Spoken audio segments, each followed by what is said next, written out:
God. Heinz flavor and a Roxxon. Nice. Hold on. Actually, are ads about to pop up? I'm not sure. Or did they already go by? I can't tell.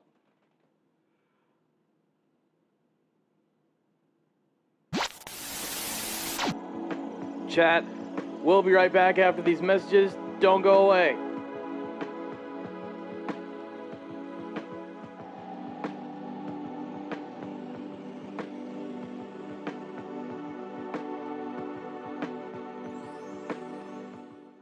Hello, I'm a Mac. And I'm a PC. You know, we use a lot.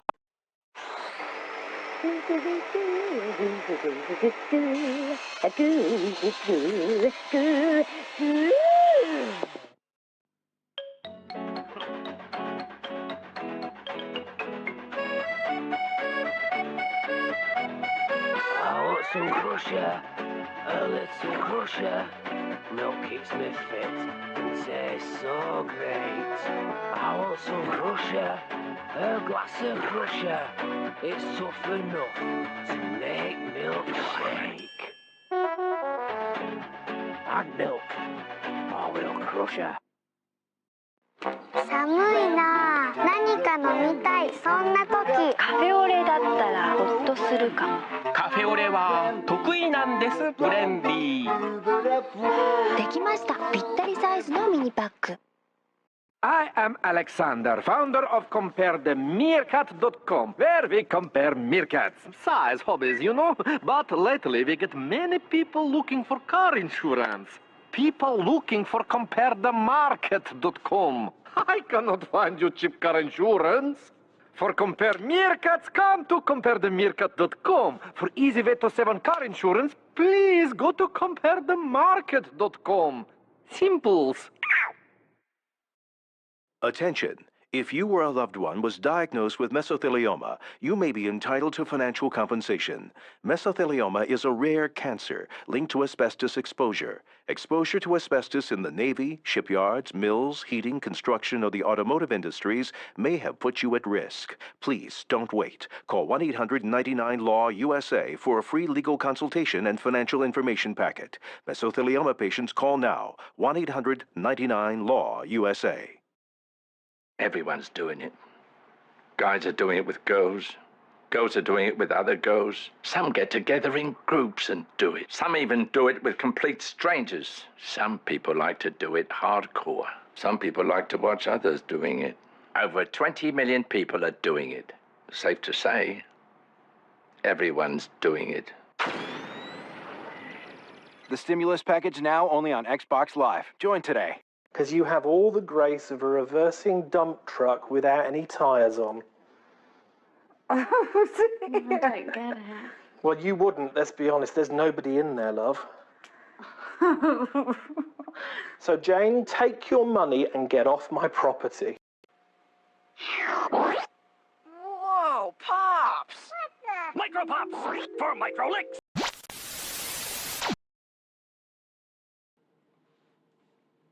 Looks like the ad breaks aren't quite over yet, but that's fine.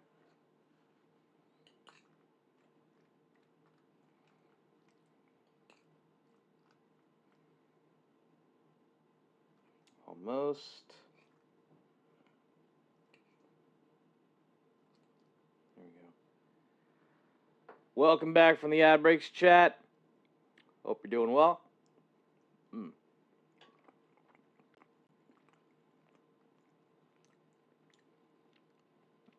What do we get here?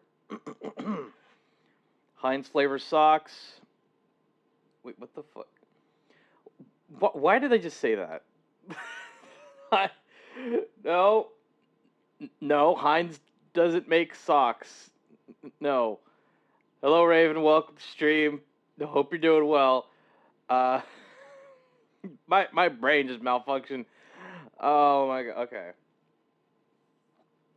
Okay, Heinz flavor sauce, a Roxxon, first ad already. Nice, what a record. Salesforce, CarMax, Wingstop, How to Train Your Dragon live action movie. Oh god. FX Adults and KFC.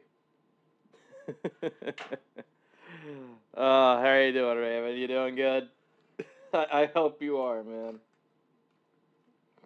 I am just having myself a bit of mac and cheese. I had another. God. I had another bowl earlier, but apparently I had enough macaroni to make a second. I just came home from the war. That is my job. Totally understandable.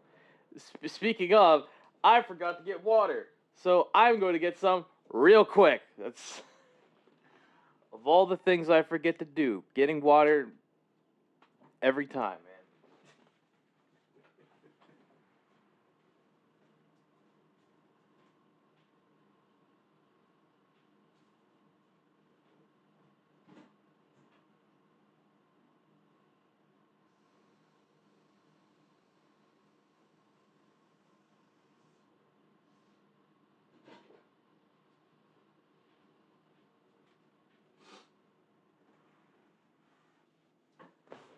Okay, now I got my water. It was Armageddon. I'm sure it was, Raven. I'm sorry to hear that.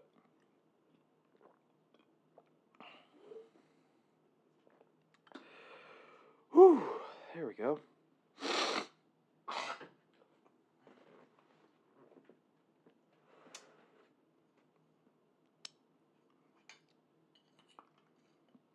As for me and how I'm doing relatively okay. I'm not gonna lie, I've got like a little bit of anxiety right now. Mainly because tomorrow I've got like a first ever. Oh, I finished working on more of my song cover illustration yesterday. That's great. That was great, Kibo. I'm gonna love seeing the final cover for it, hopefully.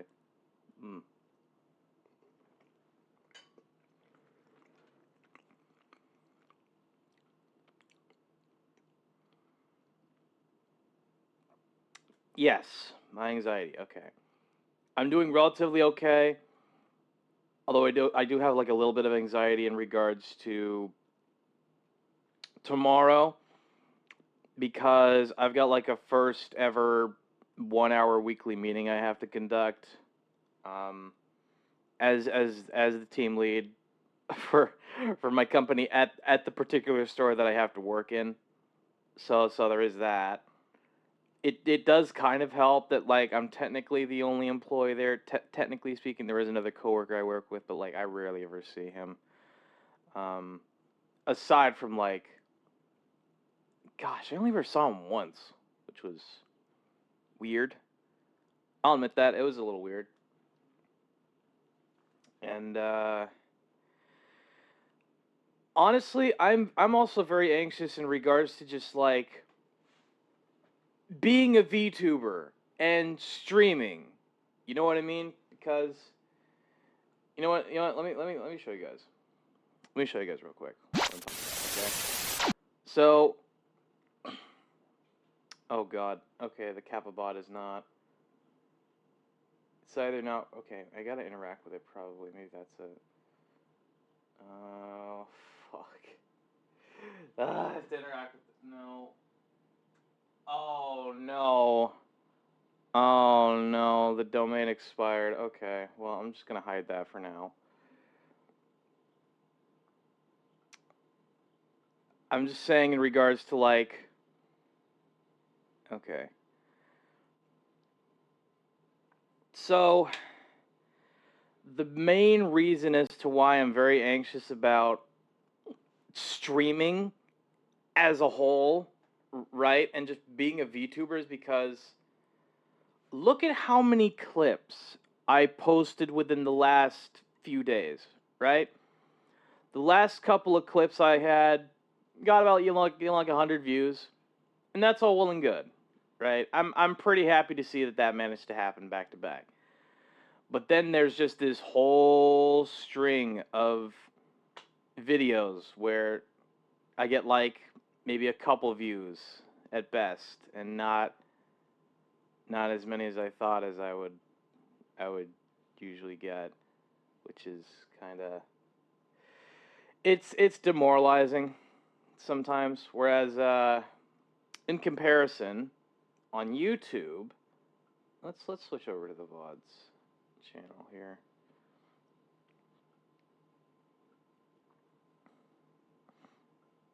Let's go here. Okay. Those same videos, I think it was from here up to here, right? The last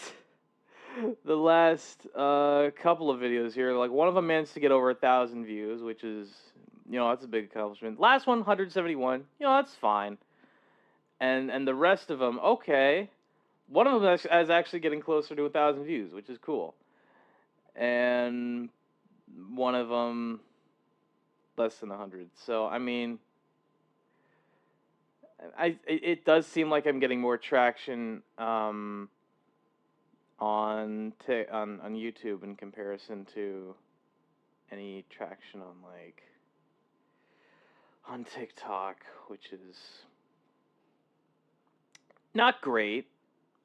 I'll admit that it's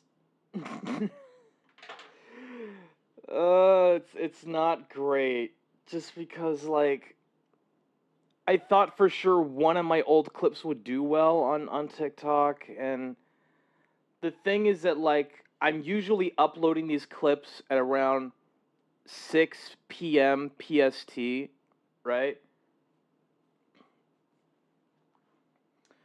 Mortal, it happens. Sometimes it just takes a bit of time for people to see them. Yeah, I guess so.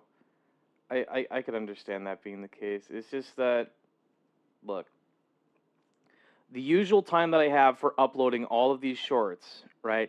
It's not just on TikTok. I upload them on YouTube, Instagram, TikTok. Those are the main 3 social media platforms where I'm uploading all of those. Not even new clips. They're older clips.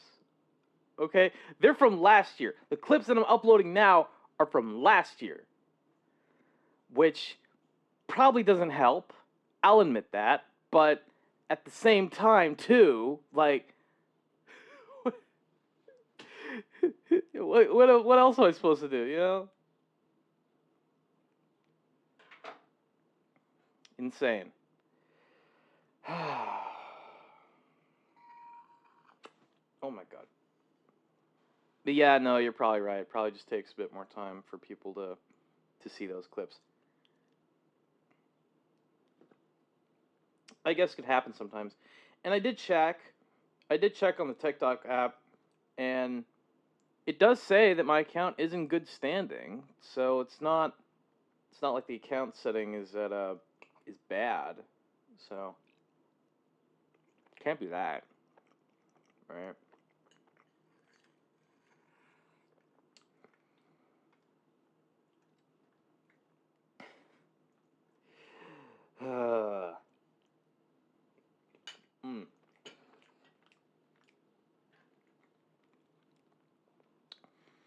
Hello, Kiwi. Welcome to stream. Hope you're doing well. Yeah, we're kind of just talking about social media and whatnot. Make a blooper reel? I mean, I guess I can. I'm just okay. I certainly could do that. I absolutely could do that. It's just that it's difficult to find moments in my streams where there was those little blooper reels, right? I mean, I guess it could be akin to. Okay, wait a minute. Wait. I did make a blooper reel, and it was I did post it to Instagram, but I think I might have. Did I take it down? Did I delete it? I don't know if I did.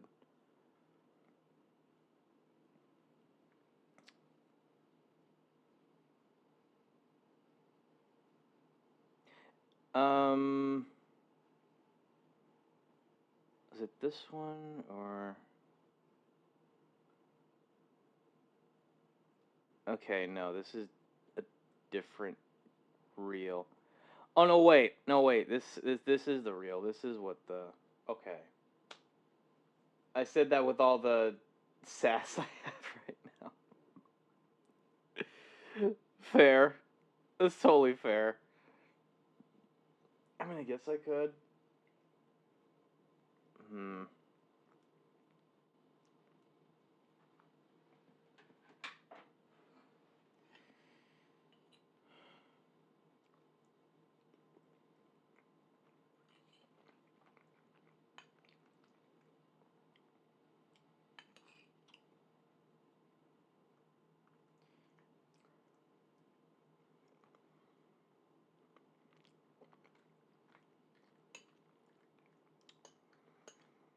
think a friend of mine also suggested that I make like, I guess music production tutorials, and I could do that potentially. It's an idea. It's definitely an idea for sure that I could maybe give that a try. I'm just not sure how well it's gonna do, you know?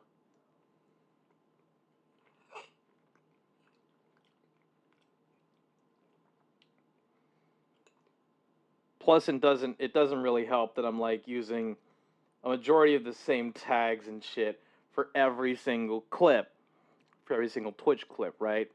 But you know what?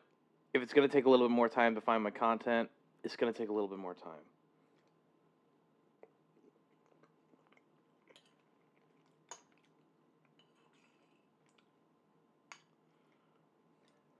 Hmm.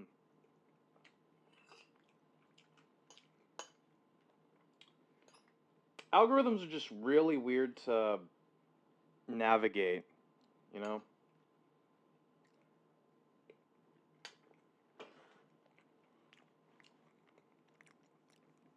Because if we're talking about like upload schedule, if we're talking about like having a consistent upload schedule, I could absolutely be consistent with like uploading at a certain time, but then that algorithm might say you're more than likely to do better at this other time, and I'm just like, I can't accommodate to your schedule. I have my own schedule I have to deal with.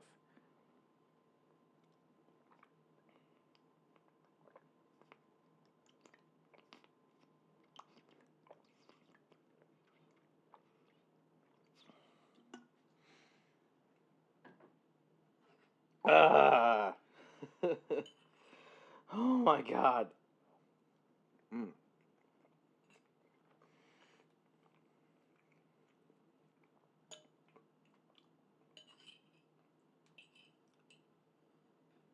Come on.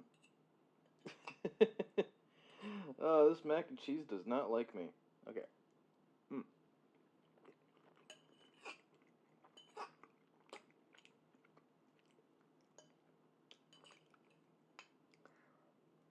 Mm.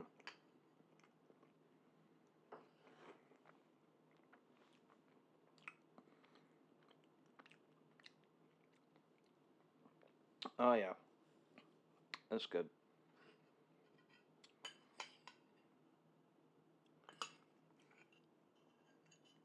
Mm.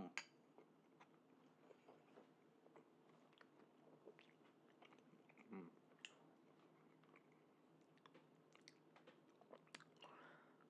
Hmm. I am willing to admit there was a certain period of time where I did research on like what would be the best time to upload to each and every single platform. And when I didn't have a job, I did try to like upload at those particular times, but then later on, once I got a job, and then found myself with a raise and sort of like a new position and all of that, I was finally just like, well, fuck. Now I can't do this. Well, now I have to find a different schedule. Now I have to like upload at a different time. Now I have to upload after I get home from work.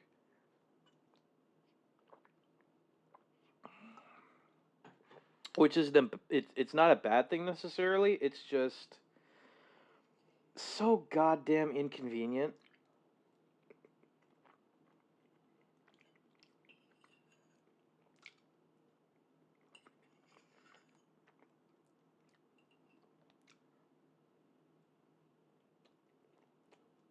Mm. I don't know, man. It's just mm.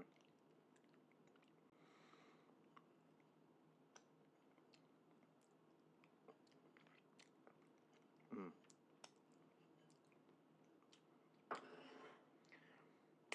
It could just be bullshit sometimes, you know. Having to figure out algorithms and shit. Like what kind of person do you take me for? You know? Fuck all that.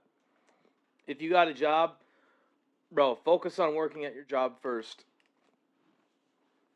Focus on the job. If you're okay, if you're trying to be a successful VTuber while having a job, focus on the job first, and then try to figure out a way in which you could potentially, I don't know, like work with work with your social media following somehow. I don't know how it'll work. It would work exactly, but like, you just gotta figure it out. Find what's gonna be most convenient. If you have to upload before work, that could work maybe. But if you have to upload like after you get home from work, it shouldn't have to matter. It really shouldn't have to matter at all because like, like I cannot predict what an entire coast is doing at a separate time compared to where I am, right? Because it might be morning here, but then it's afternoon there. It is what it is, I guess. Anyway. Let's watch the first video here that we managed to find on the front page.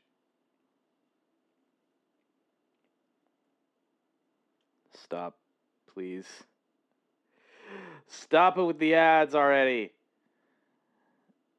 Go ahead and skip to that since it had an ad. Or maybe there. Yeah. Gordon Ramsay's Weird Wii Game by Gabby Bell. Let's give it a watch.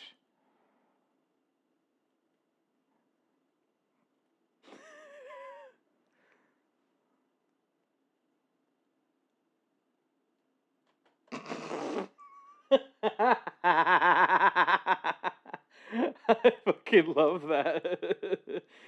You may be slightly stupid. I mean, where's where's the lie?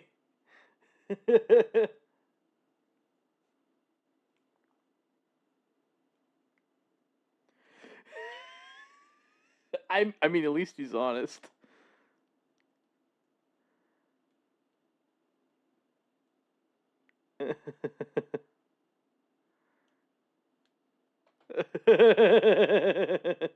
Insane. This man has an insane career.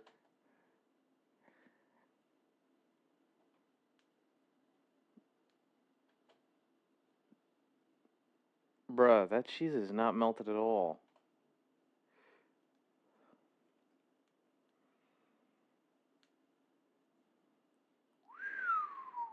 That's a lot of cookbooks. God damn. Insane. Absolutely insane. Gordon Ramsay is a god. Gordon Ramsay is a god among chefs. Look, I haven't eaten in any of his restaurants personally, but that's just merely because, like, I don't travel that much nowadays, and plus, I'm a broke bitch. Okay, don't make fun of me for that. Honestly, you might as well just say, hey, you know what? You're being financially responsible. Good on you. Like, just support that.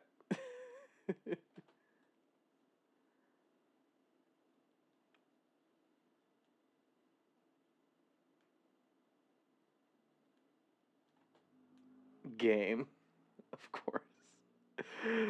Oh, the moment we've been waiting for. The game.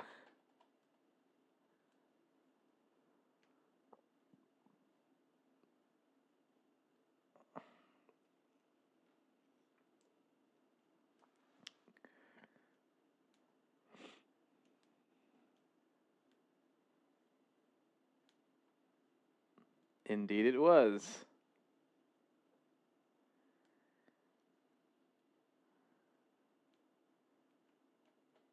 Oh, God. There we go.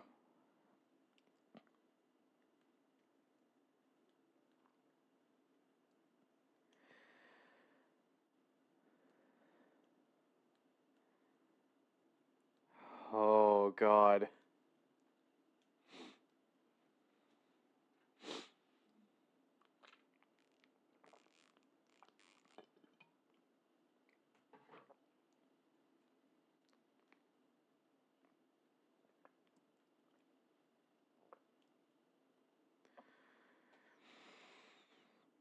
This is not gonna end well. I can already kind of see it for myself. This is not going to end that great. fuck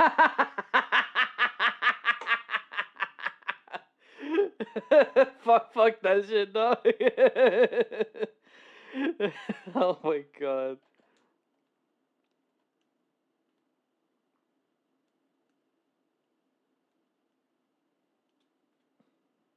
Fair.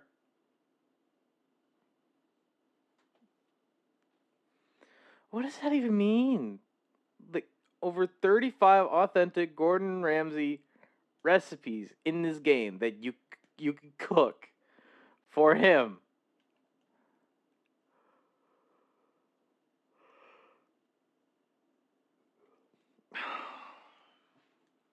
I wanted it to be rated M, but you know what? You can't have everything.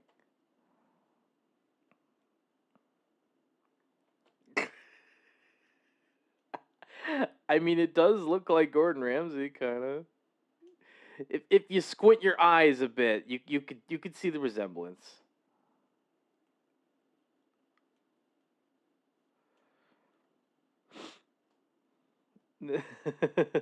Let's go.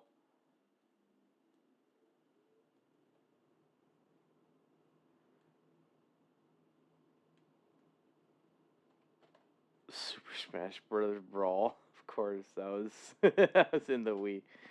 Anyway, Hell's Kitchen. God, I'm scared.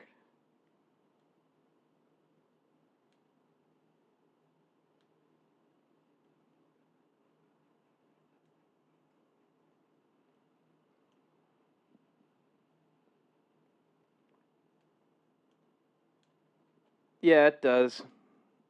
I can see the vibe.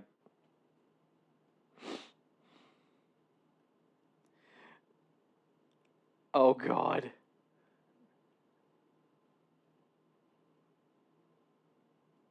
Oh no. Oh no.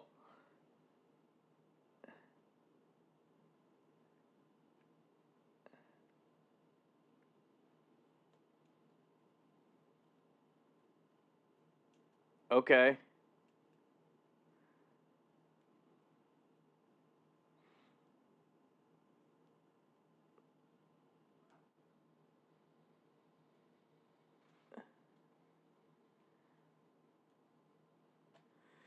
Yeah. No, it happens. It happens.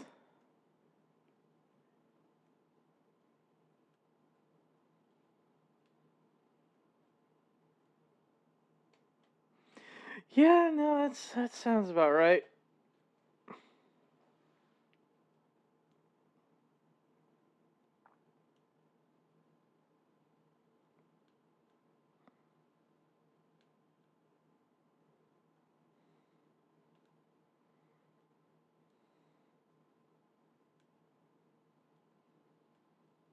Yeah, he did. Oh my God, he does. Oh no. Oh God, I can't believe I see the resemblance. Jesus Christ, it's the CGI, man.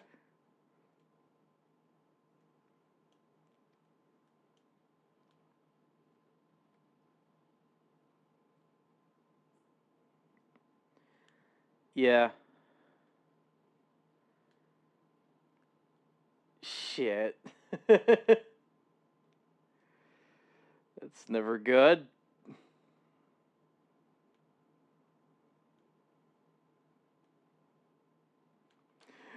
Oh God, I can already imagine Gordon just struggling not to swear while recording that line. Damn.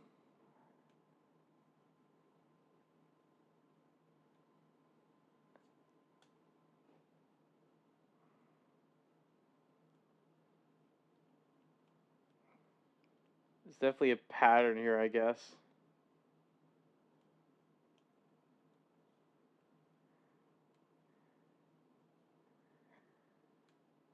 Oh my, bruh. Oh no, the Shrek comparison. Wait.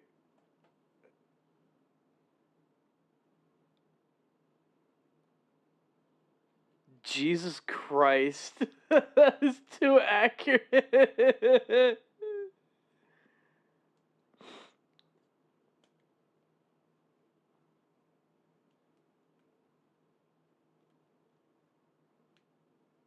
What do you mean?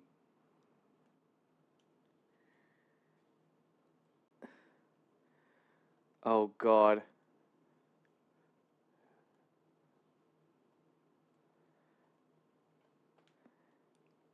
I mean, they probably had Gordon record a few voice lines, but not really anything else other than that. Like, damn.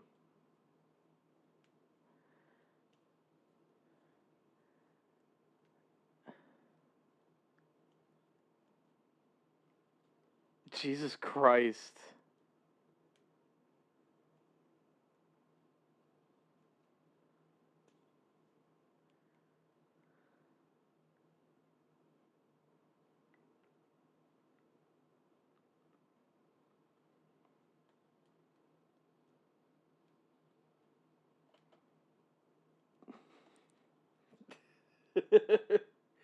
That should be pretty fair request, but like all you have is just the one waiter. Are you kidding me?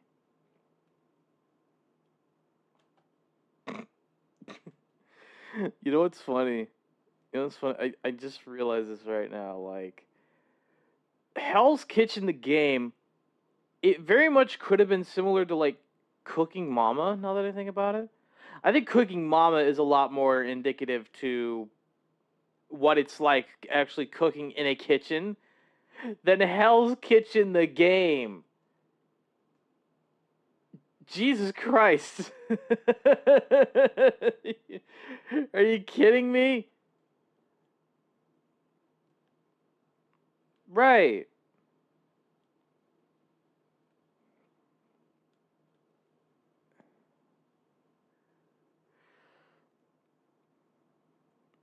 Nope. Apparently not. It's kind of a weird realization to have to come to.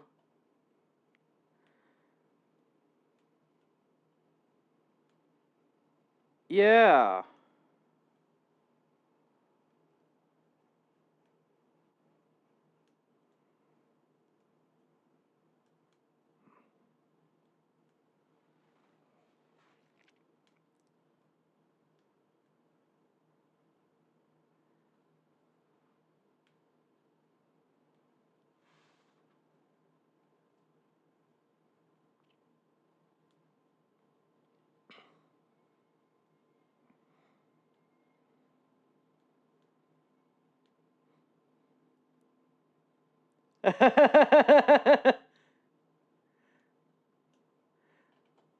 Zero to 100 real quick. I mean, okay, at least they kept that in the game. That's something.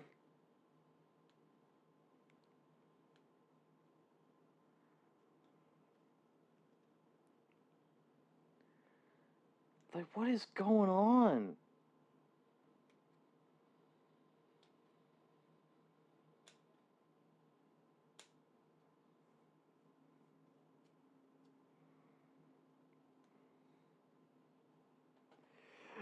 Oh my god. Okay. Let me check chat real quick. Okay, Raven, if you need to take a nap, feel free. We'll be here when you get back, hopefully.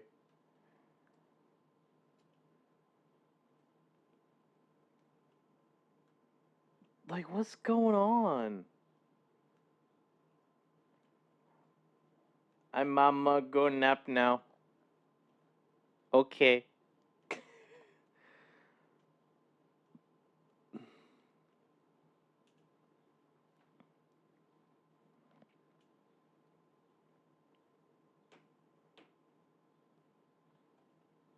$35 authentic Gordon Ramsay recipes.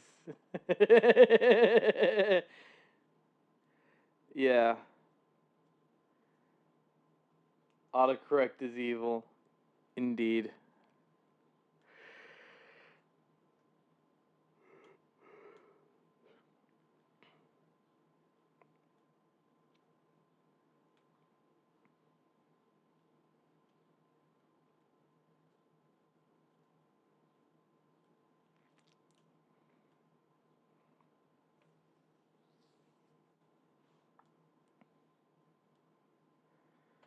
What the fuck?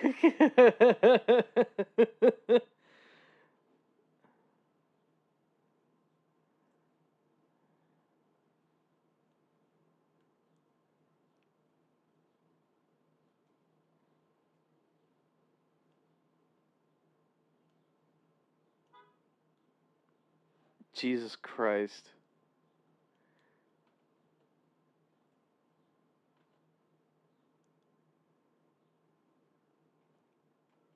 I mean,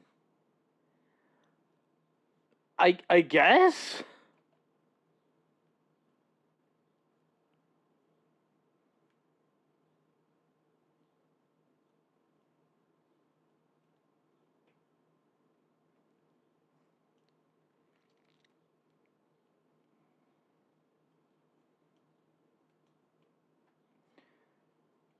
This game is just one big ad for Gordon Ramsay. What the fuck?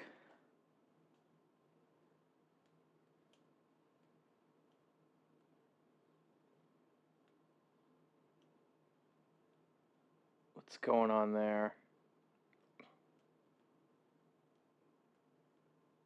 There's an ad for Hell's Kitchen.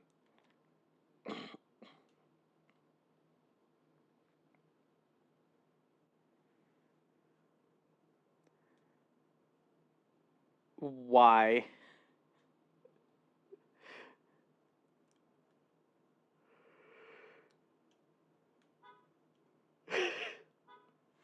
Yeah, no, that's kind of...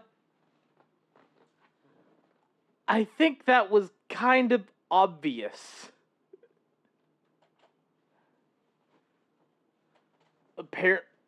Wait, what? People love the game?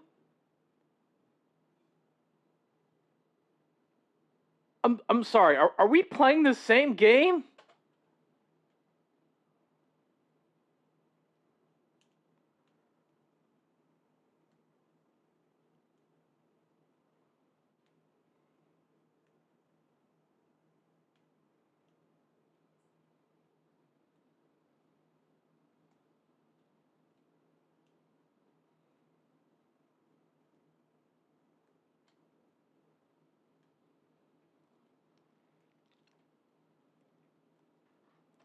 What the fuck?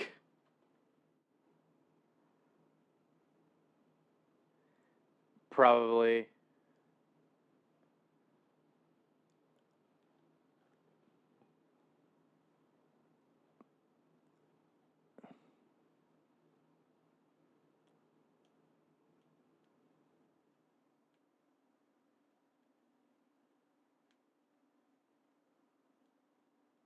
Chill.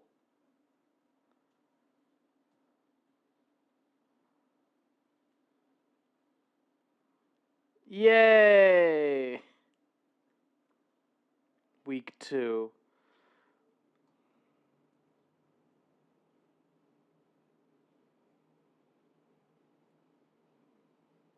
Yay. Another bowl of ingredients to cook with. Sure.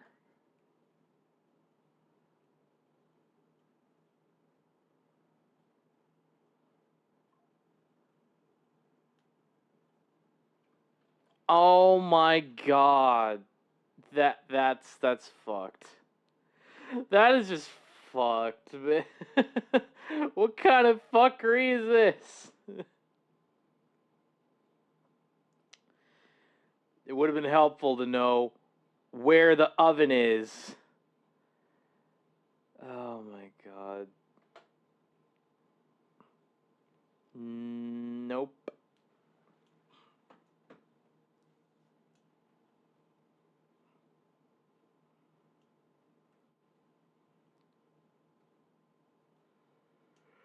Yeah.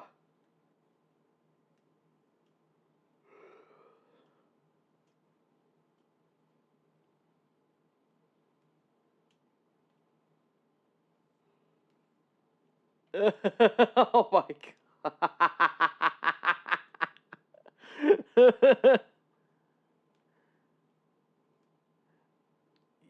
Nailed it. You nailed it, sweetie. No notes. Anyway.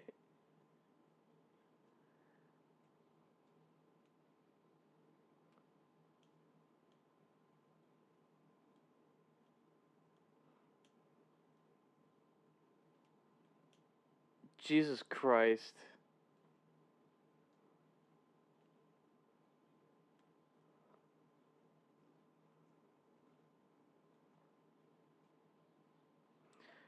Oh my god.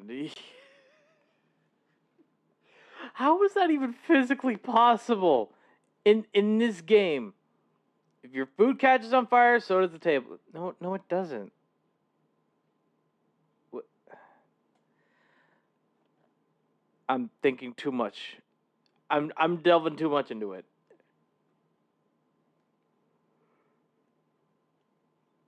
Oh my god.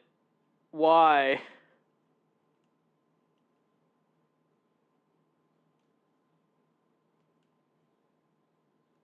Oh Lord. Oh boy. Ugh, that's always fun. Not having the Wiimote work.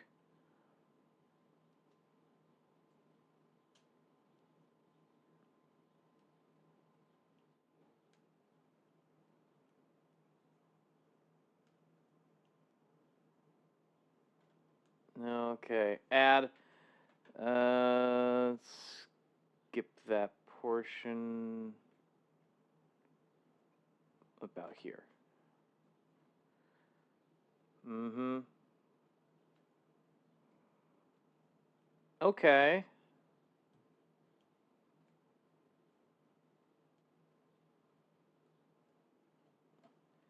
Video audio. Oh god, I forgot. Hang on. Shit, I forgot that this was muted. Hang on. But no, it kind of has no bearing on playing the game. Sorry about that. So it seems like they're trying to implement like customer types. It feels like they had this. Also, the command is not. The command's not restroom. Thank you. Thank you for that. The command is not restroom, bro. There you go. It's bathroom. There you go. All right. We'll be here when you get back. The start of an idea, and there were some good ideas implemented, but they Sure. never really got that far. Good Lord. So this isn't a great game for a multitude of reasons. I'm on day 17, and Gordon keeps repeating the same 3 voice lines they pulled from the show. It's filled with ads for Gordon Ramsay. The customers are eating cardboard boxes. I'm not really sure. I'm not sure what they're eating. I definitely would have hyperfixated on this game in 2008. Damn. That's certainly something, you know. And beat the whole thing. Definitely. And beat the whole thing. No Yeah. doubt in my mind, because I was the type of gamer that played solo Mario Party to 100% everything. You know, in the just mobile because. game, or right when mobile games were starting to become popular. Oh god. Right when Careful. mobile games were starting to become popular, I definitely would have eaten this up. Which absolutely explains the drastic discrepancy between the critic rating and the user rating. I decided to look into who Gordon allowed to make this atrocity of a game. Who made this? Published the game, which tracks. But the Okay, Ubisoft publishing the game, that kind of makes sense. I could see Ubisoft being the kind of publisher that would publish a Hell's Kitchen video game.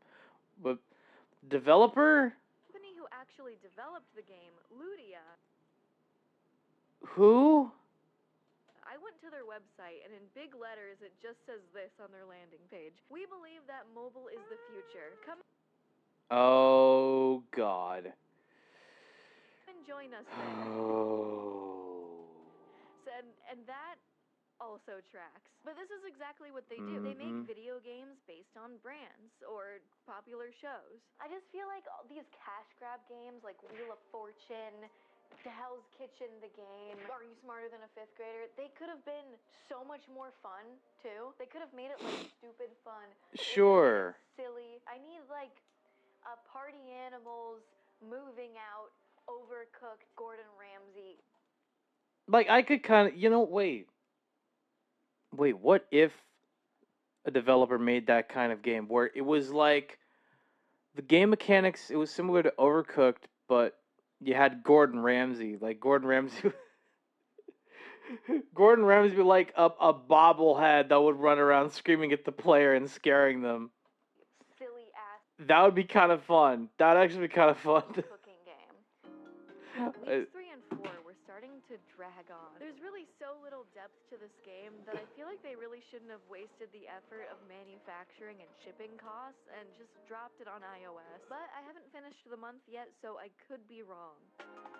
I wasn't wrong. This game may not be meant to enjoy in large doses like this, but I had to keep playing to finish God. and get the most I'm out of definitely it. having Not only fun. dedicated to my craft, but also because I had a deadline. I was just growing so tired of Gordon saying the same 3 voice lines over and over again that it just started to phase right through me. No thoughts, just focus.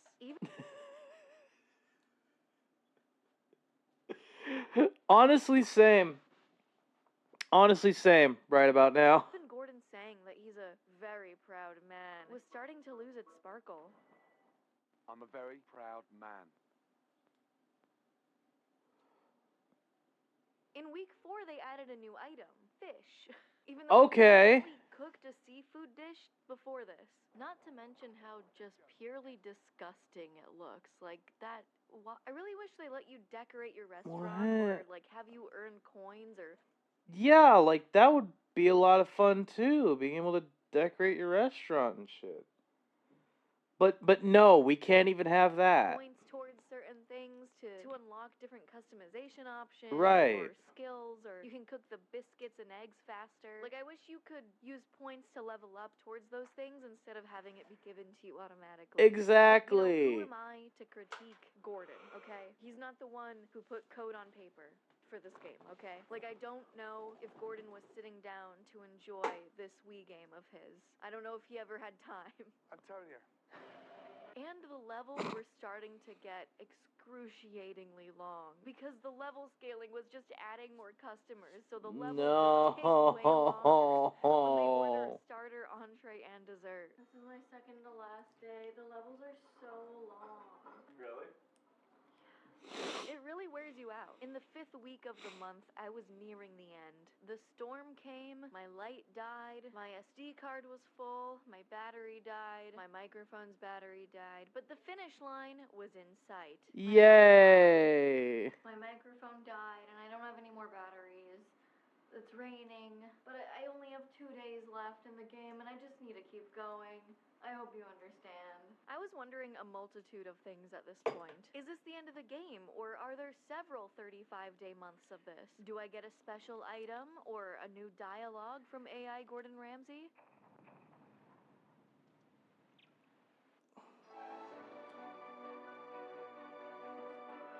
Move your...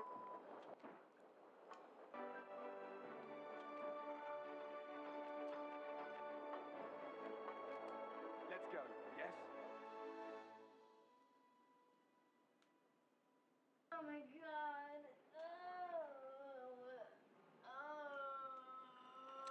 It's just so sore from agony. Nothing but agony. I'm a very proud man. Is that all you have to say? Here we go. Congratulations. Not only have you earned your 5th star from the critics, but you've gone even beyond my own expectations. Word of mouth is more important than ever now, and your path has limitless potential. Keep working your art and developing your career. Your restaurant may now be a 5-star establishment, but that doesn't mean you can't reach new heights on your own. I don't wanna. I think my potential kind of caps here. I think that's about Yeah. there's no more. No way. It's not. No. No, no, no. It's highlighting all the ones I didn't get perfect so I can go back and perfect them. You think I'm gonna 100% this game? Nope. I'm just about done playing this game. So it was a silly No. cash grab. I should have expected that. Why didn't I expect that? If this was made today, it absolutely just would have and should have just been a mobile game. If you enjoyed this face, you'll love my game. Chef Black. Oh God. Oh, he even has a mobile game, of course. And it's a matching game, not even like an actual. Oh no. Brilliant. What are you waiting for? Play today. Oh my god, there's a mobile game. I like how they just have Gordon reacting to my performance like it's a fucking Jason Derulo YouTube video. Because they had hired someone to pressure wash.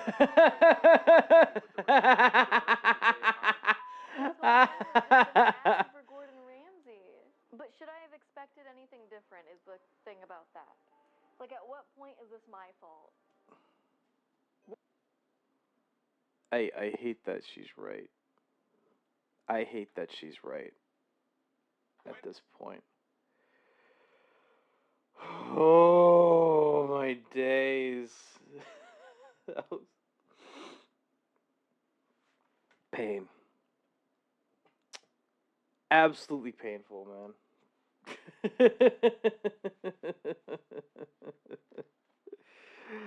Oh my god. Okay. No, not right now. Oh my god. Okay. There. Okay. Thankfully, the stream wasn't showing anything explicit, so I'll take that. You know what? Let's watch the Eddie Burback. Cooking. Yeah, Eddie. Yeah, the Burback video. This isn't the main channel video, but that's fine. Can Cooking Mama make you good at cooking? By the channel Burback. All right. I'm curious. Oh my god. Okay. Now you piqued my curiosity. Cooking, an age-old human activity that started with fire in a cave and has led us all the way to the Cheez-It Crunchwrap Supreme. An age-young human activity that started with fending off a saber-tooth attacking your child and has led us all the way to exploiting them on TikTok. I hate the fact that they're both right. They're both right in this scenario. Like, goddamn. Combine these two concepts and you get popular 2000s video game series, Cooking Mama! Oh my god. I remember playing the DS game. I do genuinely remember playing the DS game in particular. It was a little intense. You know, I'll admit. Cooking Mama, a little intense, but, you know, still pretty fun game for the most part. Tired of the same old PB&J? Yeah. Does a chicken pot pie make you want to cry? Gross. Are overcooked veggies making you edgy? Well, don't just sit there. You need a new mama cooking for you. You need Cooking Mama World Kitchen. Cooking Mama is a cooking simulator video game that was released on the Nintendo DS in 2006. The gameplay consists of following food recipes step. Like, okay. Released on the Nintendo DS in 2006. The gameplay. Yeah, you see these different pixel arts of like different dishes. I think this was the main charm of this particular game. Like, you had soup. I think this was a dumpling, if I remember right. Omelet, PB&J sandwich. I think I don't remember exactly, but this was the main charm of this game for me. Is just the different recipes here that were made out of pixel art. Of following food recipes step by step with the help. And look, you got even more dumplings that are like made out of pixels. It's so cute. It's actually kind of cute. I'll admit that. Game star, Mama. The DS game Mama. was an instant hit and spawned 14 other spin-offs and 14 other spin-offs. Oh my fucking god. Are you kidding me? sequels in the coming years. Now, we were kids in 2006, and of course, we were gamers. Gamers for life. Hashtag gamers for life. But we completely missed this series because it wasn't advertised as a boy game. No, we weren't playing that silly little cooking game for girls. We were too busy being indoctrinated into military propaganda. I mean, it happens. Young boys. I guess. Meddling in foreign affairs. Committing war crimes instead of what? Learning how to make a pork dumpling? How cute. Committing war crimes instead of making a pork dumpling. Oh god, that is just too funny, man. Shit. We did catch games that didn't aim their marketing towards boys in the 2000s, but it was mainly due to exposure from whatever our older sister was playing at the time. Games like DDR, The Sims, or Daniel Radcliffe poster on bedroom walls. So while we don't blame ourselves for missing Cooking Mama the game, we do blame ourselves for never really getting good at cooking. We're 27, and it's just not a skill we really have. And that's when we came up with a genius plan. What if Mama taught us how to cook? It's an interesting idea. I will give them that.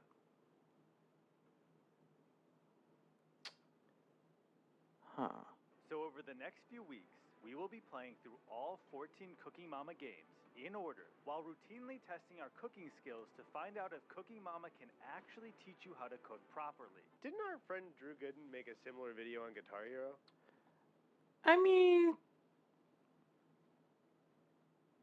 yes and no. Like, yeah, similar concept, I guess.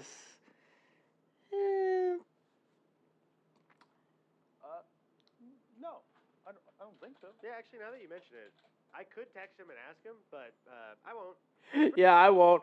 I don't care. The first game in the Cooking Mama verse is the original 2006 Cooking Mama for the DS.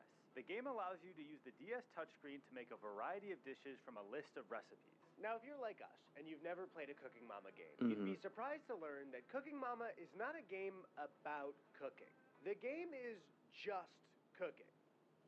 Yeah, pretty much. The game is very much just like cooking. It's just about cooking and whatnot. There's no story. There's one character, Mama. There's no kitchen to customize or kitchenware to upgrade. There's no cooking competition or skill tree. It's just a no bullshit game where you cook a food. In fact, it feels more like a simulator than a video game. Yeah. You're just kind of following steps. Yeah, Just that. pretty much. You just cook a food. Now, since you're completing mini games to cook and not actually cooking, some bits of the game can be harder than real life. One misclick can make it seem like you can't even pour water into a pot. And sometimes a mini game is so simple that it gives you a false sense of accomplishment for a basic task. Oh god.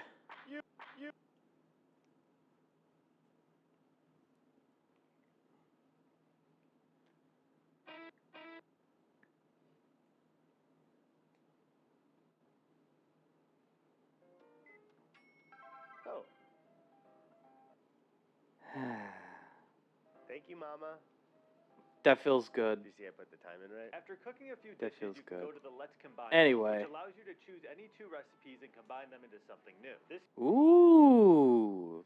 Okay, that's actually kind of unique. Being able to combine like two different recipes and make it like something new out of it. feature is surprisingly detailed. They actually prepared art, directions, and recipes for all combinations so you can feel satisfied in being a little inventive. Yeah. Skill feature that allows you to practice all different forms of cooking. Chopping skills, stewing skills, bread, and tossing beef. Even though the game is a bit bare bones when it comes to gameplay, you can totally tell why the first one was a hit. It seems to have a genuine appreciation for the art of cooking. Exactly.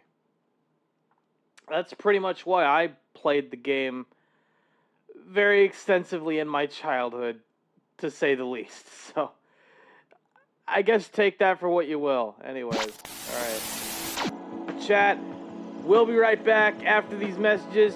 Don't go away.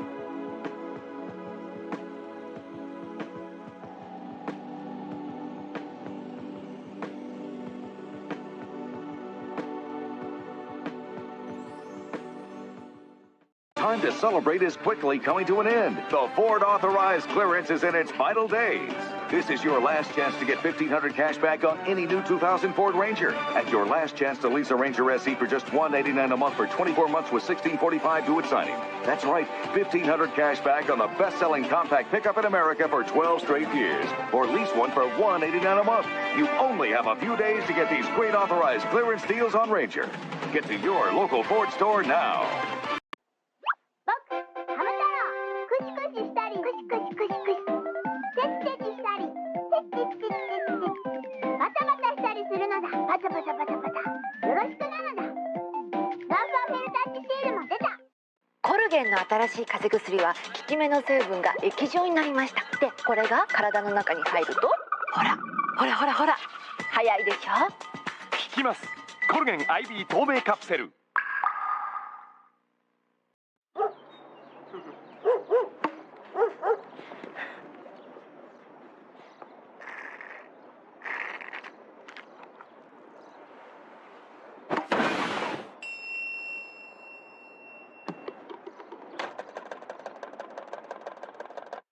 Respect the pouch! Respect it!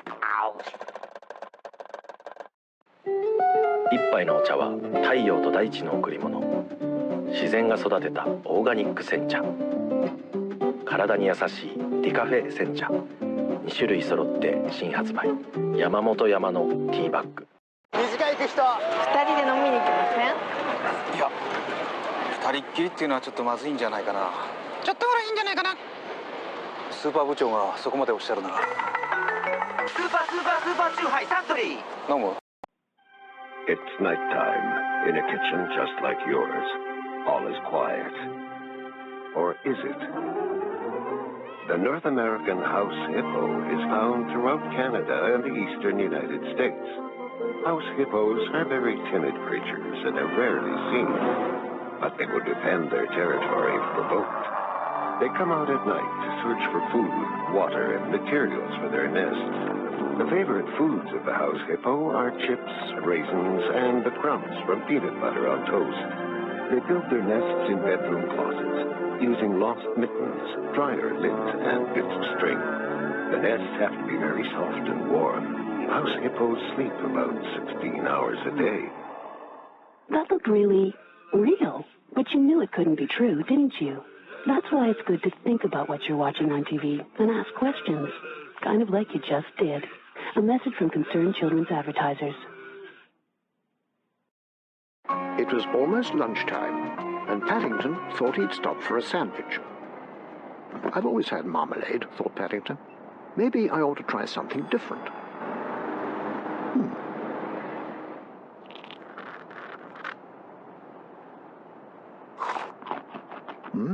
Really rather good. Hello, would you like some?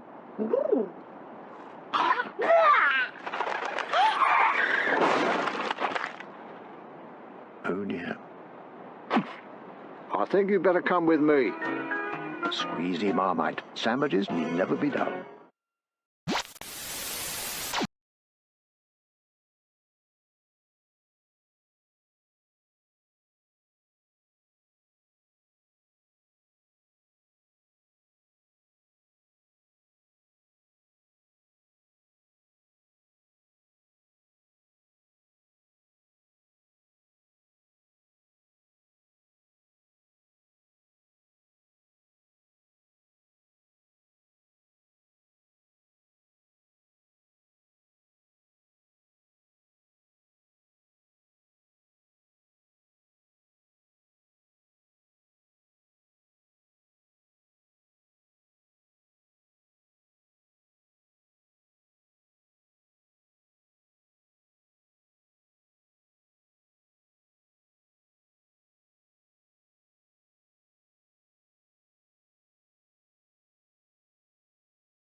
Welcome back for the ad breaks chat. Sorry for the wait. Give me a sec. Thank you for the lurk tracks and welcome to the stream as well. Nefuricon, as I may find Karen your voice. That's fine. That's all well and good, dude. I'll be here. Just 1 year later, Mama was already back, but this time on the Nintendo Wii. Cooking Mama Cook-Off could have easily just transferred the touchscreen gameplay to motion controls and called it a day. Easily. It did much more than that. There's even a game mode where you can cook with friends from around the world to help you learn the dishes from their country. The game puts a spotlight on the cultures that the recipes actually come from. This is a fun addition to the game, but also feels much more educational for the kids playing it. Rather than just assuming they're all Mama's recipes, they give credit to the countries they come from. And those friends from around the world also give you gifts that slowly decorate the kitchen as you cook more. All of this makes a sequel that clearly wants to be a better game, but also better for the people playing and the skill they're playing for. That being said, the motion controls are way less trustworthy than the touchscreen. We all know that the Wii Remote was not exactly the most fine-tuned controller when it came to precise and careful movements.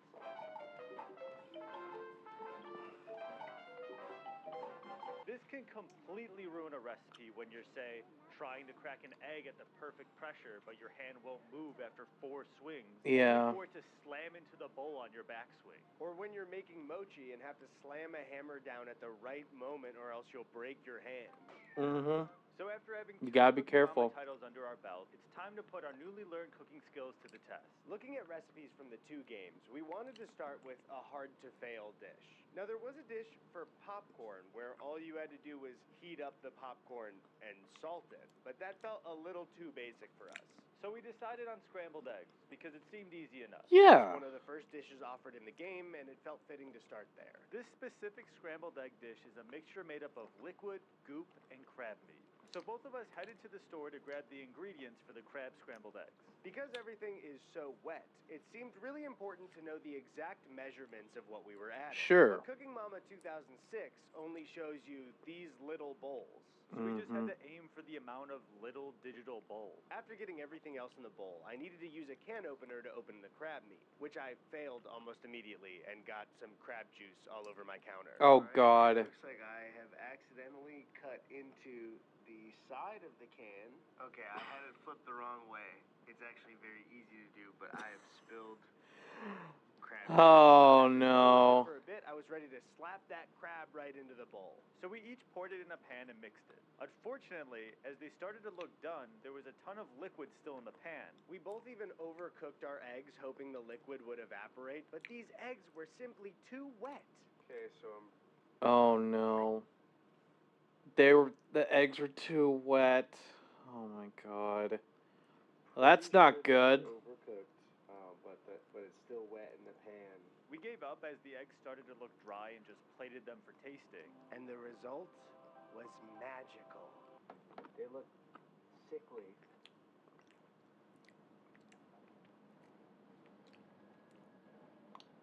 They're not terrible, to be honest. Yeah. Heavy on the crab taste. Obviously, they're crab scrambled eggs, but like, Yep. goddamn, it's really all I'm tasting in these eggs. It's like dry, but then there's like water at the bottom. I got a hard piece of crab. That's not promising. Cooking Mama 2 Dinner with Friends is the Dune 2 of Cooking Mama sequels. But first, as we digest these gross scrambled eggs, a quick word from our sponsor. Hi. It's a sponsor. Go ahead and skip it.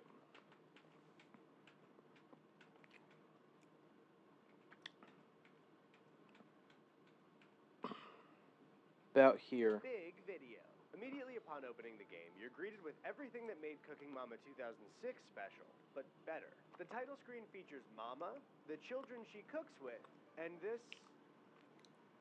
man. Who is that? Who is that? In his 40s? Is that a kid? Who is that? I don't know who that is. I don't know. I've never seen that guy before. In all of the Cooking Mamas so far, the Cooking with Mama game is meant to step-by-step teach you how to make the food. As we mentioned, the directions in the first game usually suck and stress you out. But in Dinner with Friends, Mama actually tells you what the hell you're supposed to do before you do it. Yay! Making a pizza starts with adding the ingredients as the first step. It says to choose the correct ingredient to add to the bowl from the hint given on the upper screen. As opposed to 2006, where it says, boil the pasta according to the directions. Hey, you're the directions. I'm reading the directions right now. This change caused me to do much better on my first try for dishes. That's good. Perfect. Fuck. But I did my best. That's the important part, is doing your best. Make waffles, which is as straightforward as you think it is. All I did was mix a bowl of flour and pour it into the waffle maker. After it was done, I was rated a score of 83. I was informed I made a friend.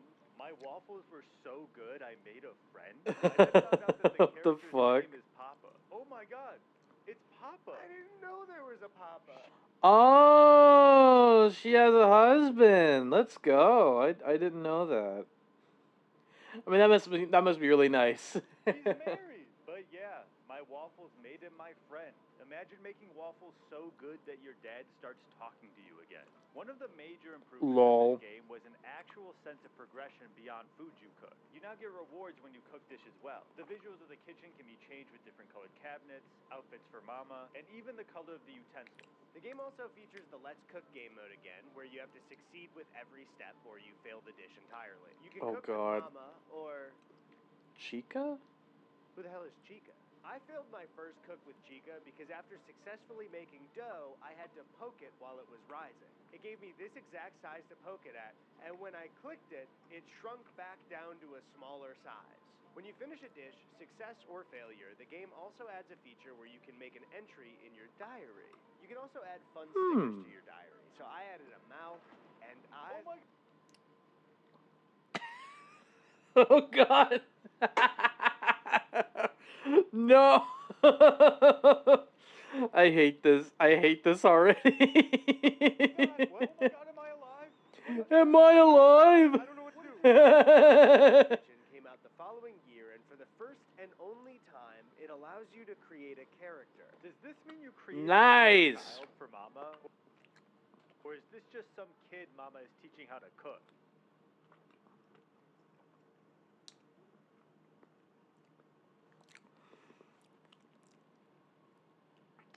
I'm sorry, what? Let me go back, because I didn't catch any of that.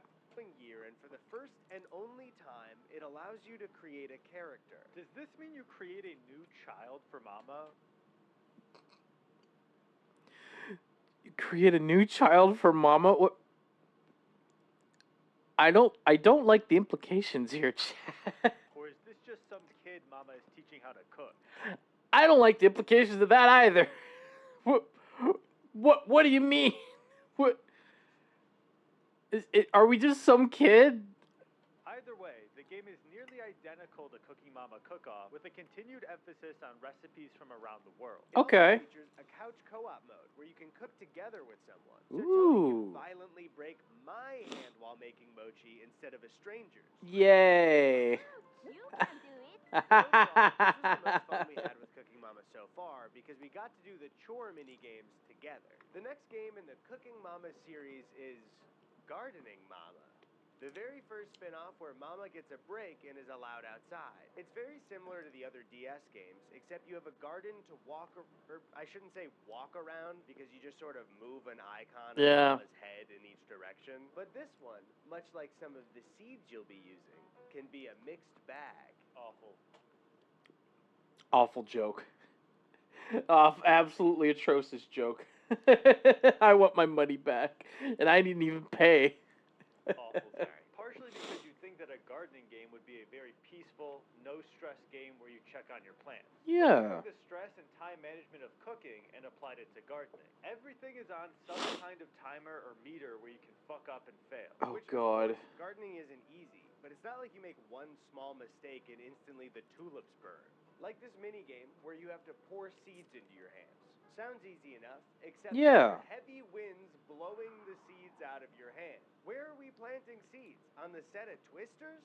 Oklahoma. Yeah, the set of Twisters.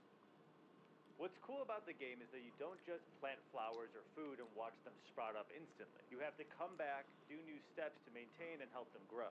It seems to apply the same respect for gardening that it does for cooking, making it kind of more educational and the gameplay loop something that would teach somebody that they have to care for a flower or a plant as it grows.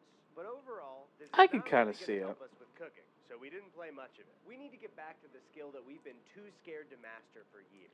Because on this channel, we don't face our fears. Oh, God. Come on. We ride them. We don't face our fears, we ride them. Of course, they're referencing Twisters again. Oh, no. Maybe... I'm not gonna lie, I think my PB&J sandwich is a bit of a disaster. Maybe I could apply more of the jam to it? I'm not sure. I'll give it a try.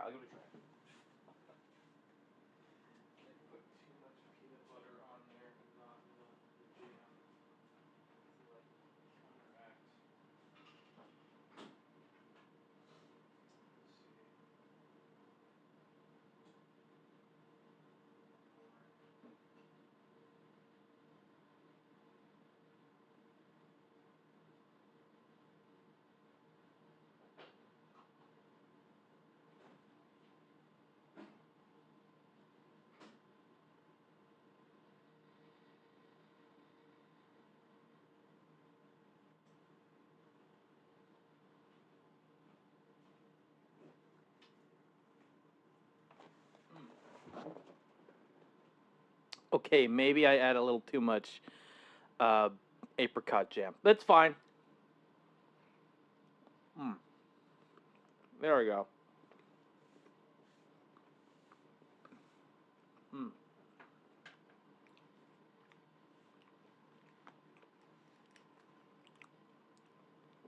Slightly better. Cooking Mama 3's big new feature is a game mode called Let's Shop, which has you playing as Ichigo going to the store to get groceries for Mama. So you think this added mechanic would be going to the store to learn what groceries to buy for the recipes you're about to make, but they aren't really connected at all. It's just a separate mini-game where you collect food off the ground and avoid eye contact with strangers. Me in a nutshell. Just avoiding eye contact with strangers whenever I go shopping. Oh my God. This minigame paints an insane image of the grocery store. There's the sample person like at Costco, but if you enter their line of sight, they demand you gobble up countless samples until the timer runs out. I had an experience where the second I was done frantically eating samples, I assumed that I could now walk by the employee because she was blocking the way to my floor meat. But it entered me into another round. Oh God, no. Stuffing my face a second time, too full to have another bite. I didn't click anything. I didn't want to actually set it off. And then it made me do it again. Other obstacles in the store feature an employee who's trying to fill your cart with products and people who just generally scare you. You do get rewarded with customization options like clothing for Mama and other cosmetics, but you don't actually need to shop for food to play. So as another cooking trial, I chose the pizza recipe from Chop and Shop. I mainly picked pizza because I'd never made dough from scratch before, and I wanted to see if it was as easy as Mama made it out to be. Okay. So I went to the store and I bought the flour, yeast, mozzarella cheese, and some pre-sliced pepperoni. While mixing everything together, I really had no idea what texture I was aiming for since Cooking Mama's animations aren't the most realistic. I was kind of left to figure out how much to knead the dough, so I just did my best to mix everything in. I just wish Cooking Mama included a mini-game to wash your hands first, but rules are rules. I don't think there's supposed to be a bunch of hard clumps in the dough, but No.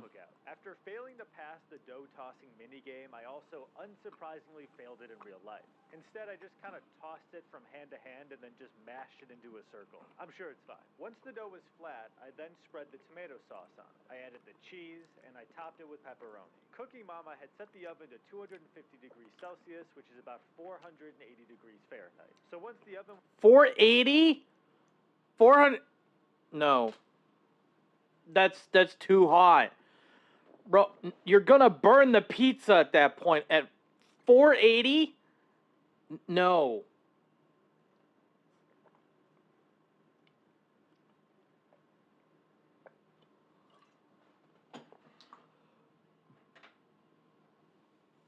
Ugh. Oh God, no, no, no, no. Oh God, I'm scared. I'm fucking scared. No, man. What are you thinking? Was preheated. I put the pizza in and I set the 425. You bake pizza at 425. Oh my God. The pizza is looking pretty thick. Around the 20-minute mark, I noticed the cheese getting pretty dark, and while I'd love to fully commit to the Cooking Mama instructions, I didn't want to set my fire alarm off for Mama. Yeah. After taking it out, I was surprised at how good it looked. It actually looked like a pizza. So Huh. I put it into weird misshapen pieces and tried a piece, and it was actually pretty good. Pretty good. Nice. Pretty not burnt.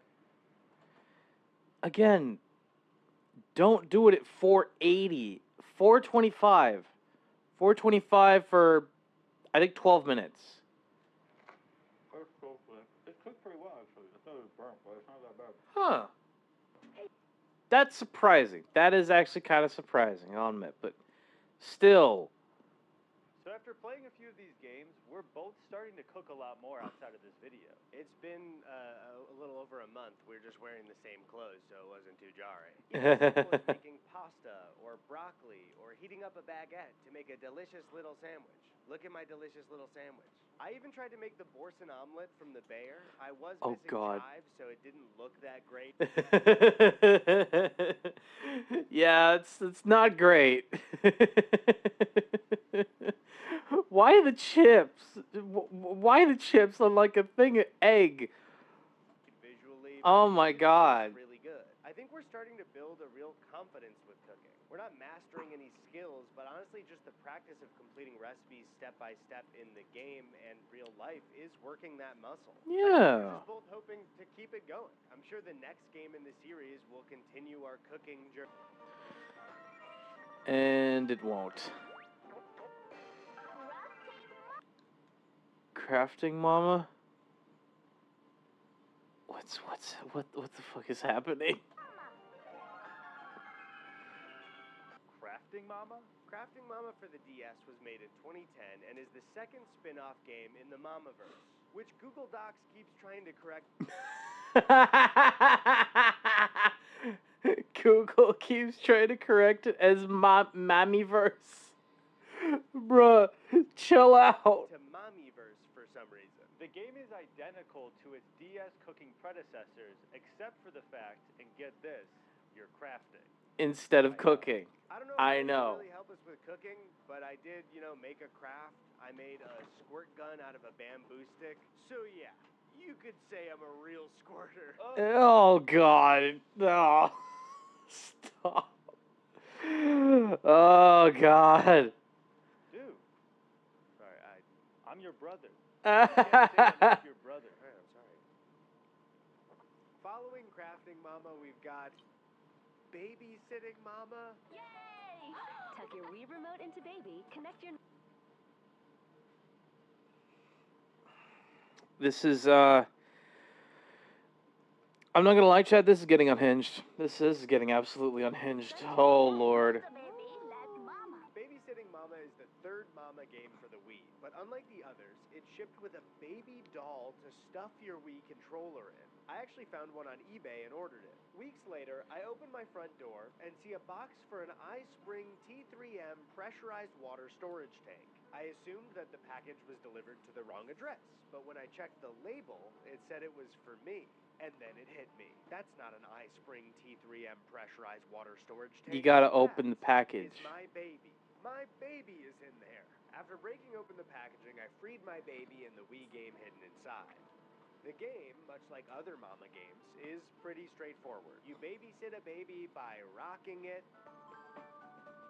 Good. Great.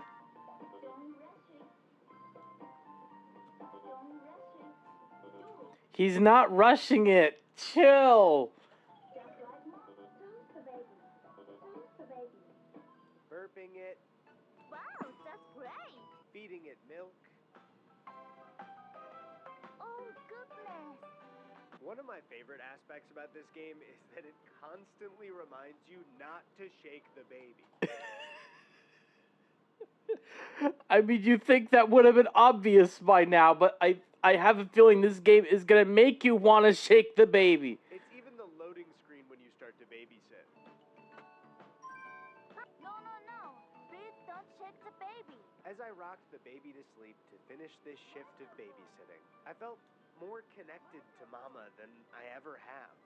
In a way, I was becoming a bit of a mama myself. 11 brought us Camping Mama for the Nintendo DS. The entire family of Mama, Papa, Ichigo, and Ringo leave the kitchen, garden, and babies back at the house to go camping. This is by far the biggest departure from the series. The gameplay consists of clearing stages that do have some cooking mini-games like before, but also have you collecting items and completing weird challenge mini-games. Okay. I'm just so confused. Like bug matching or battling mosquitoes. Side note, at one point you collect a tent while you're already camping. What do you mean you got a tent? You're supposed to be camping. Did you not pick up the tent from the truck? Is that what happened? Did you leave it behind? Without a tent in the middle of the forest? Mama and Papa, I might call CPS on your ass. What the hell is this? And for the first time in the Mamaverse, enemies are introduced. While walking around stages, they have animals that run into you and deplete your health. But by far, the best ones are these little monkeys. They patrol the forest by walking so fast. Sometimes Oh, when you God. run into them, instead of getting hurt, you're forced into a mini-game where you slingshot bananas into their hands. Oh, or no. one where they toss the bananas down to you. I thought you guys liked the bananas. You were going crazy. At one point, Papa gives you a mini-game where you shake the brush in the forest to reveal snakes, and then you smash them with a mallet.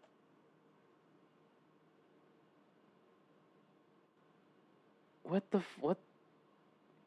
Japan. Honestly, that's the only explanation I could really give you right now. Japan. Can we just leave them alone? This is their... Yeah, you could literally just leave the snakes alone. You don't need to shake the brush or anything. What are you doing? habitat. Papa, please don't make me bash these snakes. Like we mentioned before, there is some cooking, but you need a campfire for that, and I don't think our landlords would like it. You do cut apples and peel bananas at one point, so, I mean, that's kind of cool. That's kind of a given, you know? Trial, I did do that. Pretty impressive. That's right? cool. Sure. Cooking Mama 4 Kitchen Magic for the 3DS finally brings us back to cooking. At this point, Finally. We're finally back to cooking. Okay. Let's go. we're gonna be honest. Whew. The gameplay is getting old as hell. It's like the exact same every time. Even the spin-offs mostly include you completing little mini-games to potentially, if you're lucky, unlock a new apron for Mama. Kitchen Magic is also weird because a good deal of the dishes seem to require equipment that most people just don't have on hand. Like the dish with plums where you leave them in a barrel overnight and then need to use the awning in your backyard to protect them from rain. We both live in apartments, and in this economy, nobody our age is drying plums anytime soon. Nope. Yeah, there's just no way in hell that's happening. I'll tell you that much. Bring the price of the Crunchwrap Supreme down from over $7 and maybe we'll talk. Bring the price of the Crunchwrap Supreme down, maybe we'll talk. There's also an odd new feature where food hits Mama in the face. Mess up a corn dog skewer, Mama gets hit with a wiener. Put too much Oh, God. Miss a skewer. Miss a hot dog with the skewer and Mama gets hit with a hot dog. I thought that already happened earlier. Anyway. Mama gets covered in mustard. Damn. Program being mean to Mama into the game. Moving on Why? to Mama 2 Forest Friends. It's gardening, guys. It's You gardening. There's a rabbit that runs a flower shop, and you do gardening mini games to help her run it. Dude, I'm so tired of doing the chores in these games. There's only a few more left. We're almost done. Cooking Mama 5 diversifies things a little bit. There's a study section where you can practice English and even do Okay. chores for Mama, like feeding her fish and cleaning up. Other than that, the cooking is the exact same. And Yeah. now we've reached the final, official, legal, non-mobile game release in the franchise. Cooking Mama Sweet Shop. Cooking Mama's Sweet Shop? Okay. Please tell me this is going to get good. This game came out in 2017. Did anyone play this? It's the I don't think anyone played it, no. regular Cooking Mama formula, but focused on baking sweets. The biggest addition is that you now run a bakery. You can sell the food you cook to these weird, slowly animated customers who just sort of bounce around the walls until they run into a dish. You good, man?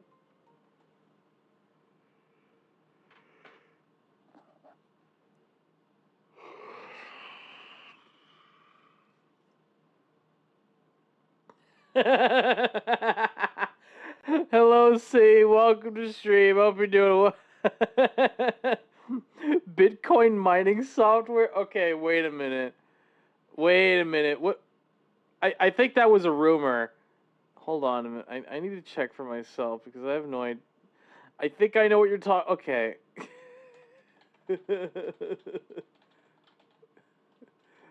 No. Oh, you're thinking of Cooking Mama Cook Star. That's a different game, not this one. This was Sweet Shop. It's no longer available for purchase anyway, so go figure. What the fuck? There's nothing Welcome back, Kibo. Hope you're doing well. over there. There's nothing over there. Okay, wait.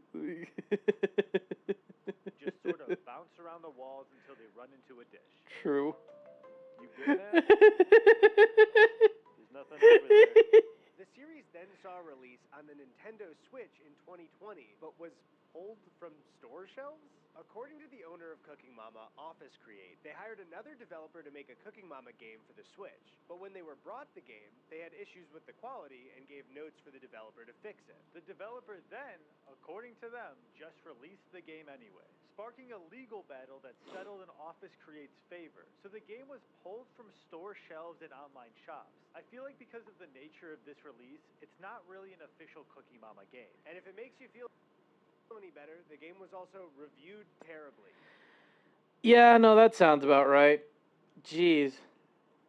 Guess sound alerts are being wackadoodle. Yeah, everything's being wackadoodle now. Like, Kapabot is no longer available.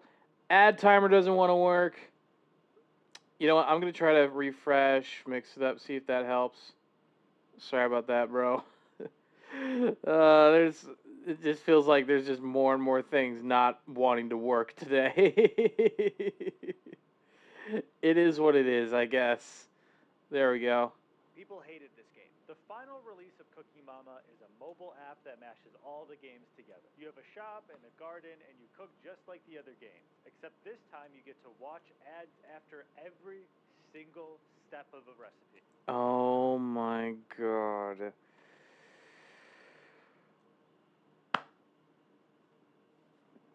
Why? Just straight up why?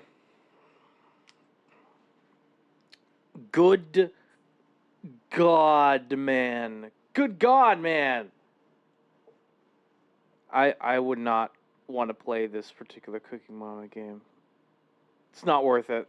For our final dish, we decided to cook together, and we chose a recipe from the very first Cooking Mama, croquettes. Croquettes. Ooh, nice. Mainly because Tony hadn't had them before. After playing through the entire available Cooking Mama catalog, I think we can actually say it did make us better at cooking.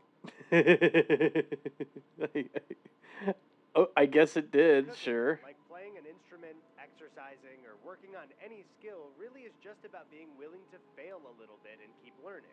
It sounds simple, but wasting ingredients and time on a failed dish kept us from expanding our cooking No, skills beyond don't. very basic No, you stuff. don't drink the oil. You don't drink the oil. Harder to learn as time goes by. But the second that you decide that it's okay to feel a little dumb, it's okay to fail, climbing that wall happens almost instantly. The cooking games really helped with all of this by allowing us to learn and follow steps without consequences of failure, knowing that Mama would help us. It's clear to see that's what made these games so successful in the first place. Some of the games didn't do that much to help. I don't feel more skilled at camping after being attacked by monkeys. Yeah, that's fair. And I think we're both moms now? we're both moms now? I'm gonna take that as a negatory. Yeah, I don't really know how it works because it's babysitting Mama, but like they left the baby with us. I don't know what to do with this baby. The croquettes I don't know what to do with this baby.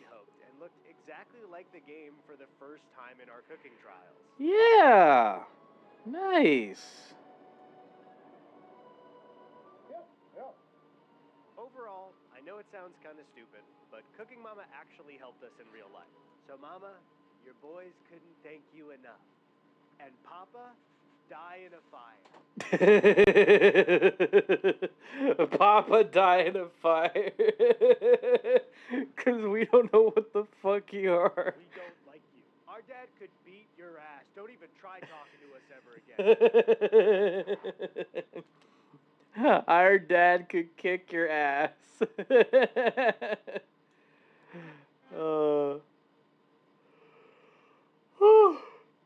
God. That is too funny. Okay. Let me see. Are there any videos from Kibo I might not have watched yet? I'm gonna check. If possible, you know. If I can. Let's see. There's a few. Candle hacks. Oh, okay. Here we go. Okay. No, I didn't do it right. Give me a sec. I fucked up. Okay. Emmy made. It's cheap and addictive, but is it good? It's a bit of a vague title, but let's go. Addictive cabbage.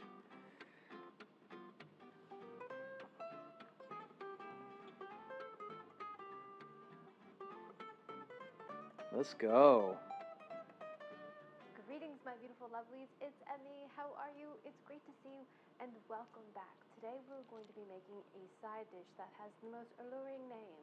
It's called addictive cabbage. Addictive cabbage. Not really a vegetable that I associate with the word addictive, but this recipe that's super simple to make and easy and apparently delicious is supposed to be super addictive. And with prices being what they are, cabbage is a relatively inexpensive vegetable that is full of fiber, good for you, tasty, and delicious.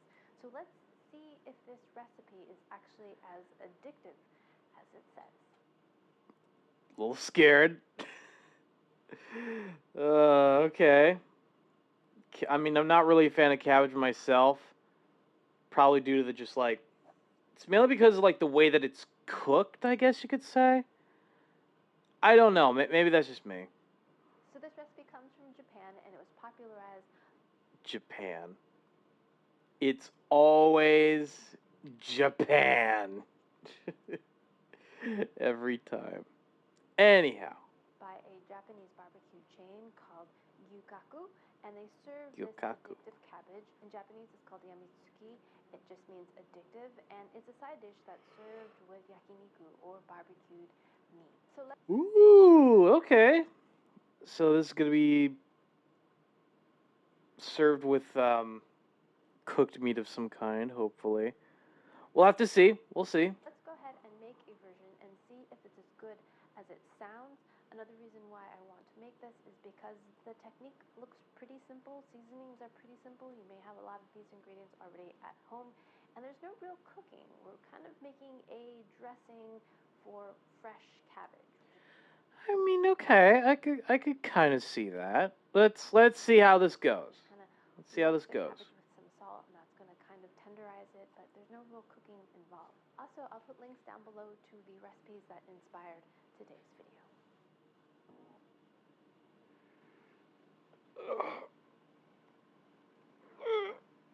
There we go. Oh. Okay, so let's get started. So your cabbage does not need to be as large as my cabbage. This is the That's smallest good. cabbage I could find at my local market. And another reason why I love really specific recipes. So half of a cabbage, a 5-pound cabbage, is not going to be the same as half of a 3-pound cabbage. Luckily, I found a recipe that says specifically how much we need, 340 grams. So one recipe said to use half of a cabbage. And if I were to use half of this cabbage, it would be 2.5 pounds or 2,370 grams. So that's a lot of extra cabbage that you don't really need to use, so I think having less than 2,000 grams of cabbage is probably a good idea. But first, I'm going to peel off these outer leaves. Okay. Besides being inexpensive and tasty, another reason why I like green cabbage is that it keeps really well in your refrigerator. You can just peel off the outer leaves that may not look as great and keep eating the cabbage. Nice. So I'm going to cut this first in half. Oh my gosh. Okay. Monstrous cabbage. Look, I didn't even cut it directly in half. It's fine if you're not able to cut it directly in half, as long as it has been cut, right? As long as it's been cut, I think that should be okay, hopefully. So this bottom part is the core, and that can be pretty tough. It goes all the way through the cabbage, so this part is very thick and tough. So we're going to avoid this section. We're going to cut a little wedge out of that, and use primarily the top. All right, 325. Pretty close. Now that I have my cabbage Good enough. ready, we're going to cut it into an inch to inch and a half pieces. Kind of bite-sized pieces. Pieces that'll be easy to pop into your mouth and place them into a bowl of water. Nice. You could also tear these pieces for a more kind of aesthetically pleasing look if you like. So this is really not that much cabbage. Enough for a side dish. It's probably about 2 cups.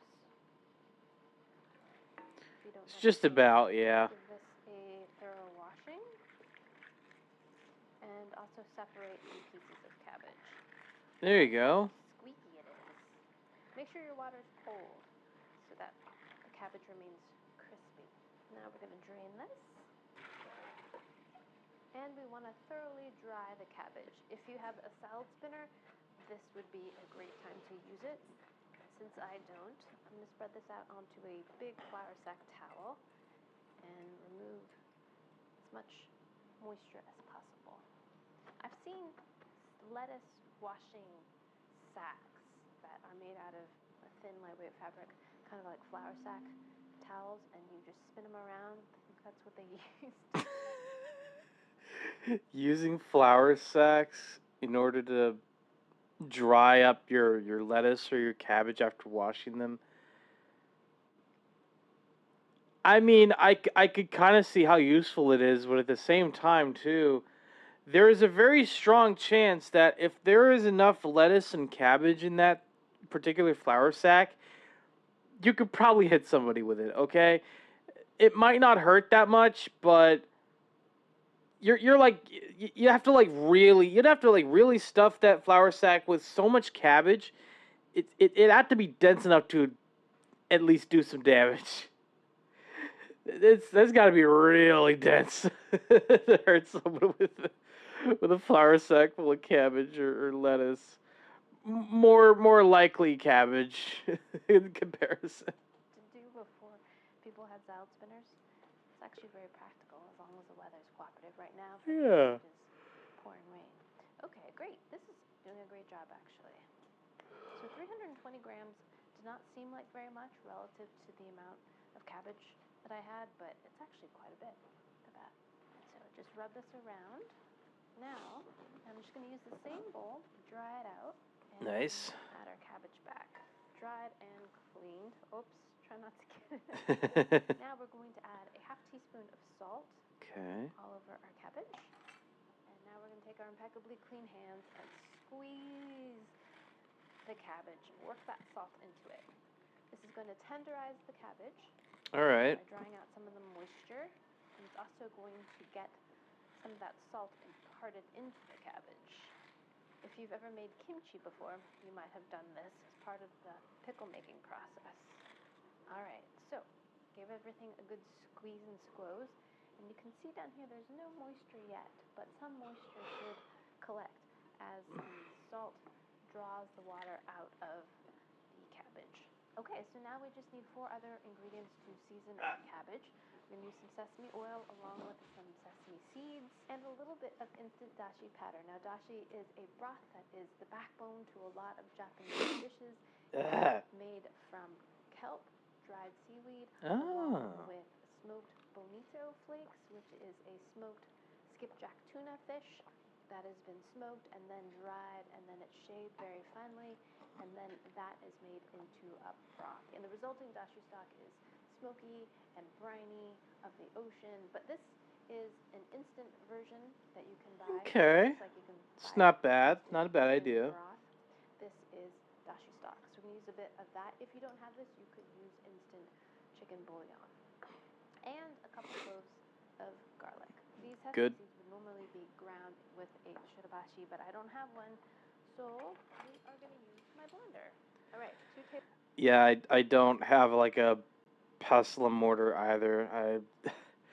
I'm in the same boat as in like I've got a blender, and I'm not gonna lie, I should upgrade my blender at some point if I really want to, but I don't know. I'm not really using the blender as much as I feel like I should. Like if I'm wanting to make fruit smoothies, that could be something. We have a fruit processor. Yeah, it's sort of like 2 different kitchen appliances, but I think they're sort of doing the same thing. So yeah, I need to use my blender more often, and I might think about getting more fruit in the future. I don't know. We also have a magic bullet. You know what's funny? I have a magic bullet, and I think I have the containers for it, but I don't have the blades. I don't have the blades for them anymore. I don't know why. I don't know what the hell happened. Actually, no, I know what happened. The plastic like inner ring in one of the blades, I think it got busted. So I can't use that one anymore because like some of it might leak out, and then you might end up getting oil onto it. So yeah, I'd probably have to get new blades for the Ninja Bullet. Tablespoons of sesame seeds. It's something. Love the Vitamix. It did a famous job of that. Great. Yay.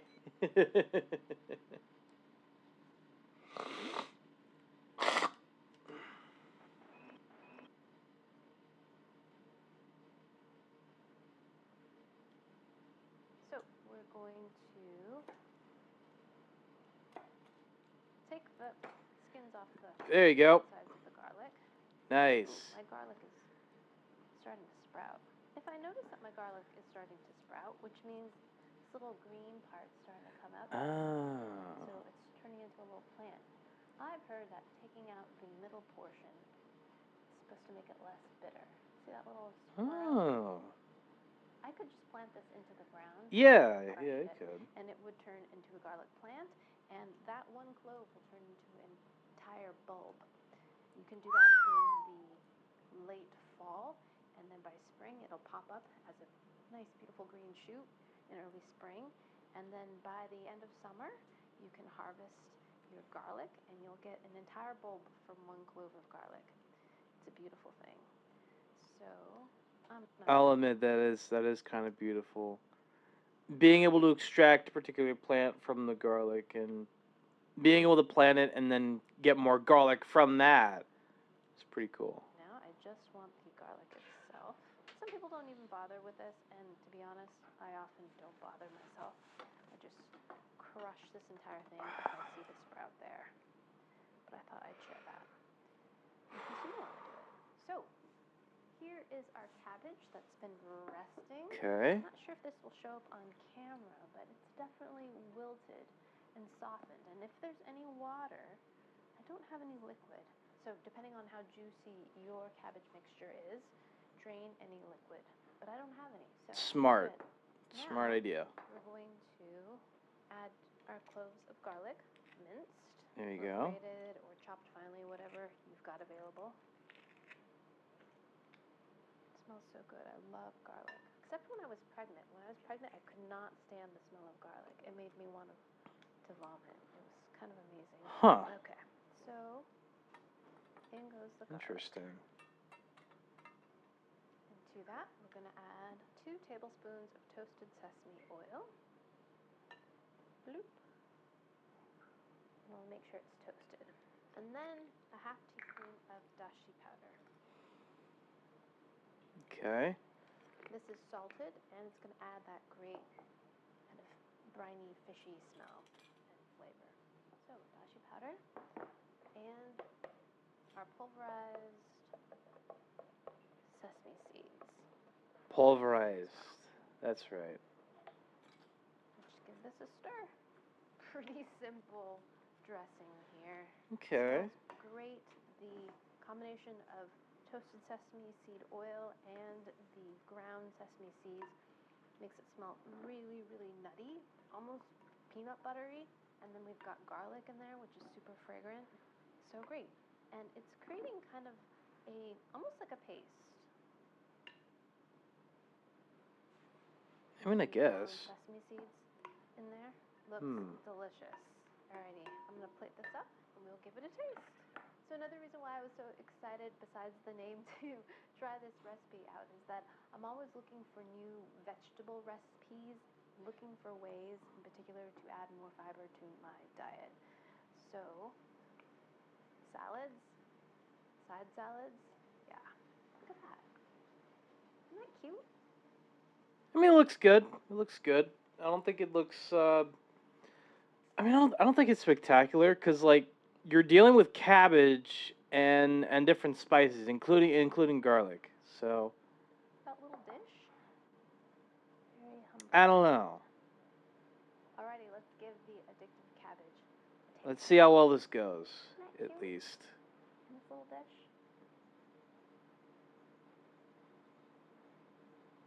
Alrighty, here we go. Eat the Lucky Mouse.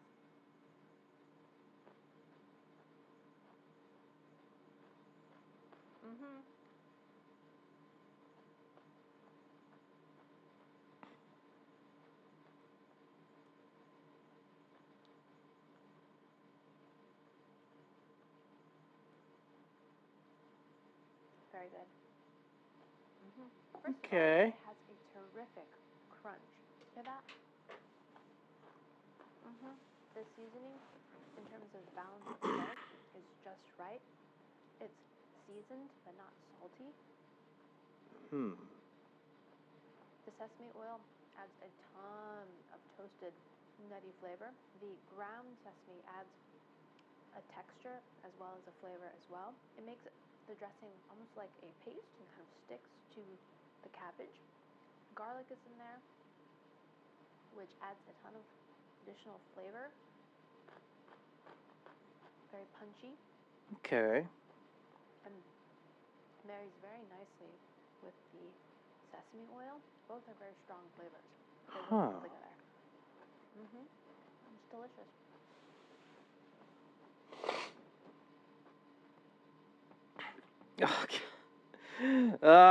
Come on, YouTube. Stop it. Oh my god. Stop with the ads already, man. Same. There is a slight bitter Same. quality to it, which I don't mind. Okay. I'm not sure where that's coming from. Is it from my garlic? Or the ground sesame seeds? There's just at the very end an underlying kind of bitterness. Yeah. Which I actually like. No one wants your POS premium. It's great. Ain't that the truth? Completely with yakiniku or Japanese barbecue, which often has really lovely fatty cuts of beef that have been barbecued. You can usually do it yourself on these great big griddles. And it's fatty and delicious and flavorful, but that would go so nicely. A nice piece of beef. Right. With a crunchy, vegetal, garlic-packed side salad like this. And particularly, the way the cabbage is cut into these little bite-sized sheets rather than having it be shredded like in a coleslaw really amplifies that crunchy texture. Coleslaw is crunchy, but because it's shredded, it's a lot easier to get through. Yeah. This allows you to really crunch it. Okay. Delightful. Oh my gosh, look, I'm almost eating the entire bowl. Scrumptious. And I imagine this would taste even more flavorful after it sat for a little while. Place this in the refrigerator in an airtight container. Let it sit for a couple hours and then bring it out. The cabbage, I think, would soften. The thinner parts, I think, would soften a bit more, but it would still retain its crunchiness. Right. And I feel like the flavors would penetrate into the leaves even more. But Interesting. freshly made. Delicious. Hell yeah. So good. All right, my lovelies, there you have it. Addictive cabbage is absolutely addictive and totally worth making and inexpensive to make and adds fiber and veggies to your diet. All right, It does. Thanks as always for watching. I hope I'll give you that. It does. you learned something. Please share this video with your Technically friends. Follow speaking. me on social media. Like this video. Subscribe. Technically speaking, it does. Technically. Take care.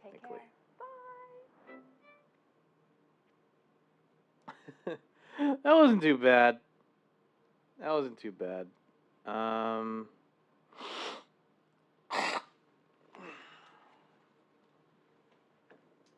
my god. Why am I suddenly getting tired? You know, I'm gonna try to get let me get a Gatorade going, see if that helps. Oh my god.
All right, here we go.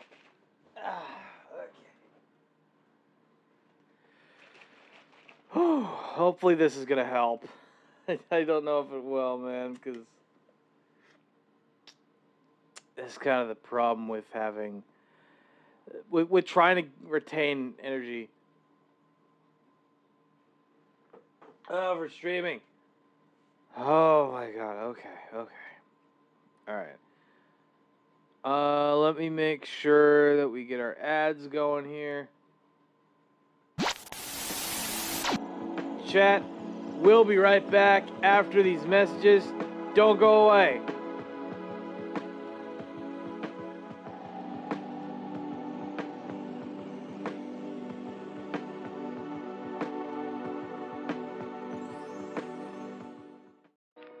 It's okay, Aunt Alex. I'm a man now. Oh, thank you. That reservation still standing? Barely. And how you doing, little partner? Walker told me I have AIDS. Hey! Give me 2 minutes. Okay. Oh, and we're having dinner with my boss, all right? Like that. Shake. Like that. Shake. Like that. Hey, you look great. Thanks. A little overdressed for a barbecue. Forward focus. Nothing chic. Enough room to get yourself into anything. 日本の皆様へ心を込めた贈り物。戦火では季節折々のフルーツをはじめシーフード、ビーフステーキ、ワインなどたくさんの商品を用意しております。お申し込みお問い合わせは 1-800-874-7754 戦火までどうぞ。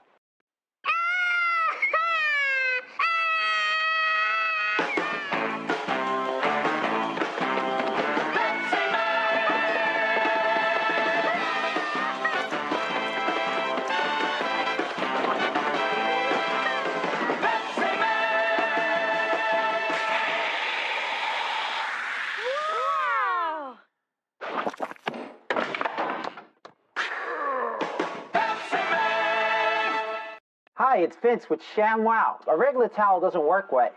This works wet or dry. This is for the house, the car, the boat, the RV. ShamWow holds 20 times its weight in liquid. Look at this. It just does the work. The ShamWow sells for $19.95, but you get one for the house, one for the car, two for the kitchen and bathroom.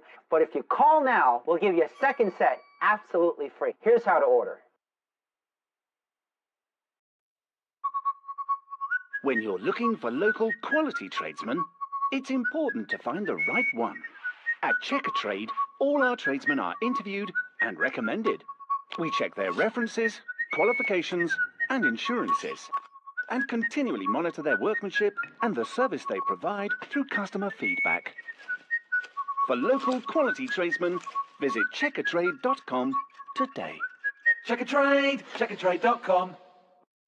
I know you like your outfit stylish. Any other line but the Gap is childish. Everybody working is your personal stylist. You're falling. Once you hear the Gap calling, you can't resist the shopping. Big ballin', not stopping, yes, y'allin'. Jeans popping in every mall in town and city. GAP, gritty, ready to go for us, by us, on the low. G, that's for getting the A for always. P, that's for power and the people that praise. Backwards, P for popular, A for attitude. G, get it going, Daddy Gap is on the move. How easy is this? Fall into the Gap. Ladies, check out the bling. Boobs, rip their heads off and suck their guts out.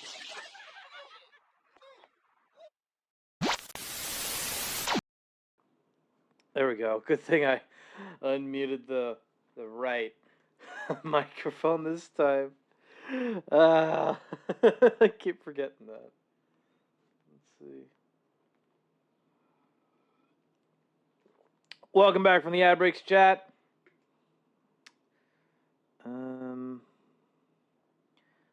Doesn't look like any ads popped up, apparently. A little weird, but I guess we'll take it. I guess. You know what? Just to make things fair, let's do this one that he sent. Okay, there we go. Oh my God.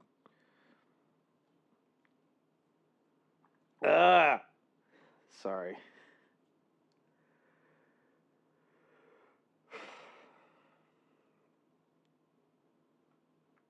Okay. From Trixie Mattel, mukbang with kimchi. Trixie tries Kim's favorite Korean dishes. Ooh, okay, this should be interesting. Drag Queen mukbang. Let's give it a try. Okay, I mean, do your thing, I guess. Did they still never give me nothing? You know what's really funny? Right after that video, they reached out to me, and then asked me for my address. It's like they stabbed a knife, pulled it out. They said we'd love to send you something, and you just every day you went to the post office. Literally, I was like checking the mailbox every single day, and nothing came from Chipotle. They said you, your drag, your whole family. All the food that I'm going to be introducing to Trixie is Korean food, and all of it is All right. vegetarian. Because I'm vegetarian. Yep. And Trixie is the Nice. blood of like a 80-year-old Wisconsin person. Yeah, I wouldn't say. I'm just one of those people where it's a new food, and I'm like, I hate it. And they're like, you haven't even tried it. I'm like, It sounds about right. I know, but I know I'm gonna hate it. So this is really me broadening my horizon. I've actually introduced you to a lot of food. That's really true. I got you into jalapenos. Yes, that's very Nice. Oh, more food is here. Food. Food is already young. Nice. All the makeup I'm wearing today is Kimchi Chic Beauty. We just launched our Get. This is crazy. Oh, there's a lot. That's a lot of food. Oh God. Yeah, this is all of it. Okay, anyway. 2 bags worth of Korean already. Okay. My makeup. So that one is banana milk. I love it. But banana milk? He in his mid to late 30s. Get some protein in your system. Funny thing about me is, I rarely ever go to a Korean barbecue. I wish I would do it more often, but it's mainly for like special occasions. So, I mean, it's not bad. It's not a bad thing necessarily. Like the most, okay, in regards to like Asian, in regards to Asian cuisine, the best I'm able to get for cheap is just grocery store sushi. There is nothing wrong with just eating grocery store sushi, okay? No shame in it, all right? As long as you can afford it, you're good. You're good. 5 meals a day. But I'm talking 5 big meals. What's in here? So 5 big meals? No. I'm in the weeds. I'm in the weeds. Ooh! Oh, that's okay. That's a pretty good cheese pull. All right. It took a minute. It took a minute to get that cheese pull, but that's pretty good. That's pretty good. That's pretty good. Like this? Yep. Wait, what is that? Oh God. Oh my God. I thought it was macaroni. What was it's a hard bill, like okay. Oh, okay, false alarm. Of course. Right out the gate. It's very spicy. Spooked. Yep. Got spooked there indeed. Okay, have a sip of banana milk and cool it down.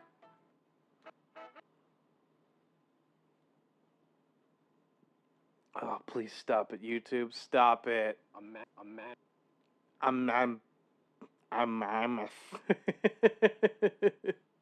And then that's just the regular kimchi on its own. Nice. That's my brand. If I don't like it, is our friendship over? No. I don't like Laffy Taffy. You don't think I'm coming after you? Fair. I'm scared of it. Go for it. It's like sauerkraut. I hate sauerkraut. I've tried kimchi before. I have actually tried kimchi before. It's not that bad. It's a little spicy, but like once you get over that hump, it's pretty good. It's pretty good for what it is. Okay, well, let me pop. Okay, those are veggies. There you go. There you go. I almost ate that. Well, I wouldn't have let you. I wouldn't have let you. Some dipping sauce. I probably would, honestly, might not even have clocked it. Like, I've had... I wish more American fried food was like this. Yeah. It's, like, crunchier and lighter. You ever go to, like, Yeah. Wisconsin State Fair? I wouldn't be opposed to it. I do want to try fried butter. Yeah, Wisconsin State Fair is, like, Fried butter? No. Just straight up no. fried Twinkies, fried Oreos, fried butter, fried ice cream. But I don't think I have enough white bread to take. Wisconsin, are you okay?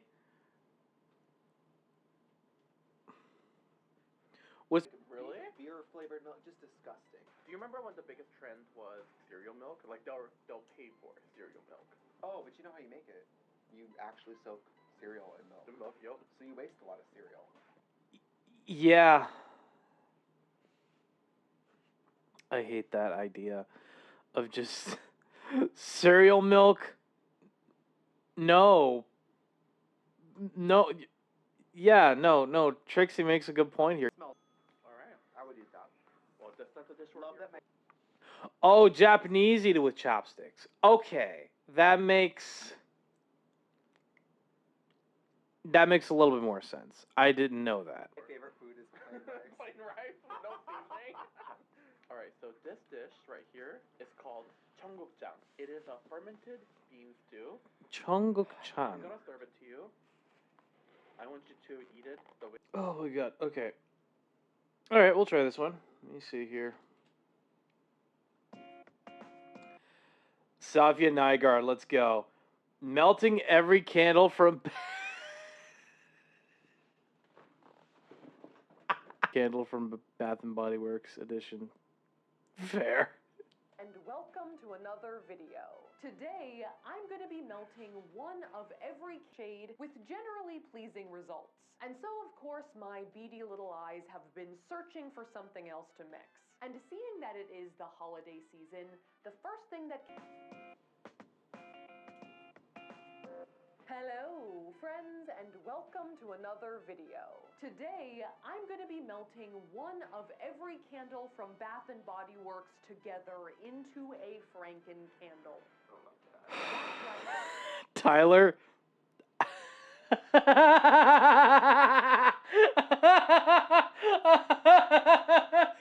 Oh my God, the fucking freeze frame.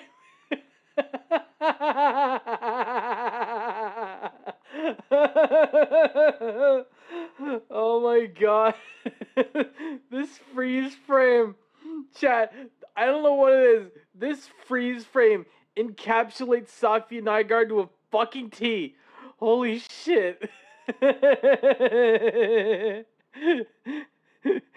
She's just holding a knife with a smile. Like there's probably like 18 different candles. 18 different candle scents just here alone. Now, Bath and Body Works has been around for a while. In the early to mid-2000s, they were especially notorious for their body sprays, of which I had many. But sometime over the years, their candle game has evolved into one of the most well-known parts of their brand. Helped by the demand they create with their large sale on Candle Day. Absolutely insane shit. And the seasonal limited edition candles they release, people freak out about Bath and Body Works. Around, there's barely anybody in the frickin' store. And I'm not immune to this. I also love a good 3-wick burner, and they have such a large inventory of candles, they really do have something for every nose. So I was thinking, if I bought one of every candle that Bath & Body Works sells, particularly now as they have both their normal odor inventory as well. What the fuck? Okay, I need to go back. Not a good smell. Banana split milkshake. Oh, good God. Oh, good God. As well as their holiday scents out, could I create the ultimate layered mega candle of my wildest dreams? Something that works for all seasons, kind of like Christmas in July? Well, there's only one way to find out. Except it's not Christmas, and it's certainly not July. Not yet, anyways. Right. Let's do it.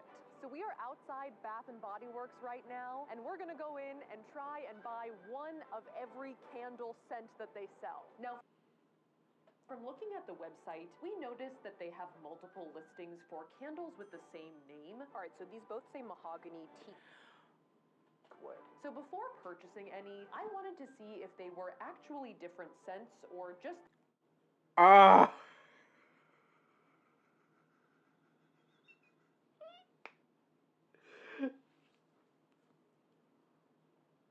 I'm speechless.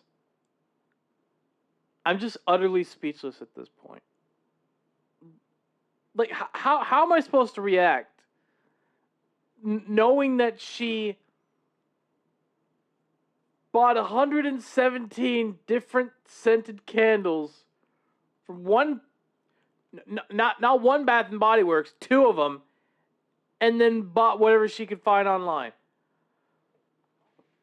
There were 1 or 2 that were sold out online, and probably a couple that we didn't even know about and couldn't find. But I would say that we bought pretty close to every candle available from Bath and Body Works. Pretty damn close. Okay, so these are all of our candles untopped. Uncorked. Capped, just to, see what I'm getting myself into. Oh my God. Holy shit. What? I mean, with all of them open, open, I am getting like so many different scents in my nostrils, it's hard to think. Over here, it's a little harder to say, but over here, it smells like Fruit Loops, I think. And just based on the fact that it smells kind of different as Fruit I move Loops. around, I don't think that we'll be able to figure out what the final scent will be just from this. So I think it's time to start figuring out how exactly we're going to melt all of these together. So I'm going to categorize these candles into sort of like scent families, just based on which ones I think go together. They do also list the fragrance notes for each candle on the bottom of the jar as well as on the website. But for my purposes, I'm going to be grouping them sort of subjectively. And once they're all sorted, my process is to basically take a melon baller and scoop out a little bit of wax from each candle to put into our mixture. And Okay, using a melon baller on each of these candles, just get like a little bit of, just get a little bit of wax from the candles, like it's an ice cream. Okay, sure. Whatever floats your boat, I guess. hopefully one scoop from over 100 candles will gather together enough wax to make one candle, the Franken candle, the Franken Body Works. Oh, that works. Also, this hot plate is not on. I'm gonna put in all the wax cold first and then melt it later. Yeah, smart idea. Get all the wax in there first, melt it down later. So our Got it. first scent category is foods, not Christmas foods. More Just generic foods, I guess. like brunch foods. And I'm gonna start off with this one, French baguette. Now this is our only single wick candle because it's the only one we couldn't find in a 3-wick. Other ones are available in this smaller jar, but I like the big ones. Oh, that smells wonderful. It Nice. smells like a toasted croissant. All right, so I'm gonna start scooping. This one has like the smallest surface area to scoop, so this one might be tough. Oh God. Oh my God. You're gonna end up with tennis elbow. Oh, there we go. There we go. Oh. Yeah, all right. I'm going to use this like giant toothpick to poke the wax out of the melon baller because it's not stuck, but you know, it's waxy. Yeah. With that, we have one candle down, hundreds to go. Well, like 100 and a few. All right, so let's 100 and a get few. into our groove here. You know what I mean? Let's start scooping. Melon balling. Let's start balling. I raised the stork. Let's start melon balling. Food category, we have 10 candles, most of which are generally sweet. And the majority of their fragrance notes have to do with vanilla, sugar, sea salt, and different fruits, namely peaches, lemons, and all kinds of berries. I mean, that's and not though bad. I would say a lot of them have similar notes, they do have varying levels of boldness. What is that? I feel like there's just like 2 buckets of candles. Like candles you can stick your face in and candles that stick their face in you. Yeah. Banana split milkshake candle is almost offensive, but it's not even the baddest of the bunch. Okay, so this one is a blueberry maple pancake candle, which smells a little bit like if IHOP got smacked in the face by a blueberry. Oh God. Oh, that's never a good sign. Yep, and the smell actually gets stronger when I dig into it with the melon baller. And the second you like pull up the scooper, it just like wafts towards your face. Oh. Oh no. This is the last food-scented candle, at least until we get to the seasonal ones. And this one is called Georgia Peach. There's been a murder in Savannah, Georgia. No one from Georgia really talks like that anymore. Yeah. But I'm really just referencing The Office right now. So with all of that wax scooped, let's take a whiff of our concoction so far. Ooh. All right. I think it smells like blueberries. Ooh, Yeah. Okay. Heavy blueberry. That is pungent. That is Now, pungent. I pretty much smell only blueberries, but we'll see what happens over the next couple of hours. So next up, we're moving on to what I would call the spa scent category. Okay. And I would generalize them by saying it seems like it would be nice if someone sprayed it on your face. Sure. So a big staple for the notes in this section is flowers, in addition to the somewhat ambiguous water fragrance, which I think kind of fits the spa theme, as well as a speckling of citrus. And I think that in general, these sort of like floral, leafy spa scents are a little less pungent. They're more of a fragrance than an odor. And I think that maybe because of their subtlety, some of them really strum some nostalgia strings, like Villa Bergamot. This one smells like the gift shop at Colonial Williamsburg. And Oh shit. So spa bukkake. Yeah, no, that. You know what? No, that sounds about right. And white tea and ginger, which smells like my baby doll did when I was 5. Oh god. You got thrown back in time? Yes, definitely. All right, so checking back in with the pot. It definitely smells a little more floral. But Okay. I'm still smelling the blueberry. Get out of here. Oh no. Oh, that blueberry is gonna be strong. Mm-hmm. Yeah, it's not promising. I am. I swear I am. With like a touch of lemon something. All right, so after this category, I have 3 candles that all smell like Abercrombie and Fitch. All of them have some variation on teak wood, which must just mean Abercrombie and Fitch smell. Oh yeah. Yeah. That's Abercrombie. Well, it haunts me in my dreams. I just hear like pounding house music and I smell this scent. They also have this one called Mahogany Teakwood High Intensity, which is for when you want to smell like you went into Abercrombie and Fitch with your friends in 2007 and never left. And then the next category Oh god. is 6 aromatherapy candles with 2 eucalyptus candles kind of like thrown in the bunch. And after all those, our concoction smells like blueberry. How is the blueberry smell still there? Oh no. What the fuck is happening? With a dash of like soap. So I'm not With a dash of soap. So that's new. sure if any of the therapeutic elements of these candles are gonna make it through to the final mixture. No. I don't know if anyone can truly be relaxed when smelling that blueberry one. So our next category is summer. So I'm gonna start off this round with Island Margarita. There are 18 candles in this category, and actually a fair amount of them are named after drinks. Now we do have an entire separate section of alcoholic drinks coming up next, but I would say that these are like summer drinks. And in Sure. terms of the scents, coconut as well as other fruit like mango and pineapple are well represented. There's also a few candles with like general ocean scents and assorted wood smells. Ocean driftwood kind of smells like Hollister. I guess teakwood smells like Abercrombie and driftwood smells like Hollister. I will say though that I think that most of the candles in this section smell pretty nice, and they are making our mixture smell more like coconut. That may be though because there are a lot of tropical candles on top, so we'll see when it melts who really comes out. Okay, so at least it's smelling less like blueberry now, so that's good. On top. So next up, let's move on to the New Year's / alcoholic drinks category. So first up Let's in this go. round is champagne toast, which smells, I think I've lost the ability to smell. It says it smells Oh god. berries and tangerine. I do smell some berries, but it's almost like berry tums.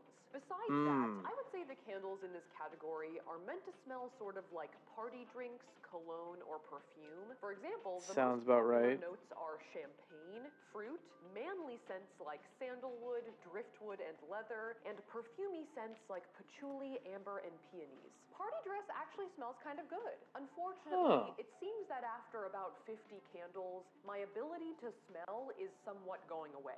In the Stars kind of smells like party dress. Now I think I forget what party dress smells like. Oh god, that's not good at all. Oh no. Can I get high from this? The last one of the festive category is called black tie, and it smells also like party dress. Oh no. I'm confused. What is happening? Let's just keep moving. Okay, so with that, we're done with the like New Year's celebration alcohol category, and we're moving on into the more seasonal candles. So I'm gonna go for a quick walk to clear out my nose. Yeah, probably a good idea. Oh. And then we'll move on to the fall candles. So this section has 10 candles, and I would say the general vibe is things you would smell or eat or wear around a bonfire. Sure. Common notes such as cinnamon / clove, wood, sugar, and That's not the way you're supposed to say cinnamon. It's supposed to be pronounced cinnamon. Cinnamon. Anyway. And a little bit of pumpkin. They're kind of like the candles that Bath & Body Works probably tries to sell before it's like really couth to put out the Christmas candles. Yeah. Like the early November candles. Sure. Exactly. This one smells kind of like Michael's, like craft store. Oh, yeah. I just want to keep... Oh! It Careful. exploded. Sorry, I got... Well... Gotta be careful.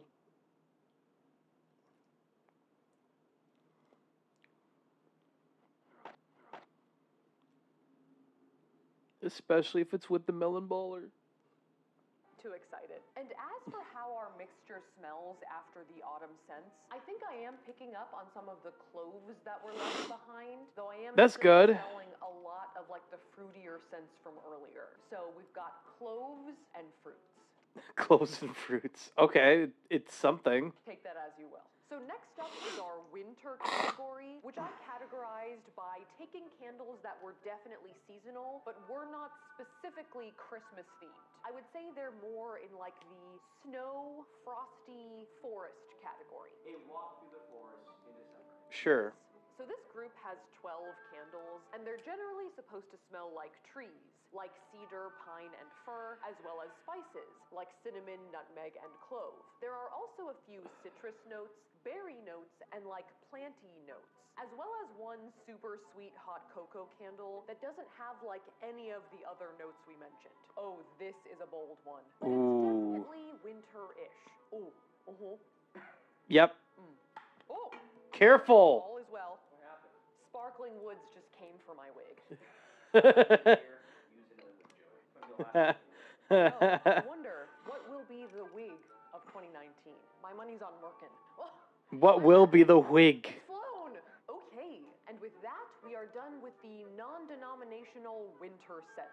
I will say that Yay. aren't necessarily denominational, but I feel like they are more specifically Christmas targeted, either with their packaging or with their names. First up, Sounds about right. general Christmas.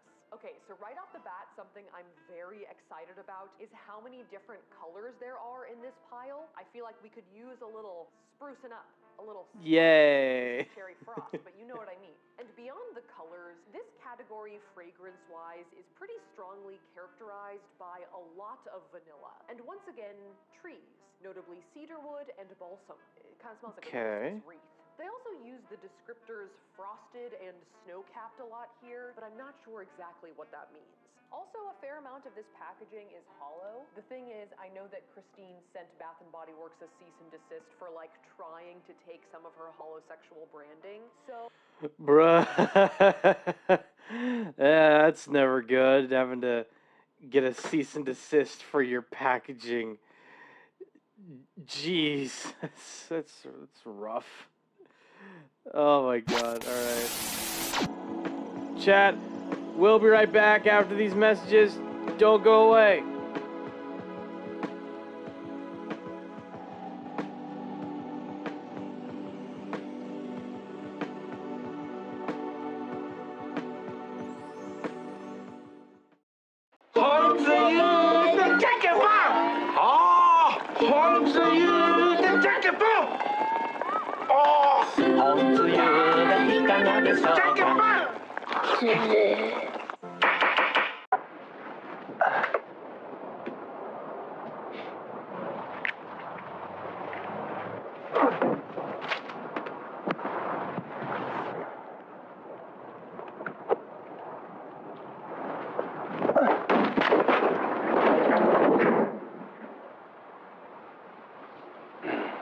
Next time, let the clutch out easier.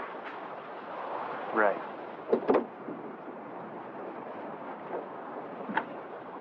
Hey. This is for those ready to hit the road. Hit the road.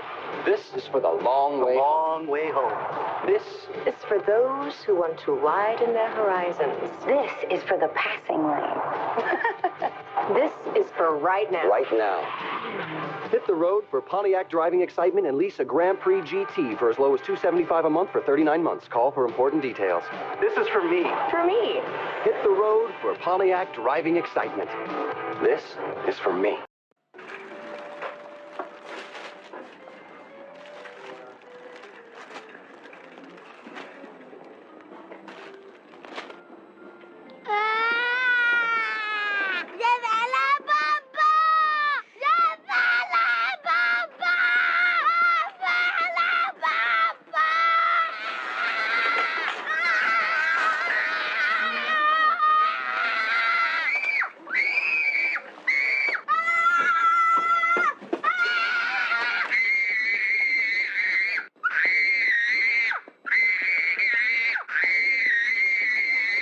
Zazu condoms.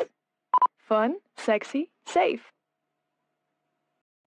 At Asda, we're always finding ways to lower costs. We pass those savings on to the customer. We've reduced packaging so we can save you money on your washing powder. It's gone from a box to a tiny strip of cardboard. We're always finding new ways to drive more fuel efficiently. Because we save money on fuel, you can save money on your breakfast cereal. If we put all them savings together, that means another big rollback. Big rollback! 4,000 rollbacks this spring. 4,000, that's a lot. Everything you need for your week's shop. Asda, saving you money every day.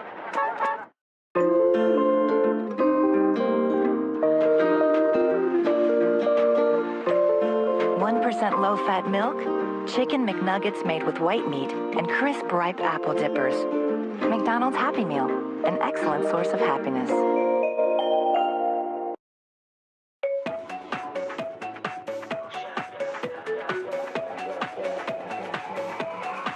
I want some crusher, a little crusher, no added sugar, it tastes so great. I want some crusher, a glass of crusher, it's tough enough to make milkshake. Add milk, or we'll crusher.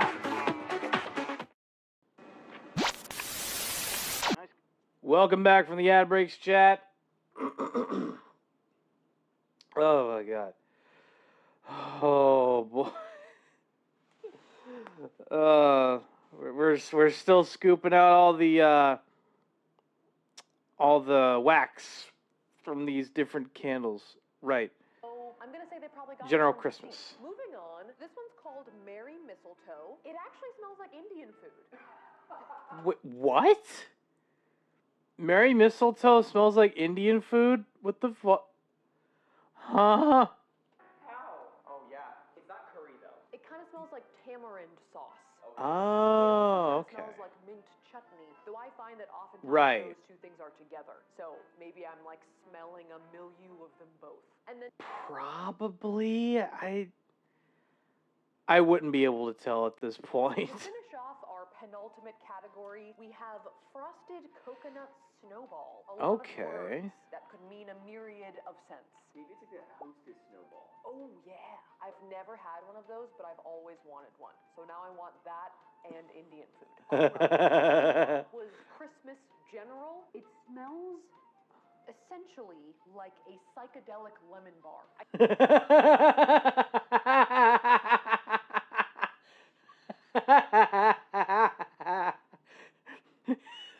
Oh god. That description though. It smells like a psychedelic lemon bar. Ooh, boy, that sounds fun. Tree scents are starting to read lemon, if that makes sense. And I'm definitely smelling some sugar. So that's where the lemon bar Yeah. comes in. I So can now see on it. to the final category, Christmas foods Oh boy, Christmas food. / drinks. Christmas food / drinks. That makes sense. Got it. Edibles. So this is our biggest category with 24 candles, and the fragrance notes are basically just ingredients for like Christmas desserts. Sure. Vanilla, sugar, cinnamon, caramel, orange, ginger, and my personal favorite, peppermint. Like here we've got some mint chocolate, Ooh. That looks good. right? I wonder how it tastes. It smells like midnight. Don't eat it. Don't eat it. Don't eat. Oh my god. You want some? I'm googling whether or not you eat candles. Don't eat candles at home, kids. Do as I say. Don't eat not candles like. at home. And besides having some tasty ones, this category also has some iconic Bath and Body Works candles. So up next we have Winter Candy Apple, which I'm pretty sure was one of the candles that the Bath and Body Works freak out lady freaked out about. I don't know. I've been busy taking care of bitches all day. I've been taking care of bitches all day.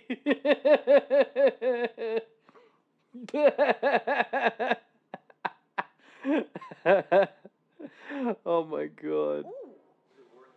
I'm not sure it was. I'm not sure if it was worth the ire. That's fair.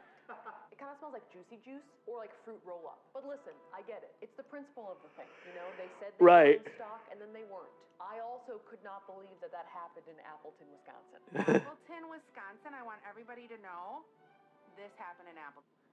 This happened in Appleton, Wisconsin. I want everyone to know that on YouTube, this shit happened in Appleton, Wisconsin.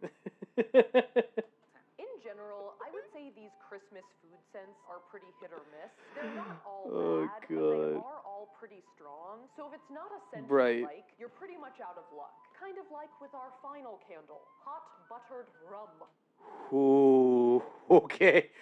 Oh, this better be good. Ooh, it kind of smells... It's pungent. Nope. like root beer candy tastes. Also the A&W root beer. Candies, though. Yeah. Oh, the candies. Okay. That's like a really bizarre and like maybe random reference. Yeah, that is the most random reference I've heard. I've never had a... I've been to a KFC before that had like A&W branding and shit like that. I've never once had an A&W root beer or like their candies. Never. No way. That's mainstream. Really? I think so. Is that mainstream? Let us know. Okay, so we are finally done scooping wax out of candles. Yep. Yay. Give my pot a little interstitial whiff just to see how it smells before it's melted. It smells kind of like peppermint. Could it be blueberry? It's back.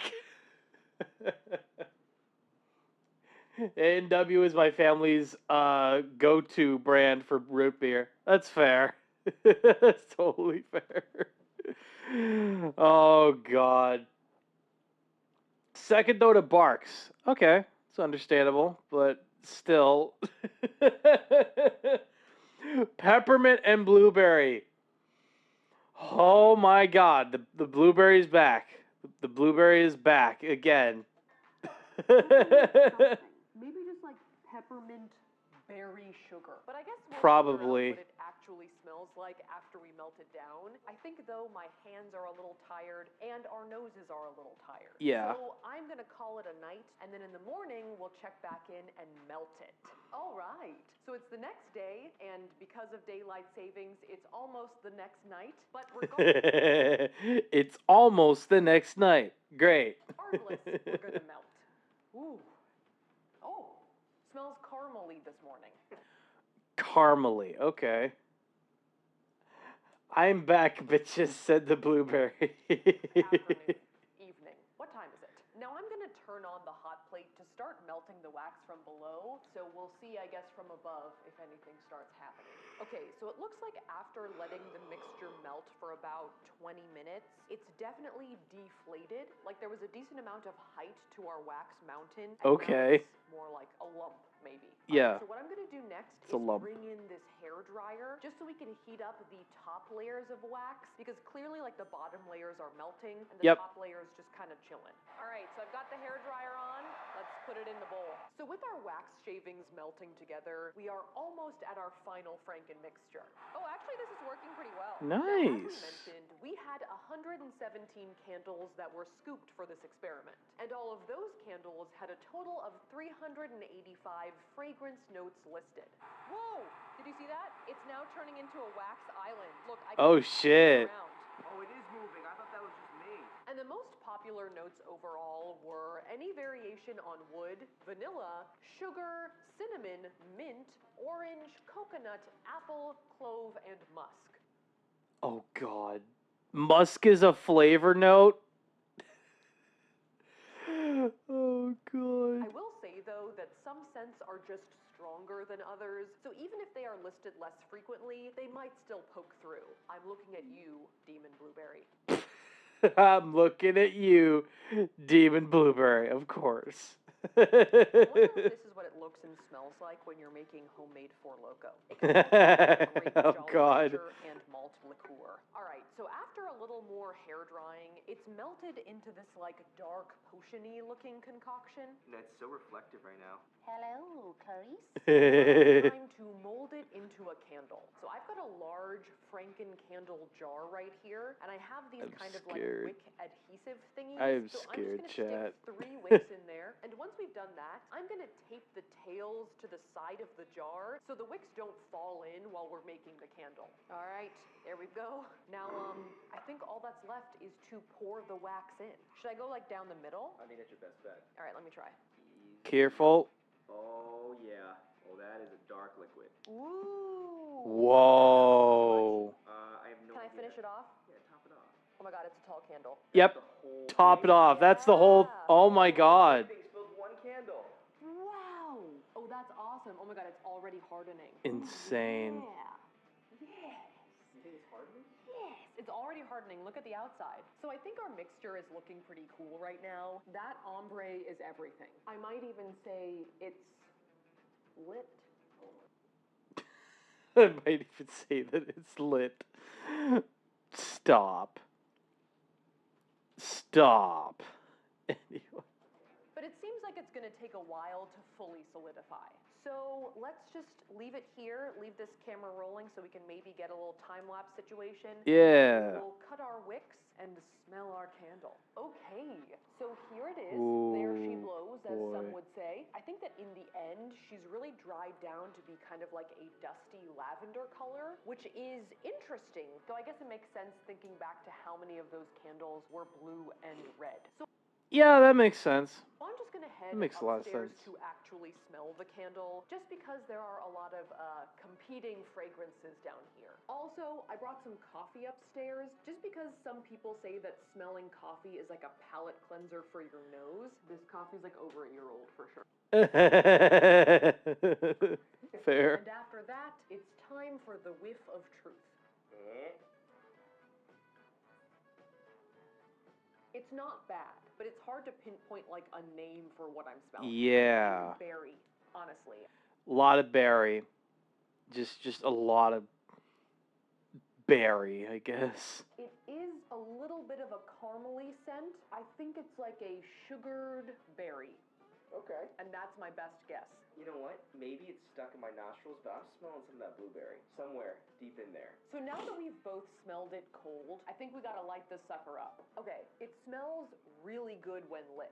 Oh yeah? I think Ooh. it's still a berry smell though. Okay.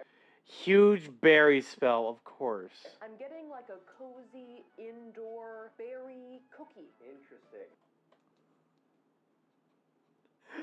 A berry cookie. Oh god. Maybe a pancake? It is possible that the blueberry maple pancake ended up on top. Yeah. More than likely. More likely to happen than you think. But even if that's true, the Franken Body Works scent definitely has some layers to it that are hard to pin down, and I really want to be able to convey those to you guys effectively. So I embarked on a smell quest to get more opinions on our candle to share with all of you. Oh god. I'm scared. I'm gonna go up to strangers and ask them to smell my candle. Not creepy at all. This isn't creepy at all. For something. So right off the bat, we had people corroborating our guesses as to what the Franken candle smelled like. It's sweet, maybe something baked, like a cupcake maybe? Any undertones? Pretend you're a candle sommelier. Sommelier. Raisin! With Raisin. baked goods and Oh. Blueberries maybe? as well as some holiday undertones. Like cinnamon? Cinnamon! All right, fair. Anything else? Some kind of woody smell? But there was also a contingent of people who were picking up on undertones of the candle that I could not smell. It smells floral. Floral? Whoa. Bath and Body Works. Bath and Body Works, it totally smells. Okay. With a few votes for flowers. Smells like lavender? I smell. This? Lavender. Not even a lot of lavender. It's so odd. It's so odd to not find that particular smell. Lavender! That's our second lavender. I'm totally missing the lavender over here. So after getting some conflicting opinions out in public, we decided to go see Daniel Stone at Stone Candle Bar in Santa Monica, where they both produce and sell candles, as well as hold custom candle making classes. Ooh, nice. That's what I've heard. And we were hoping he could give an expert opinion. Would you like me just to just put my 2 cents Yeah, in it? yeah. Put your nose right in it. Alright, so immediately it smells like a holiday scent. As holiday scents tend to be overpowering and kind of gourmandaise and rich. Now, if you don't mind, I can get a little bit more out of this if I rub the wax and let the notes kind of come out. Yeah, swatch it. Still really overpowering with that apple cinnamon. Very overpowering. Vanilla scent. Now, in an attempt to figure out exactly what the Franken Body Works smelled like on our own, we had actually sniffed all our candles and picked out 11 that were kind of close. That's insane. You managed to narrow it down to like 11 different candles as to what it could smell like. Obviously, blueberry maple pancakes. Yeah, that's kind of overpowering. None of them were perfect, but if you hold chestnut and clove, hot cocoa, and the dreaded blueberry pancakes up to your face at the same time, I think you can kind of smell all of the layers of the Franken candle. And there's the pancake again. That's pretty good. So we've been trying to figure out what it smells like. Yeah. And we came up with blueberry pancake. Yeah, blueberry pancake, totally. Hot cocoa and chestnut clove. Chestnut is a great one in there. All right, there we go. So it sounds like our little 3-candle combo was the way to go. I'm sure wow. There were other things in here. We did. I'm sure there were some ocean fragrances and some sandalwoods and a clean linen, and all those wonderful things are just overpowered by the food fragrances. And so yeah. All right, so expert opinion, it smells kind of like blueberries, plus sort of like a cinnamony holiday undertone. Walnut, chestnut, cocoa. Yeah. That should do it. All right. Yep. So I think that is our best attempt Sounds at about right. conveying the essence of the Franken Body Works. Now, what I will say is that I think the candle looks good and of the Franken Body Works. Now, what I will say is that look at that face. Nuts and berries, basically. Yeah, basically. Look at that face. This is too silly, man. And smells enjoyable, but like Daniel said, you can't really smell any of the non-sweet scents, so I'm not sure it really is the best of all seasons. Another screenshot. Okay. The candle looks good and fuck. Of the Franken Body Works. Now, what I will say is that I think the candle looks good.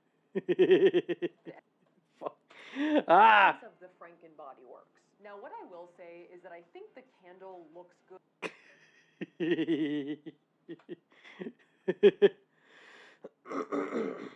There you go.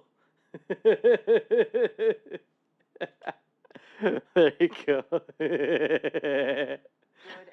Oh my god. But like Daniel said, another you can't screenshot. Really smell any of the non-sweet scents, so I'm not sure it really is the best of all seasons. Yeah. It's more just like Christmas. And I think that has to do with just how strong the food scents are. Because even though notes like mint, musk, eucalyptus, and sandalwood were very popular, I don't really smell them at all. Regardless, I am pretty pleased with our final candle, and I'm definitely going to be burning it for a long, long time. And while I'm not sure I would recommend Franken candling, as I don't know if I'm going to be doing it again, and it did give Tyler a prolonged headache, I am now pleased with the amount of candles it's fair. I have to use in the coming months. I'd say we have pretty much a year's supply of candles right here. A year? I mean, not if we burn it literally 24/7. Oh, I meant like more than a year. Oh. Thank you guys so much. Oh, I meant like more than a year. Let us know in the comments below what you think we should name our Franken candle. If you like that video, make sure to shamash that like button, and if you want to see more Shamash. videos like this, make sure to shamash that subscribe button. Here are my social media handles, and a big shout out to Emma for watching. Thanks for watching, Emma, and I... Freaking insane work there, man. Oh god, alright. Fuck it, let's do another one. Oh god. Come on. Don't give me ads, YouTube, please. Stop it. I don't want ads again.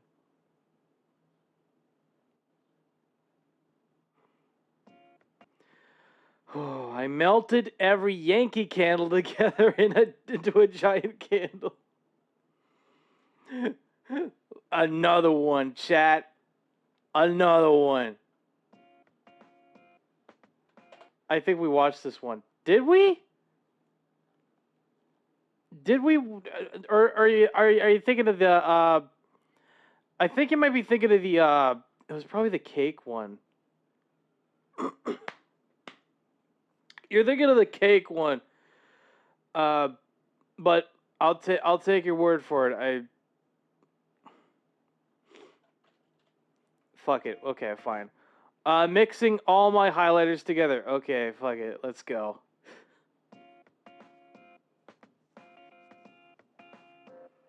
Bad makeup science. Highlighter edition. Yeah, you're thinking of the cake one. But, you know what? We'll watch this one. Hello, friends, and welcome to another video. Today, I'm going to be mixing all of my highlighters together into one giant, hopefully dazzling mega highlight. Okay, chat. I'm sorry. I don't mean to be rude. What is that on her arm? Is that just hair? You know what? Don't ask questions.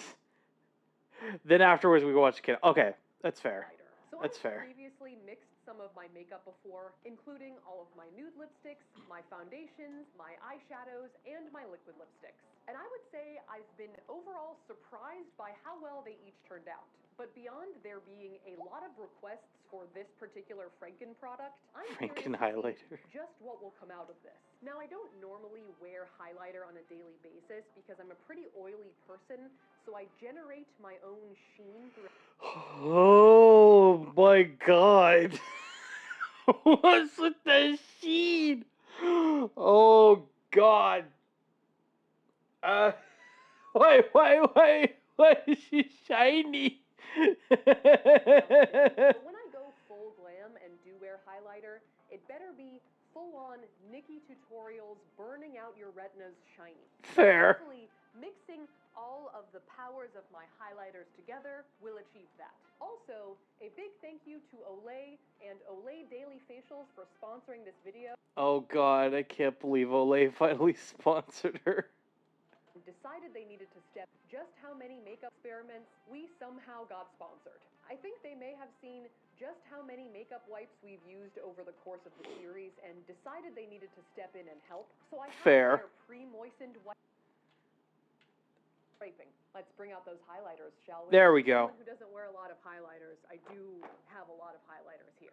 So I'm going to try and get a little sampling of each highlighter using this scalpel here to just scrape off a tiny bit into the same pan, and then at the end, once I've done that to all of my highlighters, I'll use this makeup repairing mousse to try and set it all down and turn it into a usable highlighter. I also have these two sheets of paper. One is for a fan suggestion to put a piece of paper underneath where I'm like pouring things, so at the end, Oh, okay. all the extra casualties away, I can just pour it in, and also one for swatching. Although I feel like swatching highlighters on a piece of paper doesn't really allow you to see the highlighter in its full glory because it looks best on skin. I mean, that's fair. So I'm also going to be swatching them all on my face. All right, I'm Okay. now. Let's start scraping. All right, so let's begin with this one, which I wear a decent amount. This is the Becca Shimmering Skin Perfector in Opal. I feel like I have a decent amount of highlighters that are this tan rosy color that are supposed to just be like a little bit of shine on your face, but I do have some more odd ones, like purple, rainbow, green, glow-in-the-dark, that we'll get to last. All right, let's scrape. Oh yeah, that's a soft one. Yeah. It's very velvety. Just lifting right up. It's upsetting. All right, let's dump this one in. That's a decent amount, actually. So Doesn't look like upsetting. we've harmed it too horribly. And now I've got a lot on my finger. Perfect, because I got to swatch it on my face. So that's Yay. Yeah. That's a good effect. All right, so I'm going to grab all of my, like, natural, like, nudie highlighters Okay. and do those first. Oh, this one's bulbous. It's like a little boobit. A little boobish. Yeah. I can kind of see it. Creating a nice little areola mound. Are we gonna get demonetized? Free the nipple. One like a drum. You know those videos that like play All Star on a thick cat? For example. I'll start a thick cat. Where is this gold? It was meant to be. Oh, this one has an. It was only meant to be. Free the teat. Cute flower that hasn't been True. yet. Should I kill the design or that's too sad? I'm gonna create my own design. I was gonna create a little heart. Ooh. Oh, that's a butt heart. We've got another one. I'm gonna try and make a star this time. It's like the highlighter color of like Patrick from SpongeBob. This is full glam Patrick. The inner machinations of my mind are an enigma. This is perfect. Line on these ones because I don't think there's any space for us to do any freestyle. That's the most satisfying one yet. It looks like some spices. Got some cinnamon, A some little sugar, bit. some other spices. All right, so we're nearing the end of the nudie ones, and I'm making some good progress on my face. You're like beige Rudolph. Oh, I do kind of look like a deranged reindeer. Oh, God. One is this one from 7-Eleven. So it's got like two different sides. So let's do them both and see if we can't cascade them in. It kind of looks like someone powdered up Tums. The only good Tums are the mint ones. Don't at me. I'm going to double swatch this guy because it's got two sides. I was about to go like this. It's fair. That's not okay. All right, so I think that concludes the normal highlighter portion of this evening. Let's move on to the weird ones, shall we? Look at that paper shine. Staples is quaking. All right, let's start with these ones. We've got purple and red and orange. I call this Charizard cheeks.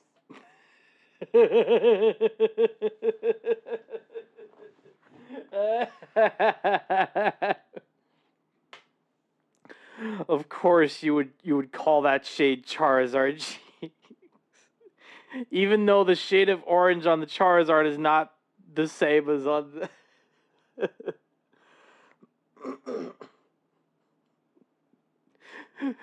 I can already imagine there's probably like one Pokemon fan in the audience that was just like, nice. And this icy blue one. If the last one was Charizard cheeks, this is Elsa's buttocks. Elsa's buttocks. Oh, God. Next up, we're gonna blow through a couple, like these salt and pepper shaker ones, and this one that says it's hollow, but it's not really. Fair. Just complete my facial hair and make a highlighter mustache. Highlighter the Cupid's bow, key. You know what? It kind of works. All right, so this Kind of next works. one is very glittery. This is the Aurora Glow Kit by Whoa. Anastasia Beverly Hills. I think that we should do this palette kind of like how we did the eyeshadows, where we do a bunch of them in a row and then kind of cascade them in. All right, so this next one is a palette from Oh Huda my Beauty, which Tyler calls Huda Booty. Huda booty. It is much easier to say than Huda Beauty. Huda Booty. Oh, it's a Huda magnetic Booty. palette. It is taking my scalpel with it. I wouldn't Careful. expect that. Huda didn't let me know. Okay, so we're nearing the home stretch. I have 5 left in here. So let's start with these rainbows. Now, I never know with these rainbow highlighters if you're supposed to apply it like a rainbow or like mix them all together on your brush and then apply them. So, yeah, I think we should just carve right down the middle. Like right Of course. between my eyebrows, like a little unibrow. Just right down the Wait, middle. that's actually a nice highlighter. Highlighter unibrows. Sounds like it could be an Instagram trend, to be honest.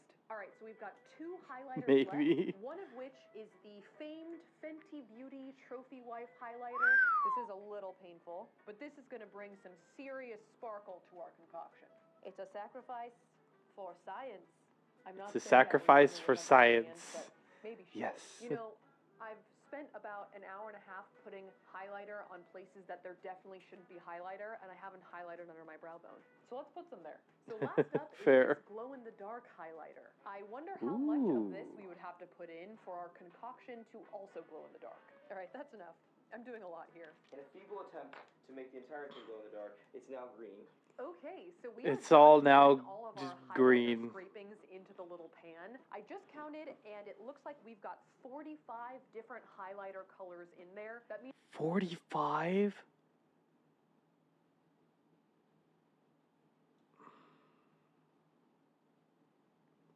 I just feel so lost right now.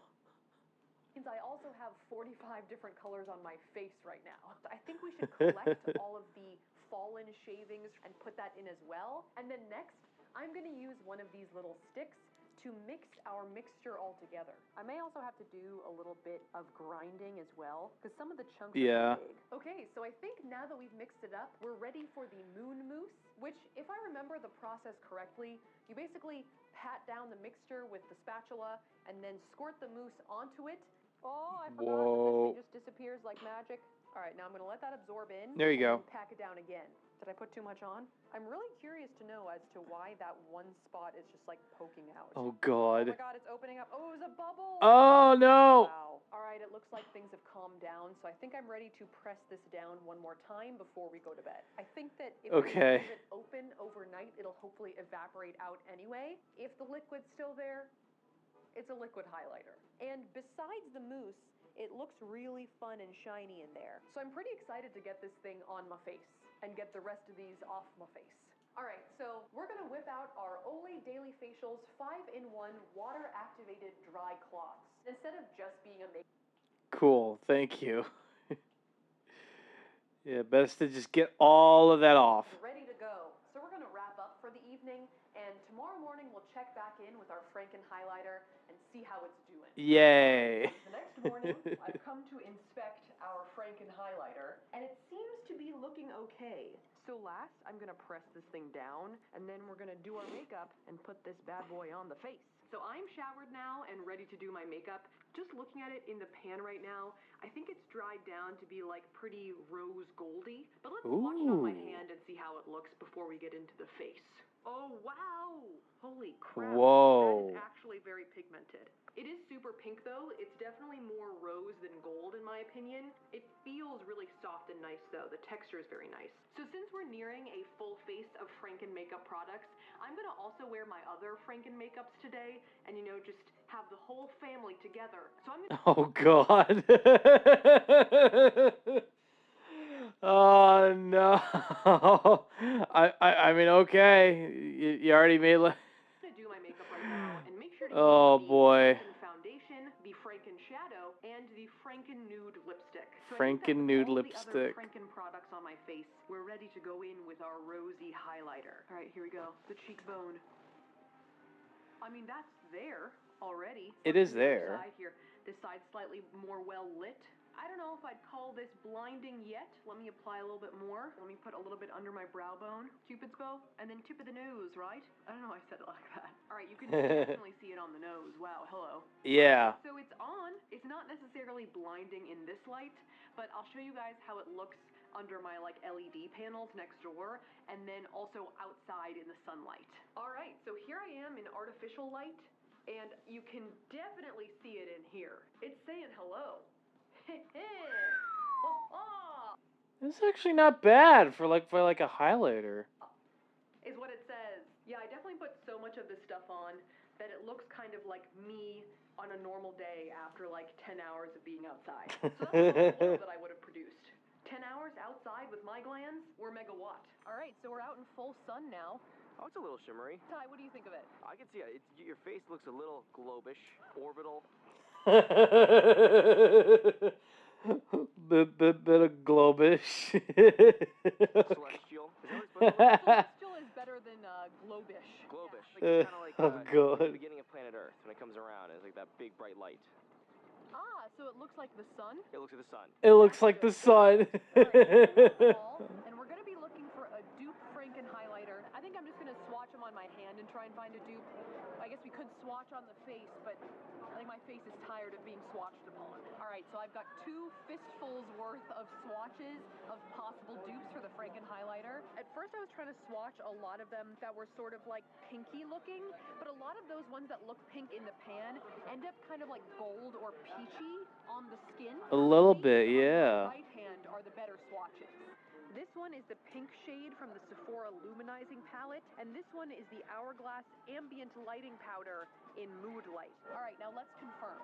If anything, the Franken highlighter is just like a more shimmery version of these guys. Huh. A little bit of extra shine is the glow in the dark. Speaking of that, how should we see if this thing's glow in the dark? Just go somewhere dark and see what happens? Is that how the other one works? I mean, I guess. Okay, so it turns out the way you test this glow in the dark highlighter is with a black light. So we got one. Just so you guys Of know course. what the glow in the dark highlighter looks like next to a black light. Nice. Well, that's Okay. Okay, and then this is our highlighter with the black light on it. Look at my mustache right now. Is it glow in the dark? Oh, there is a little bit of it. There's a little bit of glow in the dark in there. Nice. Right in the Cupid's bow? Do you have any under your eyebrow? Oh yeah. The cheeks A little not so bit. much. I guess it's hard to see it because it's more spread out. I think the Cupid's bow / mustache area was somehow allocated a lot of the glow in the dark pigments. I don't know what all the other specks are around my face. There's like blue specks too.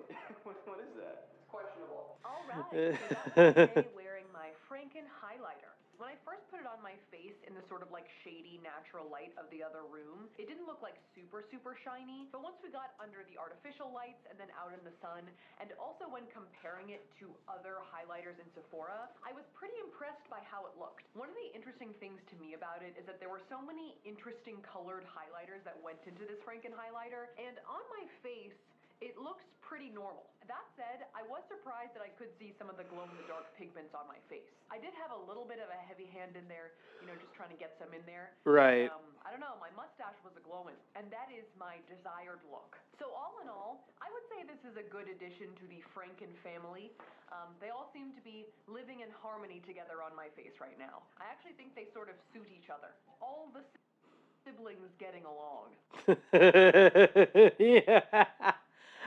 Yeah, pretty much just all of the Frankenstein makeup products. Like they're all cool. They're all one big happy family. So thank you guys so much for watching. If you like that video, Oh my god. smash that like button, and if you want to see more videos like this, make sure to smash that subscribe button. And once again, a big thank you to Olay Daily Facials for.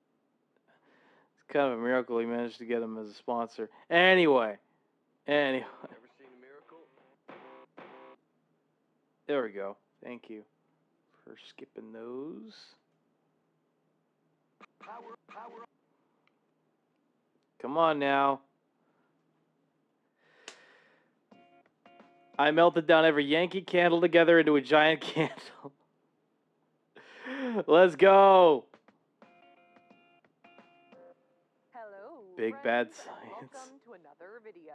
This week, we're going to be melting one of every Yankee candle together into a single, giant Franken candle. If you can't handle the heat, then get out. In 1969, in South Hadley, Massachusetts, Michael Kittredge created his first... Oh, I'm sorry, Safia. I didn't quite catch it. What was that? ...together into a single, giant Franken candle. If you can't handle the heat, then get out. In 1969, in South Hadley, Massachusetts, Michael Kittredge created his first scented candle.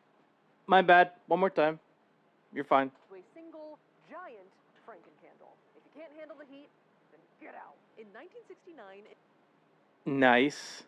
in South Hadley, Massachusetts, Michael Kittredge created his first scented candle, aptly named Christmas 1969, Oh, okay. from melted crayons as a gift for his mother, and thus a Aw. company that would come to be known as Yankee Candle was born. Over the following half-century, Yankee Candle would grow into one of the most famous candle companies in the world. Boasting over 260 stores in malls across 43 U.S. states and one location in Canada, Yankee Candle... Wait, there's a location in Canada for Yankee Candle? I did not expect that. That's pretty cool. is now the largest candle manufacturer in America, leading shoppers towards its doors with a scent trail nearly as visible as SpongeBob's bad breath.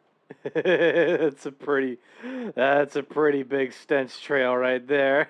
And as a prolific mall adult and candle lover, I am no stranger to Yankee Candle. As you guys know, I like any opportunity to pick things up and smell them, and I am also always impressed by Yankee Candle's inexplicable omniscience, because I always find that wherever I go, from the dentist's office to the bank to your mom's house, there is always a Yankee Candle.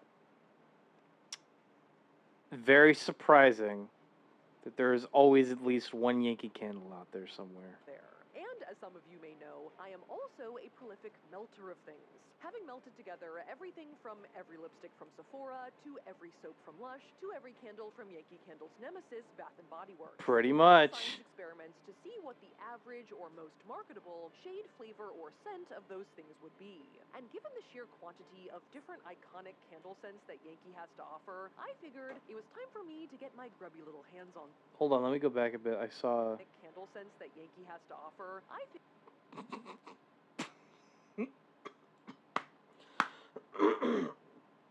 My apologies. Yankee Candle has a candle scent called the Macintosh because of the apple. I'm not gonna lie, that's actually kind of funny. Of course they would have a Macintosh flavor. Figured it was time for me to get my grubby little hands on some. So in this video, I will be attempting to melt one of every Yankee Candle scent I can find into a Franken candle to create the most fragrant, most mega, Yankiest candle there ever was. But this time, This is instead gonna of be just wild. 1 scoop's worth of wax, I wanted to think a little bigger. In fact, a lot bigger. And actually use all the wax from each candle to make a giant Franken candle. Oh god. Oh god. Okay, Safia. You have my attention now, relatively speaking. You have my... Oh boy. Maybe not the largest candle in the world, but it's going to be pretty big. And even though Pretty goddamn big. we could possibly find, we're still going to have some extra wax. So we are going to be doing a subscriber giveaway with some not-so-giant Franken candles. So if you're interested in getting one of these dudes, make sure you're subscribed, leave a comment down below, and I'll leave more instructions at the end of the video. But really quickly, before we dive in, I do want to mention that this video is sponsored by YouTube, because we actually partnered with them to make... Sponsored segment. I mean, she's tiny. How much damage could she do? All right. A lot of With that, damage. Let's get to Franken. Anyway. What do you think, Tiny Sophia? Let's go. All right. So I'm outside the Yankee Candle store at the Crabtree Mall, and I'm about to go in there and buy one of every candle scent that they sell. It's about to go down. I'm about to put my wick on the table. Oh my god, okay. To acquire our Yankee candles. And right up... Vinyl Safia. Oh no. Yeah, pretty much. Now she's buying every single scent Yankee Candle that she could find. So please do not buy a jar. I wasn't planning to. Off the bat, these candles were not to be messed with. Ooh, that's heavy already. Yep. Heavy. One candle down. That's heavy. As most of these candles contained at least 20 ounces of wax, which when you considered that there were easily over 100 candles at this store, oh my god, to the register, boded well for the sheer size of our final giant candle. To the window, to the wall, of candles. Everyone knows Little John's affinity for Yankee Candle. For the iconic holiday Yankee Candle. Very girthy, indeed. Little John. For a second I thought you meant like John, like the apostle. I was like, Little John. He loves Yankee Candle. To the classic desserty scents, chocolate chip cannoli, hello, Buddy Blastro.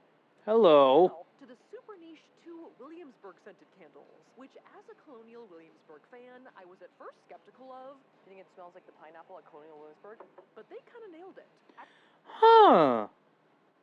Well, I'll be. Actually, maybe. It's got a Pineapple. Yes. Very, very pineapple. powdery vibe. And once you've exhausted the normal scented object candles, Yankee Candle whips out their theoretical scents, as some of their candles are less actual odors and are more like feelings. Because like balsam and cedar, a scent. Singing carols, a vibe. Okay.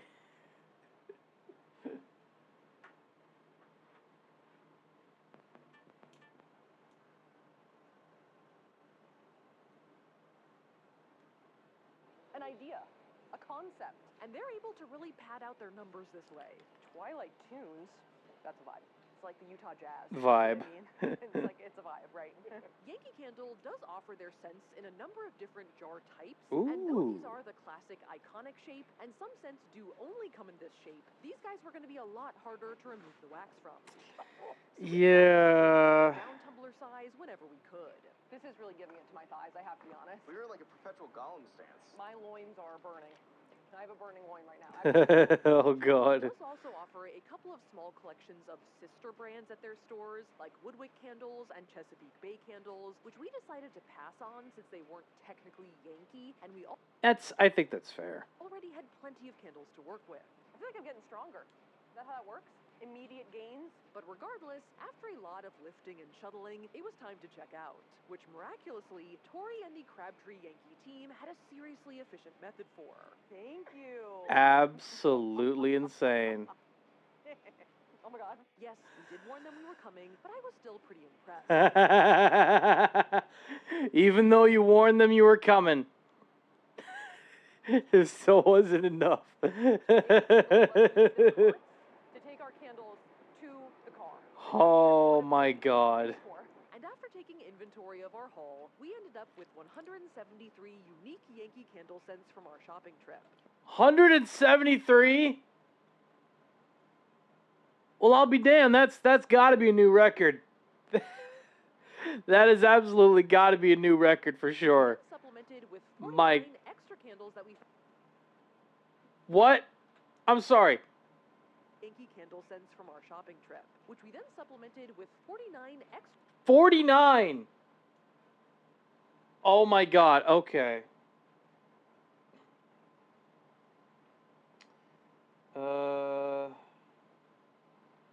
222 different Safia, how the fuck are you able to afford all of this? Oh my God. Bruh. extra candles that we found on the Yankee Candle website and Amazon, and one very expensive 2023 Scent of the Year candle from eBay. Holy shit. 223. Oh, okay, over 200 Yankee candles. Wow. Which brought our total candle count to 223. Nailed it.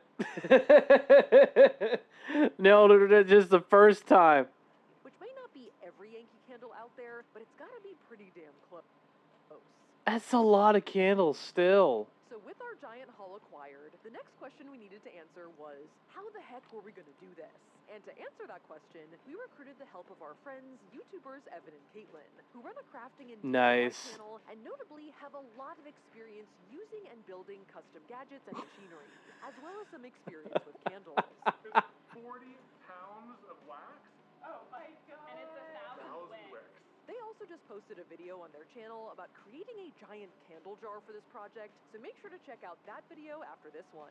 Oh my God! Whoa. Intimidating. The wicks threw me off for a second. I was like, ah! Now, for the first part of the equation, which was to remove all of the candle wax from each and every jar, we did consider a few methods. One was freezing the candles, one was to somehow double boil the candles in a huge pot of water, but the simplest, fastest, and best method we found was actually just putting the candles in the oven and waiting until the wax was melted enough to pour, slide, or be coaxed out of the jar. So that's what we decided to do. Besides that, we also obviously needed a huge pot that would be able to hold and at the end melt all of the wax we were going to harvest, and found a giant 50-gallon pot that's usually used for beer brewing that already had a drain and spigot to pour our wax out of. Safia is going big. Hey, see, there's your jar. Well, I'll be damned. But seriously, she's going big. She's absolutely going big for this project. Holy shit. As well as a false bottom we could add that's meant to strain out different ingredients in beer making, but for our purposes could catch any wicks that managed to make it into the pot. And we put this entire contraption on a scissor lift so that we could raise it high enough to be able to pour our melted wax out of our enormous beer brewing pot and into our custom Evan and Caitlin giant candle jar. I'm impressed. I'm actually impressed by the amount of thought that was actually put into this project. How fucking insane is that? I'll be, man. I think it's melting time. Enter Evan and Caitlin, enter our giant pot, and enter 6 ovens. All right. So Evan and Caitlin are here. Well, they've been here for a little while building stuff, but they're here. Yeah. In frame with me. Melt the candles. To melt. Smelt the candles. To melt. I actually lifted this and I was like, this is a gong. Yeah. It's time. That is absolutely a gong. That's pretty official. Yeah, that was good. As usual, we separated our 223 candles into 11 different scent categories, based on names, vibes, and the scent notes listed for each candle on the Yankee Candle website. Smart. And our first category into the ovens was going to be our 27 food-scented candles. Okay. Sounds good. Shall we? Yeah. Everyone grab a candle. I was just making sure the wax was melted enough to pour out of the jars. It's interesting to see like the oven trays like bowing in the middle. He's trying hard, okay? He's got a long day ahead of him. My only concern with this method was that I didn't want to blast or burn off too much of the scent from the candles. And it turns out that the temperature that candles really start to throw their scent at is when the wax is at around 200 degrees Fahrenheit. Oh, okay. Filming with like some heat camera, like he's the predator. So we figured that if we kept our ovens and our Yankees safely in between the melting temperature of the wax and the scenting temperature of candles in general, we could liquefy without losing too much fragrance. Nice. They look pretty melted. They're getting pretty jiggly in there. Which meant to be safe, we would try and hover between 140 and 180 degrees. What I am happy about is that it's not too stinky. Yeah. So that means that some scent is being retained. Hopefully. Yeah. And after waiting about 30 minutes, I would say we were ready to start extracting some wax. Yeah. Oh yeah. Oh yes. Can I gong it again? Yeah. Okay. The bell tolls. Ask not for whom the pot top tolls. The pot top. And we started off with pouring out our Macintosh candle. It's very liquid. It's very full. Oh, here we go. Very full liquid right there. Oh, we picked a violent one to start with. God. That is a murder scene. With Caitlin on tong duty, ready to yank out our core of unmelted wax. Well. There you go. There you go. Wow. That's candle number 1. Now, the 27 food candles did have somewhat of a variety of scents, but a lot of them were some kind of fruity, like this uncooperative melon here. The ship's too big and the bottle's too small. It's too big. A fair amount of citrus, berry, some tropical fruits like our Williamsburg pineapple, and a surprising dash of apple fragrance notes. Oh. That was like a water slide. Okay. A wax water slide, which when you think about it, might not be all that surprising because it's kind of like a Yankee vibe, like as American as apple pie. Yeah. Take the whole thing. Sounds about right. Grabbing life by the wax right there. I will also tip my hat to Yankee Candle for trying out some savory scents, like salsa, cilantro, and chutney, and also dabbling in the dairy, like with this very firm buttercream. Double Oh, it's squishing. It's squishing. Oh, God. Squishy. Come on. Too tall and too furious. There you go. There you go. Also a very strong pancakey candle, freshly tapped maple. Oh, I hate this one.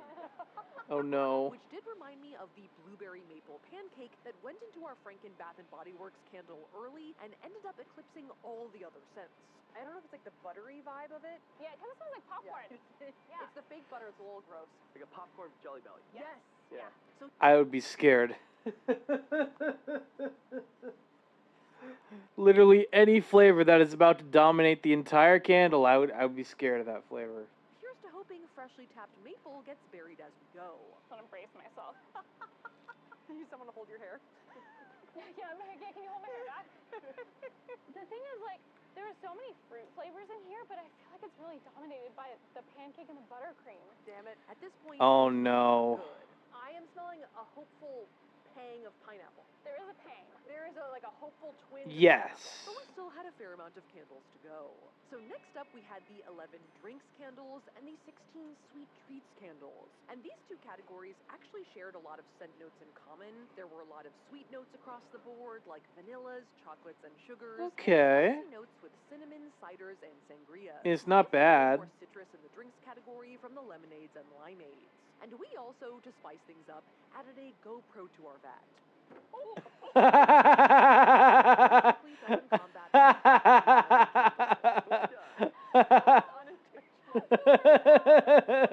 Now, overall, both of these categories sounded to me like they were very offensive. probably shouldn't have happened. Showed some restraint here. Oh yeah, that one really splashed high. That one above the bucket. I saw a splash. As there were a fair amount of alcoholic candles in the drinks category that I was worried could be really boozy. Will he launch himself? Oh, he did. But the fragrances were actually sort of subdued. Like the sake wasn't really a sake bomb. There you go. I love that pluck sound. The marshmallow eggnog smelled just like sweet Play-Doh, and there was not a lot of gin in the gin fizz. Yeah, that's a good tab. That's a good tab. That's a good tab. Good stab, Caitlin. Thank you. Which I wonder No. if that may also be some kind of Yankee vibe, like hearkening back to America's puritanical roots. Ooh, new stabbing technique unlocked. Evan's in the zone. Okay. Come on. Let him cook. There you go. I mean, you got some of it. And with names like Bunny Vanilla Cupcake, Iced Banana Pop, and Warm Pineapple Upside Down Cake, I was similarly pretty terrified of the sweet treats category, as I usually find candles like that super overpowering smelling. Are you tempted at all to like stand in that and squish it with your feet like a wine? No. Winey grapes, but they were actually mostly pretty pleasant and subtle. That's good. Some It's the recreate grape lady. She died as she lived, in melted wax. The only downside of these scents being more tame was that they allowed the pancake smell to reign supreme in the vat. I don't want to say it. I don't want to say it. The pancake's still haunting me. Oh no. All I smell is the maple syrup. Until we met chocolate layer cake. Ooh, chocolate layer cake. Okay. This is promising. It's tootsie-ish. It's even tootsier melted, which was the only sweet treat scandal that I would say was truly offensive. Well, the Tootsies are kind of like chocolate wax, and this is chocolate wax. Yeah. And though it did help us finally cover up the freshly tapped maple, it might have been an out of the frying pan and into the fire type situation. Yeah. I wouldn't buy it. Yeah. I wouldn't buy it yet. But you will subscribe. I will subscribe. Would you subscribe in order to get one? You would. I would. I guess now we're going to have to cover up that. So next up we had our Yep. 27 aromatherapy candles, most of which were dominated by floral notes like lavender, rose, and jasmine, as well as Okay. some woody and citrus notes. Oh, he's coming. Oh, bye. There you go. We're going to need ponchos. Yeah, we really are. And also most of which were part of this specific, like, therapeutic collection that were all kind of square. Look at those YouTube shorts.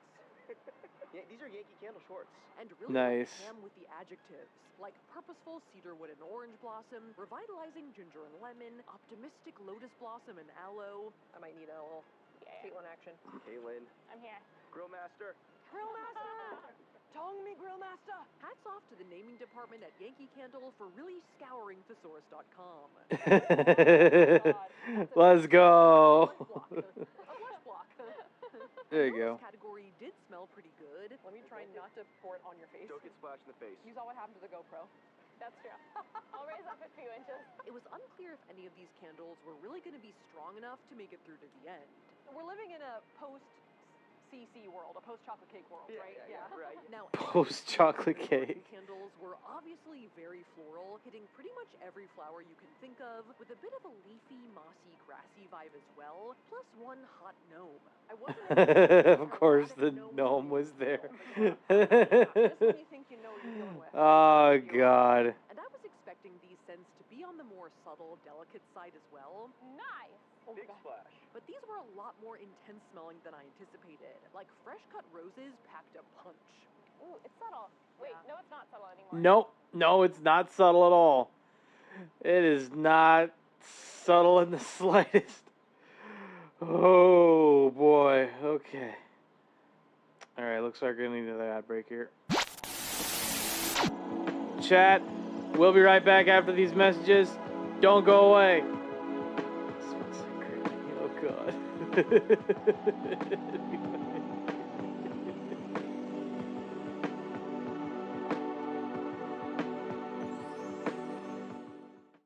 Hello, I'm a Mac. And I'm a PC. You know, we use a lot of the same kinds of programs. Yeah, like Microsoft Office. But we retain a lot of what makes us us. Well, you should see what this guy can do with a spreadsheet. It's insane. Oh, shucks. Yeah, and he knows that I'm better at life stuff, like music, pictures, movies, stuff like that. Whoa, what exactly do you mean by better? By better, I mean making a website or photo book is easy for me, and for you, it's not.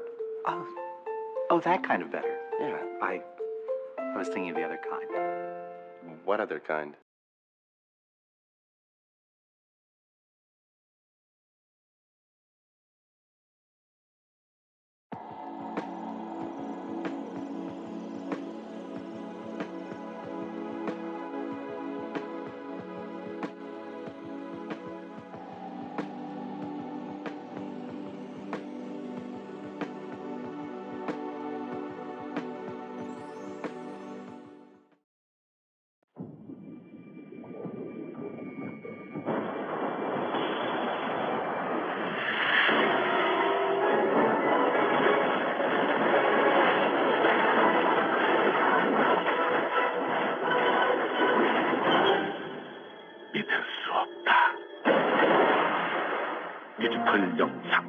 디지털 음향의 전설, 디지털 홈 시네마, 삼성 DVD 플레이어.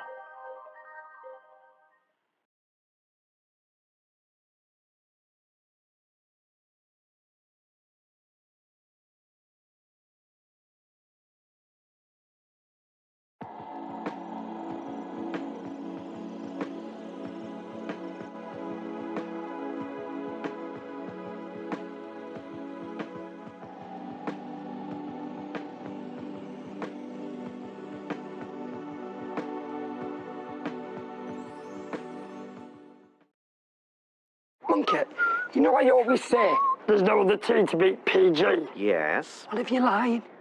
Like when you said there was an angry owl in the biscuit cupboard. Okay, Chopster, pay attention. PG Tips uses pyramid bags, so if we test one against a regular tea bag... And a digger. Yes, and... Hey, what you watching? Me? I'm just a TV. I mean, I'm not even human. You've got the remote control. You can change channels if you don't like what you're watching. You can flick me on and off, and do... Whoa, I'm getting dizzy. You see? You're smarter than me. You get to choose from all kinds of neat stuff. Funny shows, nature shows, shows about people all over the world. Ouch! In real life, that would hurt. You get to learn how to make stuff, how to draw stuff.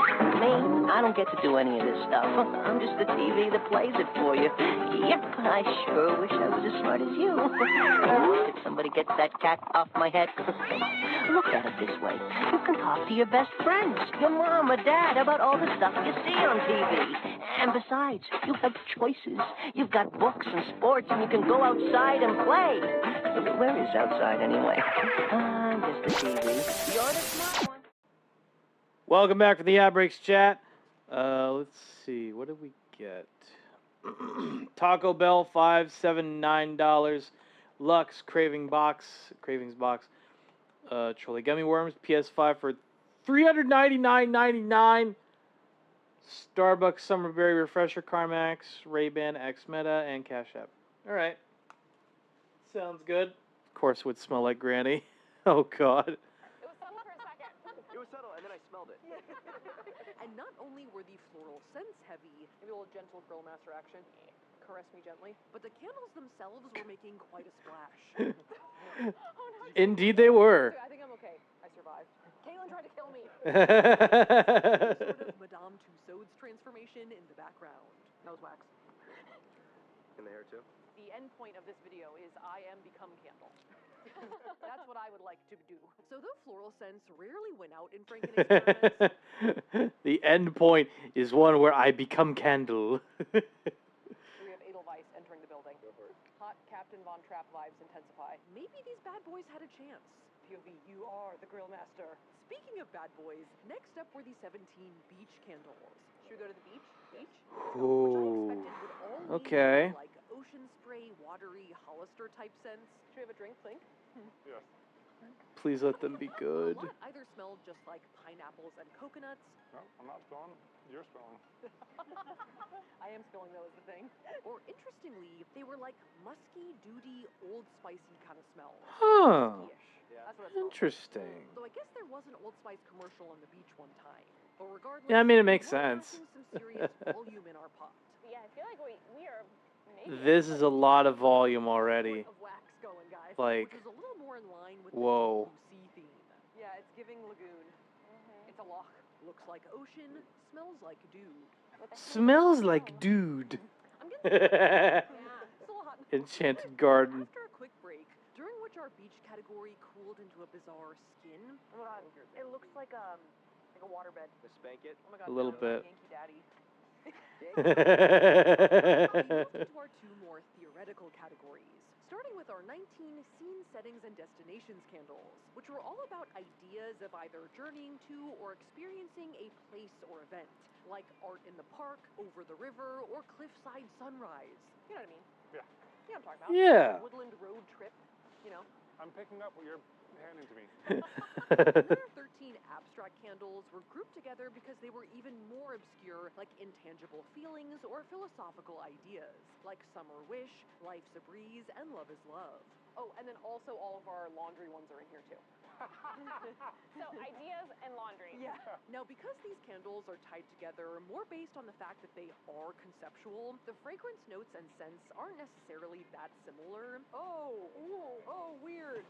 Weird. Oh! I think he pierced. Scene settings and destinations was overwhelmingly Whoa. woody and leafy. Oh, watch the patty, watch the patty. Grill Master, which makes sense. There you go. Grill Master. Anytime. There's a lot of parks and walks, some showers. Oh my god. She did kerplunk. And this is Oh my god. category were technically overall floral, woody, and citrusy. But I noticed a lot of them smelled kind of powdery, like with the 2023 scent of the year, Wonder. Wonder, the scent of the year. It's okay. Really? It's not that bad. Girly, girly. It's not There great. were a few breezy and watery notes as well, like with Clean Cotton and Twilight Tunes. This is the scent of a killer, Bella. Careful. I like how you don't even know her name. What did you say? Which makes sense since they are like cleaning products and clouds. Oh. Careful. Did you get splashed? Are you kind of waxy right now? I'm waxy. I mean, overall, it's a pretty ingenious way to sell more candles. When you've exhausted the physical, you can enter. Up. Fuck. Come on. You can do it.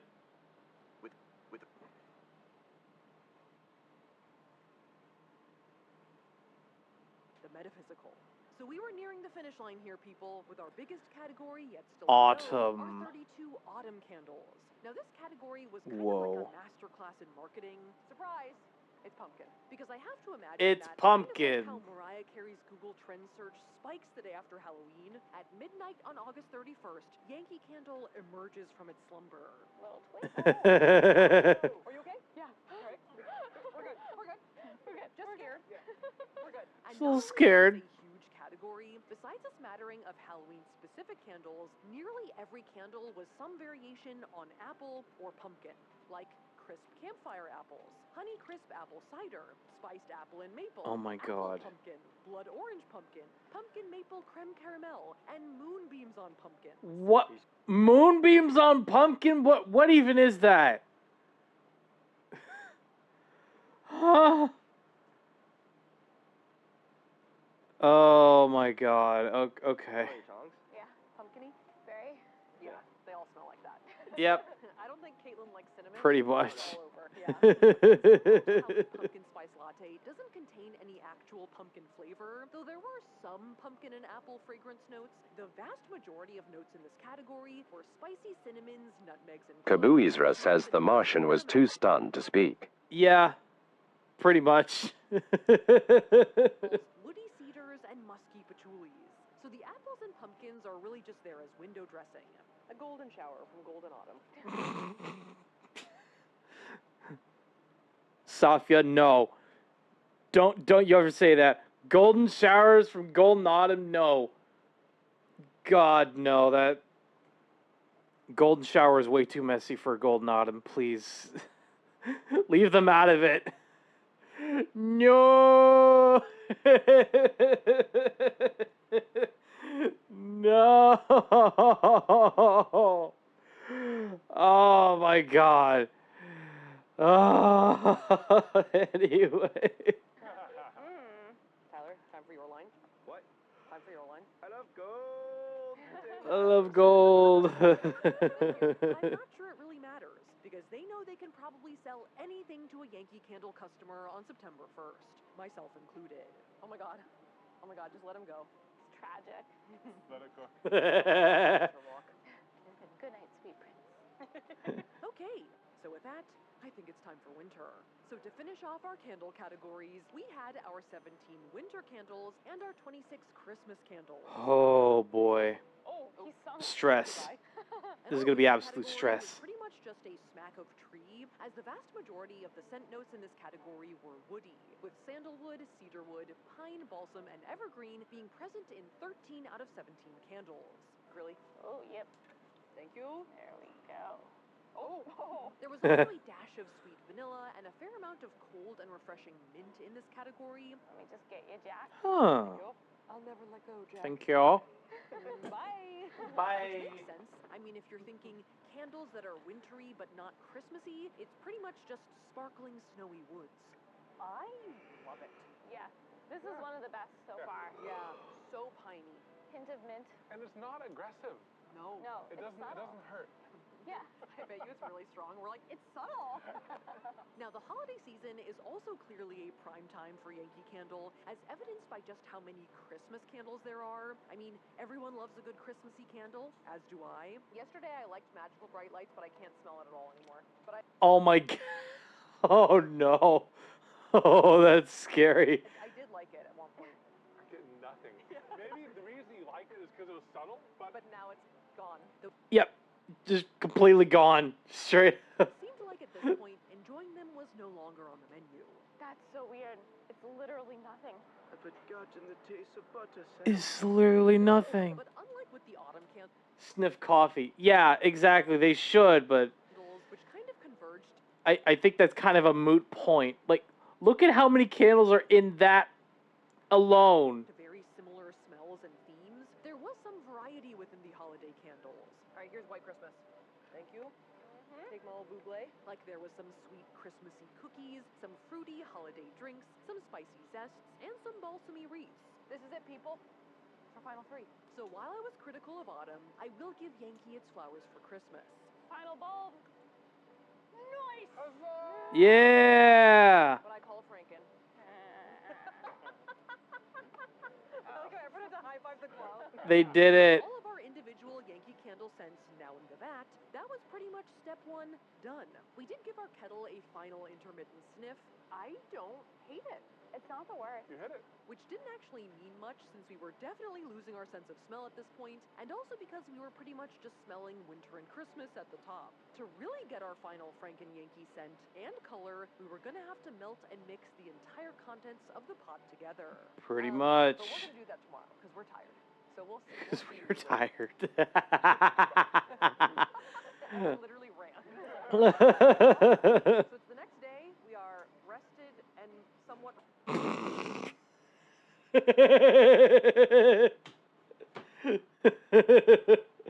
Oh my god, this is, hold on. Wait, I've got the right, I think I have a meme for this. Wait a minute.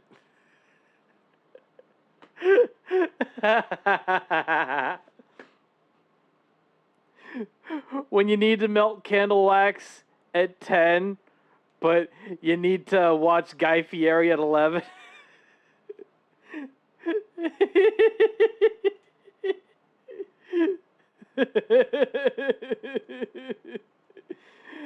Or I guess more accurately, when you gotta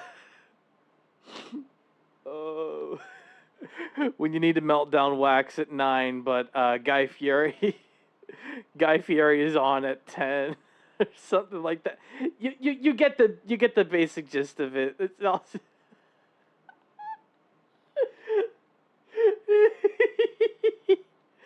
they're all just in flames. Absolute flames. We're also wearing matching fits because it's time to turn up the heat, baby. Now, melting a giant hunk of wax is a unique dilemma. Time to turn up the heat. Oh.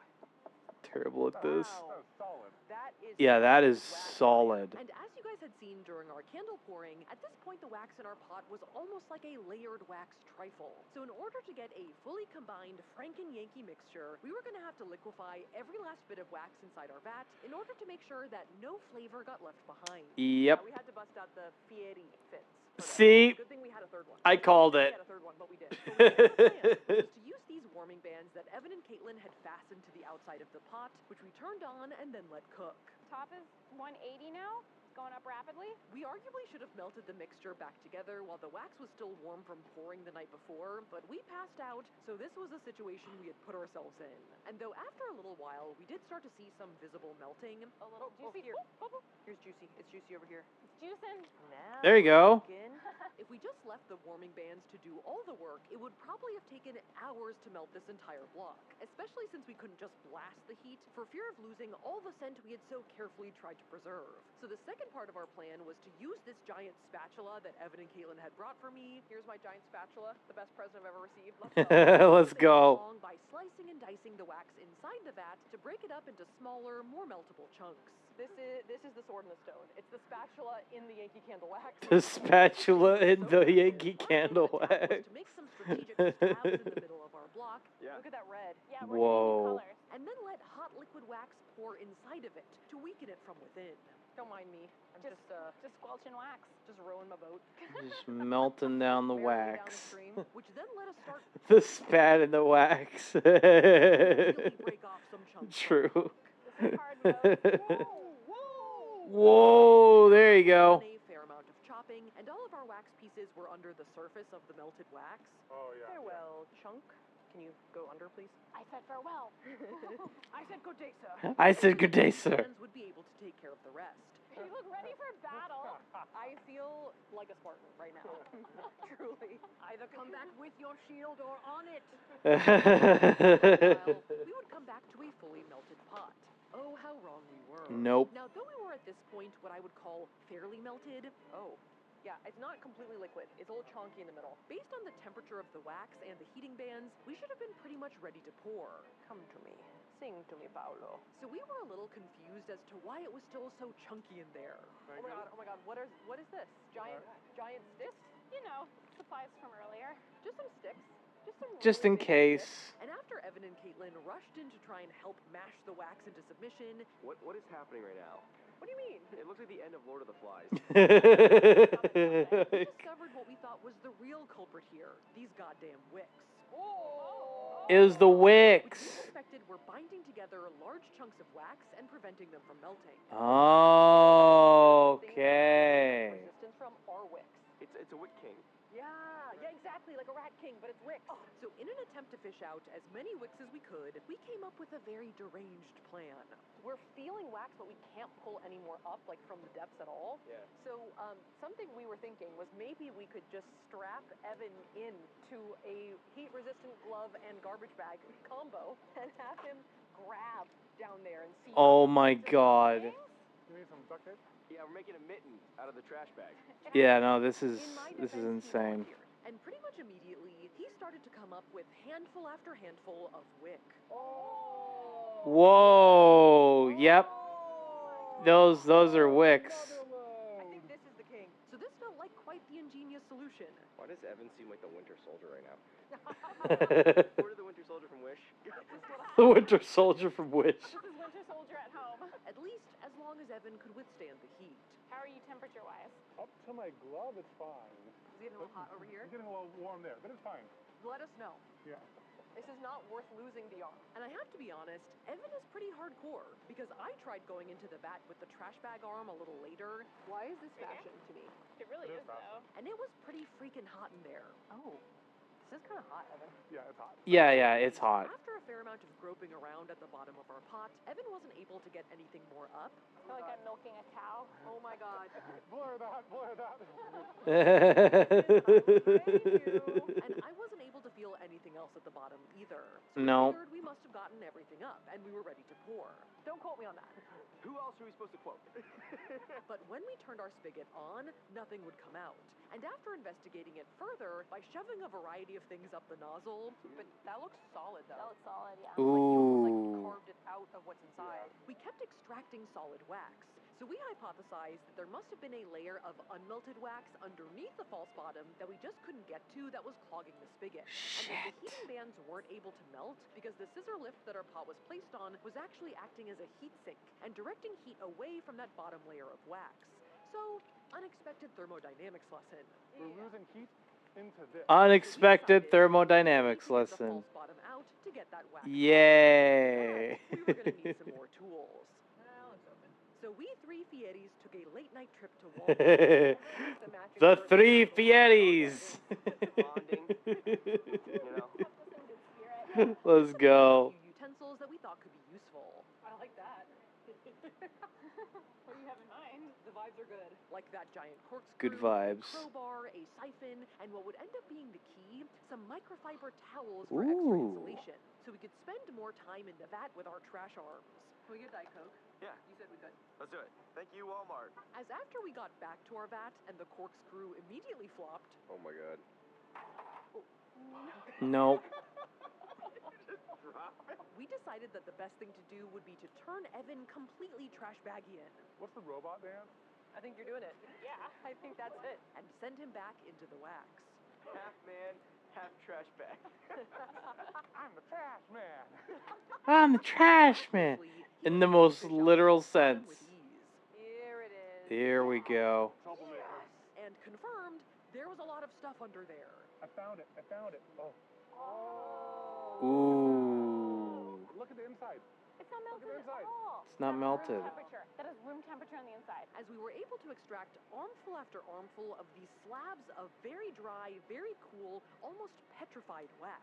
I have a huge. Whoa. That's what was clogging up our nozzle. Oh my god. Giant tongue. No, not the curl. Not the tongue. Much of this stuff, and it was so thick. This is the other half. Whoa. We decided that to really make sure they were liquid once and for all, we should probably put them back into the ovens. So the ovens are coming back in. Okay. We just need one oven. And I'm coming with that oven. Now, despite this being a very long video, that was a pretty quick summary of what went wrong in our melting process. But Sure. in real life, we've been melting for about 9 hours. So we were certainly curious as to what it was that had derailed us so completely. It looks like barbecue ribs. It does. Further inspection, I actually think this weird slab stuff was the original food category. It smells kind of fruity to me. Honestly, they do kind of smell fruity. Right? That went into the pot first, drained under the false bottom, rehardened, and then just never remelted. I think that's pineapple. Oh, it is the pineapple. Yeah, this might be Williamsburg pineapple. So I guess Williamsburg pineapple really screwed us. I thought he was a friend, but it turns out he was foe. But regardless of who it was or where it came from, it was all liquid now. Whew. Okay. Now it's all liquid. Yeah. That was pretty crazy. And we finally had a fully mixed Franken concoction ready to pour. Yay. That's right. It's time for the giant Evan and Caitlin custom candle jar reveal. Ta-da! Whoa. Extremely large candle vessel. Now, obviously, part of That's the pretty challenge of cool. making a giant candle is that you need a giant candle jar. You feel good? I'm feeling great. I'm running on fumes, adrenaline, Diet Coke, and wax. And wax. And wax. And wax, baby. And we had a pretty hard time finding a candle vessel that would be big enough. I love the wicks quivering, like they're like giant, like guitar strings. For a while, we were considering getting a giant aquarium tank, but none of the options seemed like they would make it in time. All right, I'll stand back here. You go ahead and twist that open. So Evan and Caitlin put their engineering know-how to work to make us this beautiful monstrosity. That's pretty cool. Oh, there it is. There it is, baby. That looks perfect. Let's go. Bad boy is that it's about 4 feet tall and has a 14-inch diameter base and can hold around 25 gallons of candle wax, which in the end is going to weigh around 230 pounds.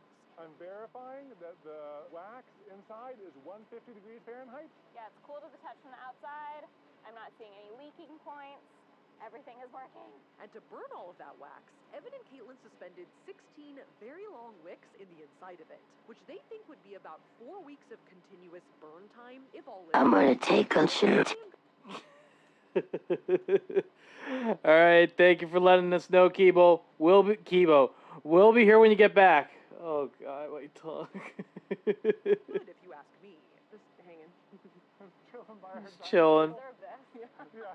This is wild. An entire video on their channel devoted to how they made this thing, including a lot of testing and a lot more predator vision heat cameraing. So if you're interested, Yay. check that video out as well. The link will be in the description below. I can't believe it was those fucking weird slabs at the bottom. At the bottom.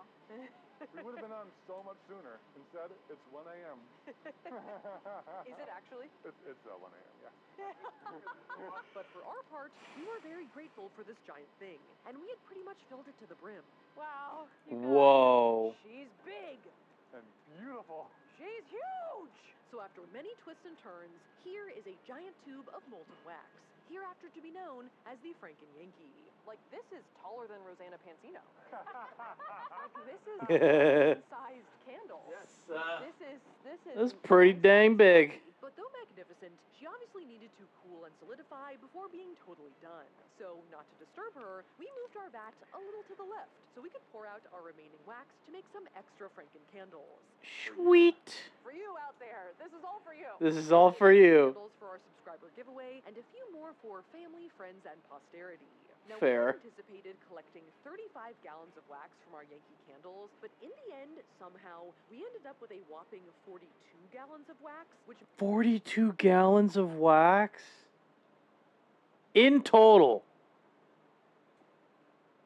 Absolutely insane. Absolute. I just wasn't expecting for them to have that much wax in one container. which meant that we had an extra 7 Oh gallons my that we ended God. up just keeping. For what? I'm not sure, but I'm sure we'll figure it out. So with that, our vat was empty, and one dimly lit overnight time lapse later, it was the next Yay! day. Wax had hardened into a nice rosy terracotta color. Ooh. Things are looking pretty good, which I was pretty happy with because I feel like it could have been a lot worse. So with the end in sight, all we had left was a few finishing touches. One was that the wax had sunk in a little at the top, and so there's a little bit of like I didn't want to say nipple action, but then A little bit of nipple But it action. wasn't anything Sure. some of our extra wax couldn't handle. Our old friend. Can't believe we're still at oven. Welcome to my new channel. I mean, it's a good thing they had extra. And once our teats were appropriately covered, in case Yay! Cover the teats. that's our motto. We had to put on this beautiful vinyl sticker that Evan and Caitlin had made just for us. Whoa. Coated in trash bag, which then That brought is us so to a cool. ceremonial moment of truth to snip our wicks and light the torch. Whoa! Fire! Fire, baby. We got that fire, baby. Step.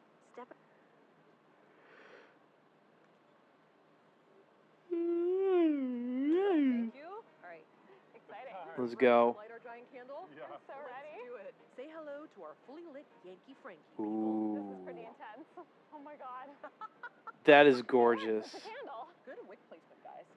Thank you. Yeah. Very precise. And now that we're on fire, I think it's about time for our official smell test. Now, right off the bat, I would say this thing didn't smell exactly how I anticipated going in. I think it smelled good, but there was a lot going on. I feel like I'm drunk in a Michael's aisle.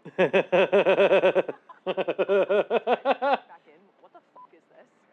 I feel like I'm drunk in the Michael's aisle. For all of the scents in our mixture, you can see that in our 223 candles, there ended up being a total of 1,761 listed scent notes, which is a lot of different smells. Now, Yankee Candle does break up those scent notes into top notes or first impressions, Right. notes or the body of the scent, Sure. base notes or final impressions. So that's how we'll evaluate them as well. And Okay. of our 591 top notes, the most popular fragrances were citrus smells, like bergamot, Okay, so they're like top notes, a lot of citrus. orange, and lemon. My impressions are something fruity. I think I smell orange, like maybe a dried orange or a sugared orange, which felt slightly random, but it turns out that nearly half of our candles had at least one citrus note somewhere. Wow. They sneak their way in, even in candles you wouldn't expect. Besides that, our other popular top notes were either spicy smells like cinnamon, nut, Okay, so there was like citrus, a little bit of spice. Okay. clove, and a dash of floral and berry Bit of scent as floral well. and berry scents. Definitely picking up All right. spiced sangria, which is hitting on a few of the things you mentioned. Interesting. Now, kind of a surprise from our 604 The middle notes. or mid notes was that floral scents like Floral rose, scents. jasmine, and lavender Got it. overwhelmingly took first place. It also smells a little bit like roses. I'm getting that. And amazingly, the floral scents do kind of poke through, even if they are very faint. That would be the first floral scent to ever come through in a Franken candle. So that would be very. I do smell a slight vibe of a faint ghost of a rose. Faint ghost of a Some rose. of that to the heavyweight, fresh cut roses. Rounding out Yep. our mid notes were then some more spicy. More scents, as well as spicy woody smells. and woody like smells. cedarwood, sandalwood, Okay. and pine. which were then backed up by more woody and musky scents in the base notes. And then just more musk. Okay. Something like almost like those jazz club, like manly type scents. Ooh. You know, but what really dominated the base And then the bass notes. was sweets. Something vanilla. Sweets. Something sweet is in there. A hint. As sweet scents like vanilla, amber, and sugar were by far the biggest Whoa. category. Though thankfully there was none of that chocolate cake or maple pancake smell to be found. I got some flakes in my nose. Too much. Thank God for that. Too far. I sniffed too vigorously. We are now snorting the candle.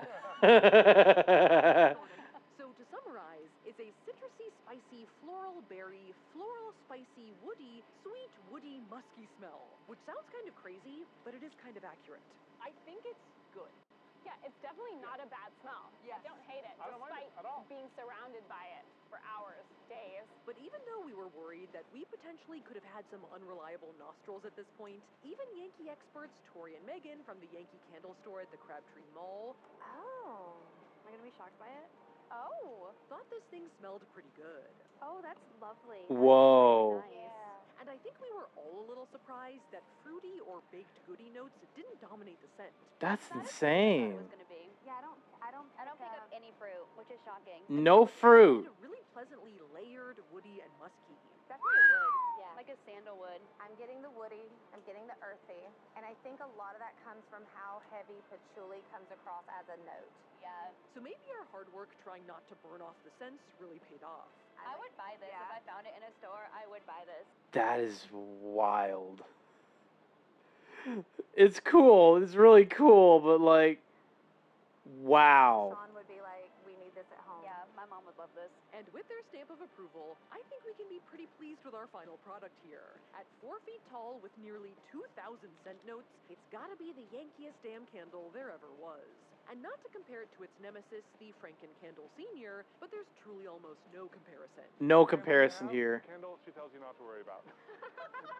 Thanks to Tori and Megan at Yankee Candle for all of their help, including helping us recycle our many Yankee Candle jars, and a big thanks to Evan and Caitlin for all of their hard work. Yeah. Myself, we went to Walmart and matching shirts. They're absolute MVPs. And though we will be keeping the jumbo candle at our place, don't worry, we didn't send them home empty-handed. And if you also don't want to be empty-handed and are interested in winning one of these tiny Franken candles, make sure you're subscribed, leave a comment down below, and fill out the Google form in the description.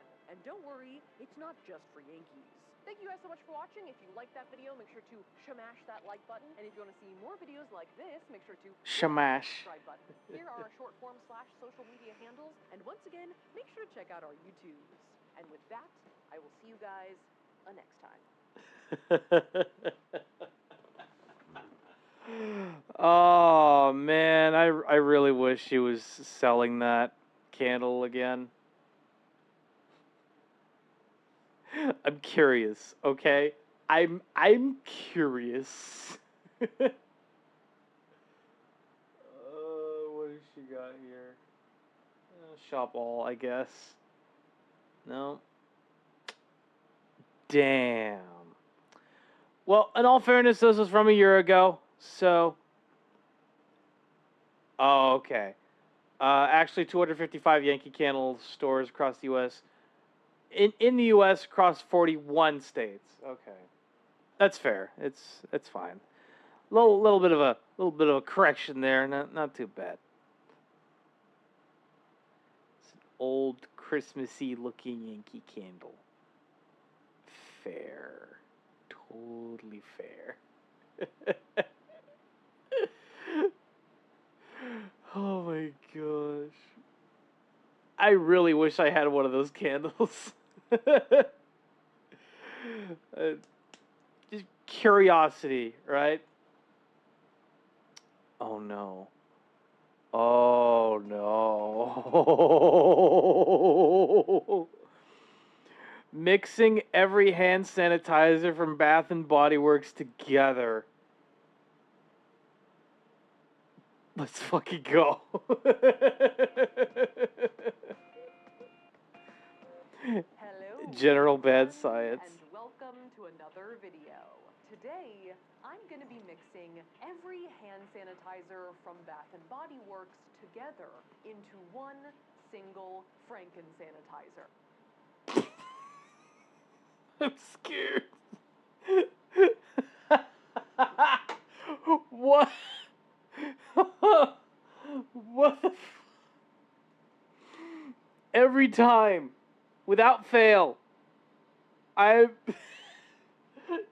am left without words. But please, Safia, continue. Move aside, bacteria. There's a new sheriff in town. Previously on our channel, I've mixed together a lot of things, including a heckin' lot of lipstick, Heckin' lot of lipstick, candles, every bath bomb from Lush. bath bombs. Oh no! Oh my god!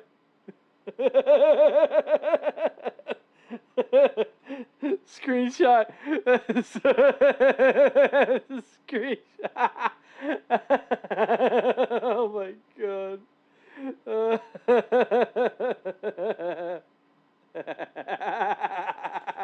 This is too perfect. Oh my god. And every possible wedding cake flavor. Yep. Generally to try and Wedding figure cake. out what the average, most marketable, or mode, shade, scent, or flavor of those things are. Bath Right. makeup science has Oh truly my God. evolved into a way of life.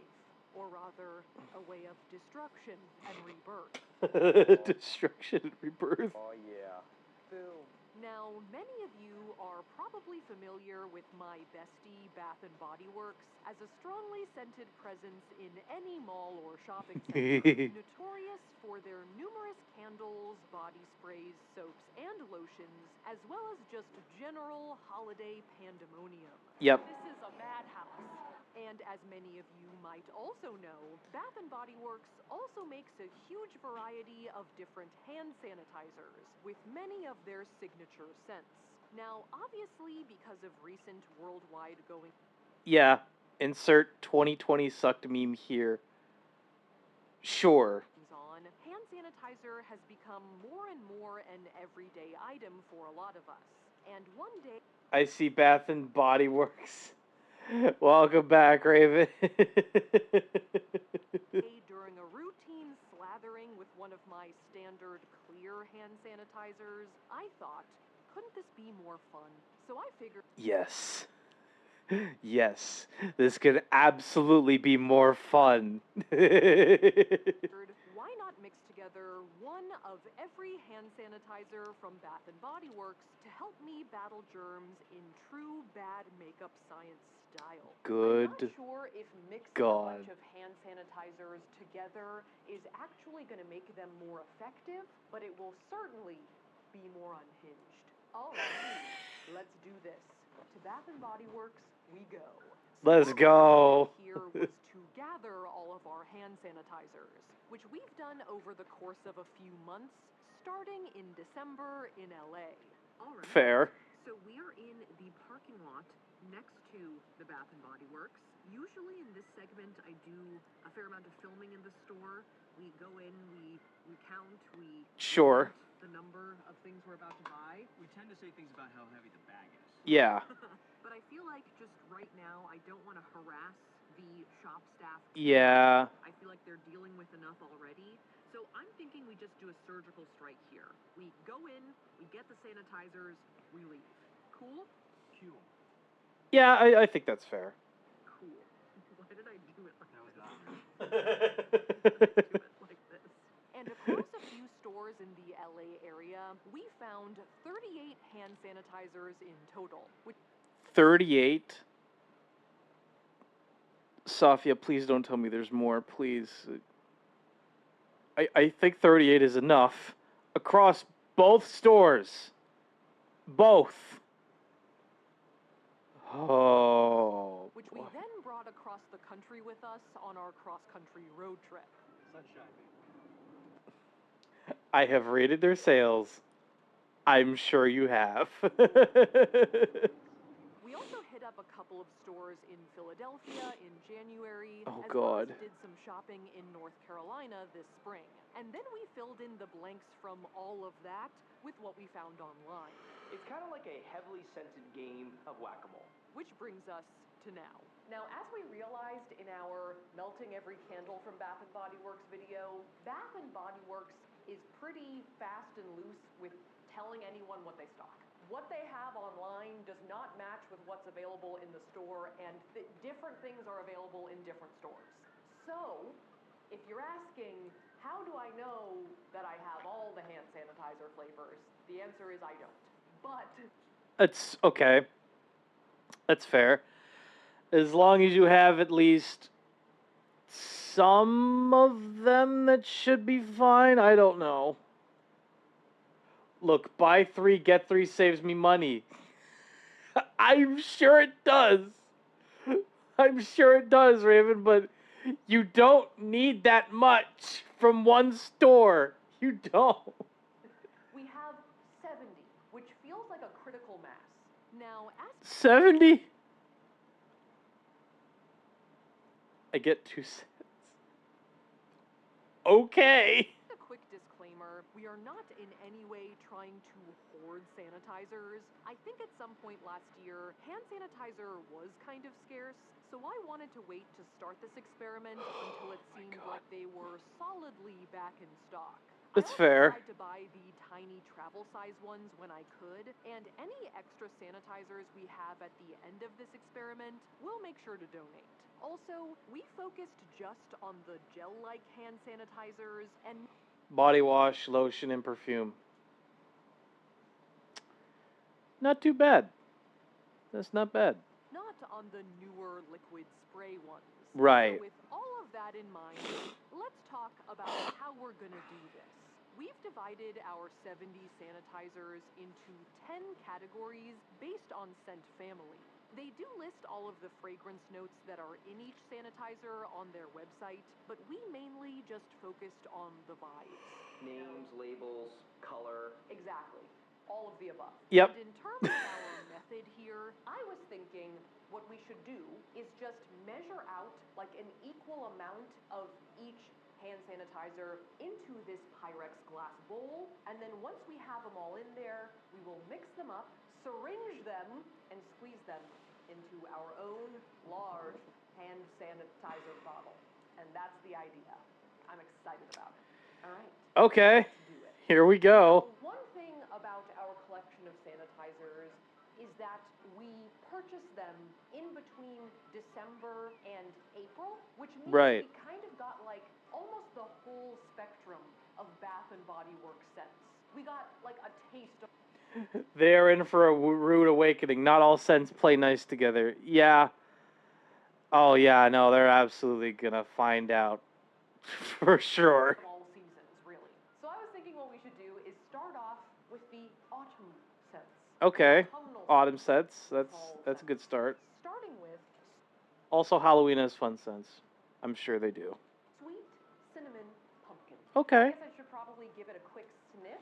Ooh, I guess one thing about sanitizers is there is like an initial alcohol, right? Like Obviously, there's got to be that hit of alcohol. there's a sting, but let me try and sniff below the alcohol. Yeah, it's giving me kind of like arts and crafts store vibes. Oh. Kind of smells like a Michaels. Huh. Or like a pumpkin spice, like Yankee Candle. Okay. Oh, Very shit. Spicy. Pumpkin-y, spicy, a little bit of alcohol fumes at the top. And for each sanitizer, I'm going to measure out 10 grams. I'm going to throw some G's in this bowl. Scale. Oh, we're Nice. going. Oh, How heavy 9. is that? That's 10. That's 10? That's 10 grams, baby. That little gloop right there. There you go. Now, there are 8 of these autumnal scents, and they mostly evoke things you either drink or eat during the fall, like vanilla chais and pumpkin lattes. Oh, there is a latte. Latte. Or things you might wear in the crisp morning air. That makes sense. Sweater weather. Sweater weather. Sweater weather. And these ones either smelled kind of sweet. This one smells like a grocery store cheese Danish, with notes like marshmallow and vanilla. This one smells like a Victoria's Secret. Spray? Raw? Store? Store. I like the marshmallow pumpkin latte. Fair. Okay. Like just a strong vanilla scent. Right. Maybe a little musky almost. Alessandra Ambrosio's armpit. Oh God. With kind of like dudish vibes. Old Spice Dudish. Oh yeah? or the Axe body wash that's like blue. Oh God. There we go. It is odd. That's an image. Very much so. Axe, the one Axe body spray that's blue. Oh, that. I can already see that image in my head right now. Oh boy. Oddly satisfying to look at. The little bobas make it look kind of galaxy. That is one fun thing about the Bath and Body Works sanitizers is they have like moisturizing beads. Yes. Most of them are blue, Right. but I'm still excited about them. And then to finish off Yeah. this category, we have a big guy, crisp morning air. You got a big guy. We have a big guy. I think I have to like pop it open, right? Yeah. There you go. Nailed it. Oh yeah, it's crisp. That was diving face first. Not the most BA. Autumn in the bowl. Autumn. Let's take a whiff. It's all in the bowl. Like really, really toothpastey. I really don't understand where that's coming from because there is no mint in here. Kind of smells like a sweet apple cider toothpaste. Okay. That's what I'm getting. But we'll see what happens over the next couple of hours. All right. So that's one category down. Now let's move on to winter. So there are 9 winter Oh boy. We're on to the winter ones. Okay. which are either literally about frozen water, like icicles and snowballs and fresh, sparkling snow. I don't know why. Fresh sparkling snow. I'm taking the dog, dumbass. Wintry fruit, like winter candy apple, frosted cranberry, and snowy peach berry. Do peaches grow when it's snowing? I would have said no. Sorry, I had to stop by the bathroom to throw up. Welcome back, Kibo. Hope you're doing well. This is someone who makes soap when bored. You done goofed.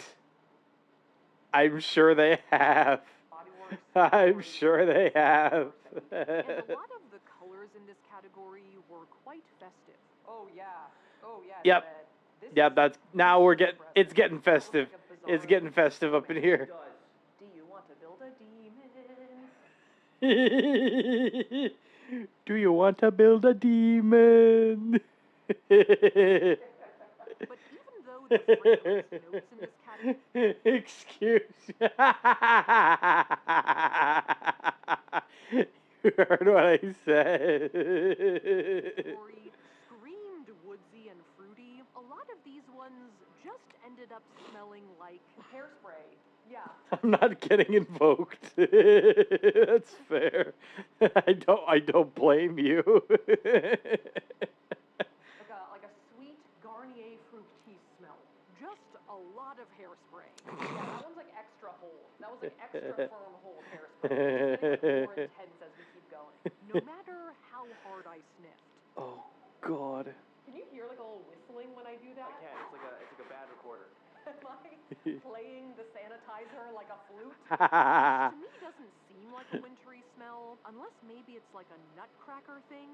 Okay. You know what I mean? You're like, ballerinas in the nutcracker need hairspray. But that seems like a stretch.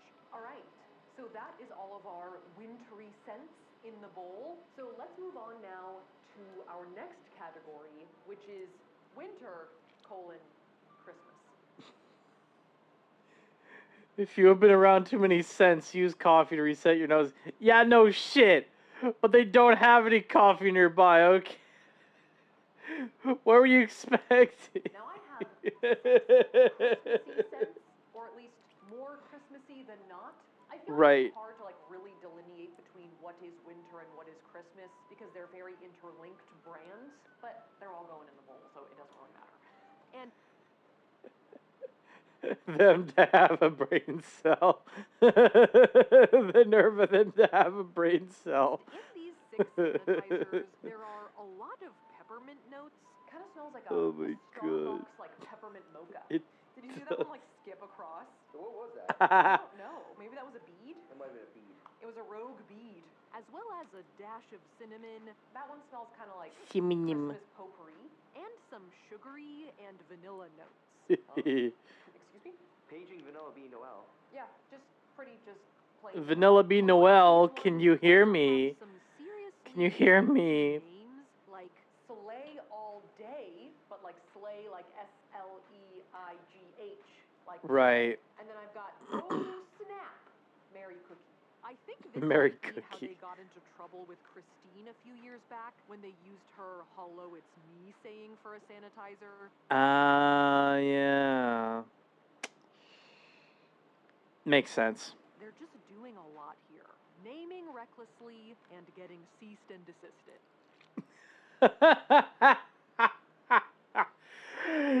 Yeah, maybe don't do that.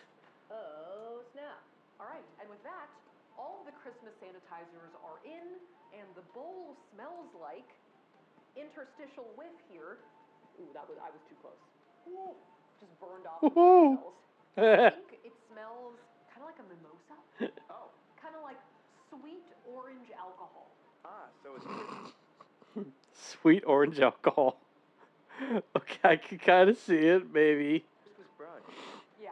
So now that we're done with Christmas, winter, and autumn, we can move into springier Spring. pastures.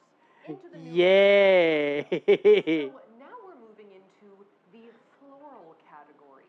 And we have 6 of these, some of which are very sweet, almost heavy floral scents with very Ooh. Now the suffering begins. Indeed it does. This is gonna be bad. tones, like Mad About You. This one is one of the only ones that has glitter instead of blue moisturizing beads. Oh yeah, that's glittery. You're Yep. the one, which is really perfumey. Smells kind of like if you get trapped in an elevator with a woman wearing perfume. Perhaps what, a Real Housewives reunion might smell like. Which is Sweet the Bath and Body Works body spray that I had in middle school. Oh god. Oh my god. This is what I might have smelled like as I attended a Hilary Duff concert in 2004. Good lord. And the rest of which are mostly fresh-smelling flowers, like French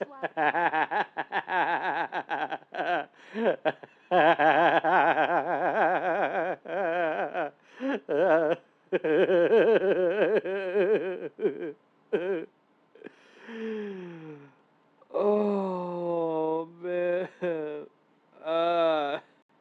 This is for her. I know. lavender. I don't know what differentiates French lavender from other lavenders. It's got an accent. The Sacre Bleu and cactus blossom. It's got an Kind of smells like accent. a Bonnie Bell lip gloss with a hint of tequila. All right, more in this corner. Tequila. Over there. I don't want it to dry up weirdly. Jesus. Fighting off. Yeah. There we go. And with that, we are done with the florals, and we're moving on to the booze. Now, We're moving on now to the booze. I'm kind of thinking of this as the spring break category, if you will, right? We moved into now we're drinking. And there are 8 boozy sanitizers. I think the alcoholic ones make Try getting a little bit tipsy.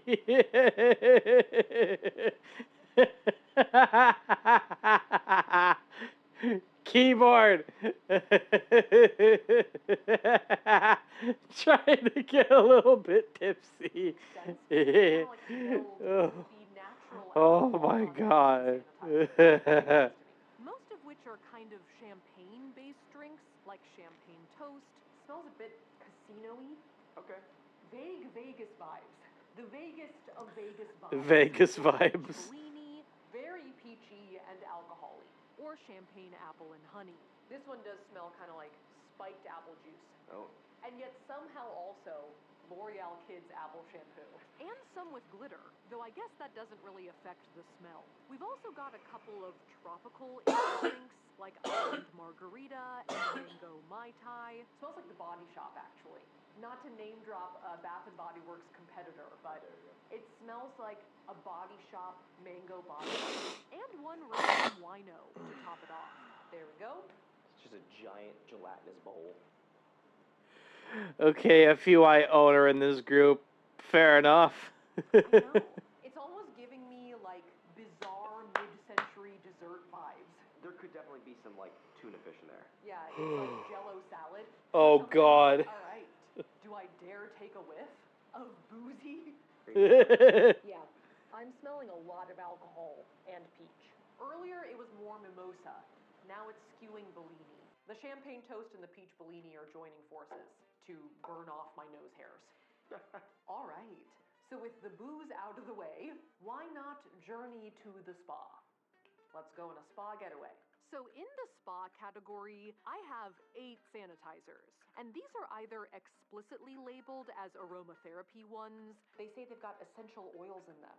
So, fancy. Or they just have spa-like vibes.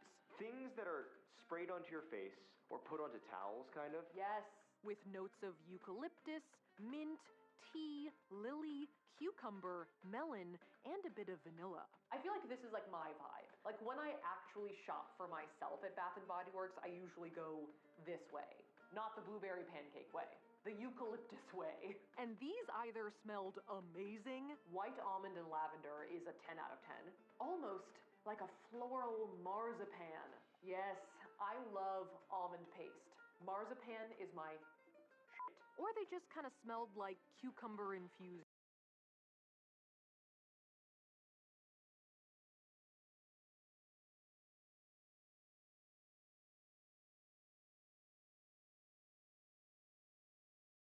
Water. It kind of smells like nothing. What's fresh water? Just spa. It just all smells like the spa. So even though I enjoy them and their subtlety... That one was also beadless. Oh, it was. I can't imagine these will have a huge impact on the final product. Okay, so now I have 2 smaller categories. I have a general sweets category and also miscellaneous not tropical fruits. Fruits that didn't make it into tropical or summer. And for our just sweet category, we have 3 sanitizers. Warm vanilla sugar, strawberry pound cake, and BU. Not to be confused with Boston University. It is in fact sweet sugar sprinkles. And then we have 3 miscellaneous fruits as well, 2 of which are raspberry based. I have Courage and Be Kind, aka raspberry lemon, and raspberry tangerine. And these are very strong. Whoa. This one smells like raspberry syrup concentrate. Oh, so it wasn't misc fruit. It was aggressive fruit. Oh, wow. Let's get this one over with. It's making me a little lightheaded. I like how the pile is starting to jiggle. It's like so formidable. It is formidable. It's like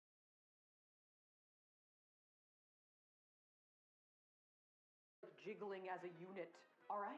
So now that we have these 2 out of the way, it's getting pretty deep. The side view is sort of cool.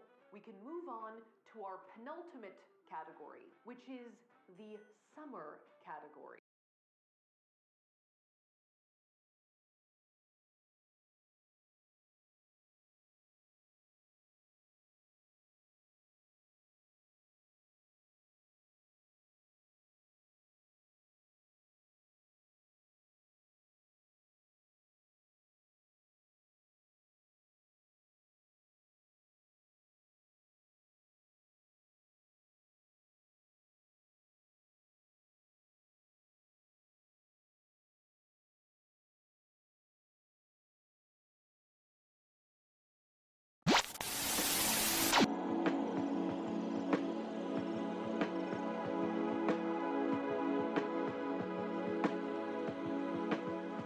Wait, was I muted the whole time? Oh my god.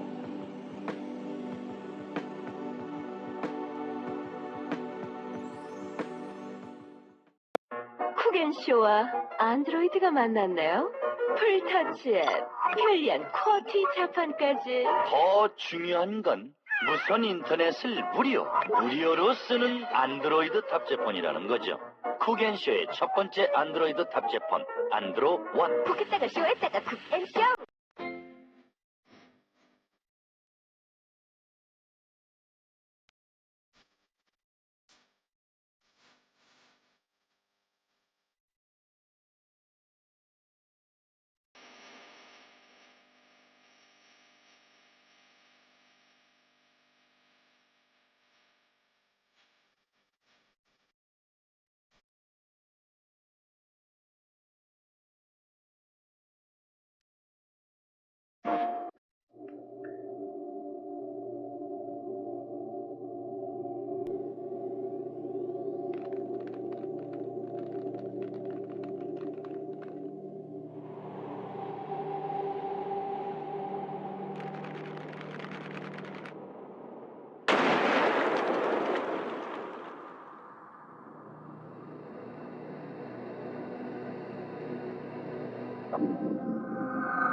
Hi, my name is ZG, and this is a Milky Way bar.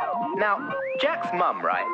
She's always going on and on that Jack eats like a horse, that he's always starving, always wants more, and it costs a fortune to feed him. But when I asked her why she gives him Milky Ways, right, she says, well, I don't want to spoil his appetite. She's a bit of a radish short of a salad, your mum, Jack. Hey! Thank you very much. Whoops, there we go. Thank you very much. Excuse me, sir, have you got a ticket? You what? Oh, how much to get in there, mate? It's £2, just down at the ticket office. Is that £2 a fish or all you can eat? No, you can't eat these, sir. They're endangered species. Two right there, mate. I'll have that big fat one away for a start. Right, come on, out. Oh, easy, Squire. Mind the coat. Leave it. When you're peckish, pick up a penguin. いつものお醤油がまろやかになりました。昆布だし入りだからまろやか。キッコーマン芳醇まろやか醤油。比べればわかる。 In 1991, a supersonic hero was born. Today, still wanted the world over, he works as part of a crack team, united in the fight against evil. If you have what it takes, and if you can afford them, you too can join the Sonic Team.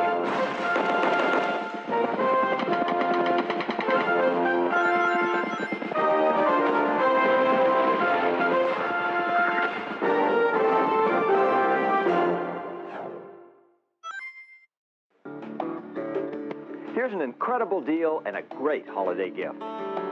This popular scooter free with the purchase of any mattress set. John B. Schultz features the all-new no-flip Beauty Rest mattress. Hands down the world's most comfortable mattress. In fact, we're sure you'll love the comfort and support of Simmons Beauty Rest. If not, we'll give you your money back. Free delivery, free setup, and for a limited time, this scooter free. What are you waiting for? John B. Schultz Furniture on West 8th Street.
Welcome back from the ad breaks chat. Sorry for the wait. Nothing new in chat. It is what it is. Alright. Okay, on to these summer, on to the summer scents. Things are heating up in the kitchen. Now, there are 8 summer-scented sanitizers, which I would say fall into 2 subcategories. One of which is really bright, fresh, lemony scents with very similar names, like Sun-Washed Citrus, and Sunshine and Lemons, and Be the Sunshine, Citrus Sunshine. Also different, but also the same. Sunshine. That's the executive of Bath & Body Works. More sunshine, people. More sunshine, people. The summery scents are sort of watery, sea salty ocean smells, kind of like coconut sunscreen driftwood, with just like generally beachy Hollister vibes, plus mint. A minty Hollister. And besides those ones, it's on my lip. I saw it blowing wildly there. Don't lick it. Watermelon lemonade. Very different from all of the other summer scents, but summery nonetheless. So with these guys out of the way, we're on to our last category, the tropical scents. And we've got 11 of these categories, boy. which either smell like tropical fruits, mango, pineapple, coconut, pina colada, maybe. Or they're supposed Pina to colada? more Ooh. abstract beachy concepts like sands, Pacific palms, or saltwater breezes. That sounds like a nice tropical getaway. But unfortunately, at some point in this section, this one is Honolulu Sun, which smells oddly like Play-Doh. I started losing my head. Yeah, wow. Can't unsmell that. I guess these sanitizers Good would God. eventually get the best of me. Then next up, I've got pineapple mango, which does smell like both pineapple and mango, but sort of also punched me in the face. I lasted 10 rounds, but finally got KO'd by the odor. Wow, I have pineapple mango in my brain. Surprise! This is my YouTube boxing debut. Good. I'm a bit lightheaded right now. Oh no. Yeah. She got knocked out by the pineapple mango.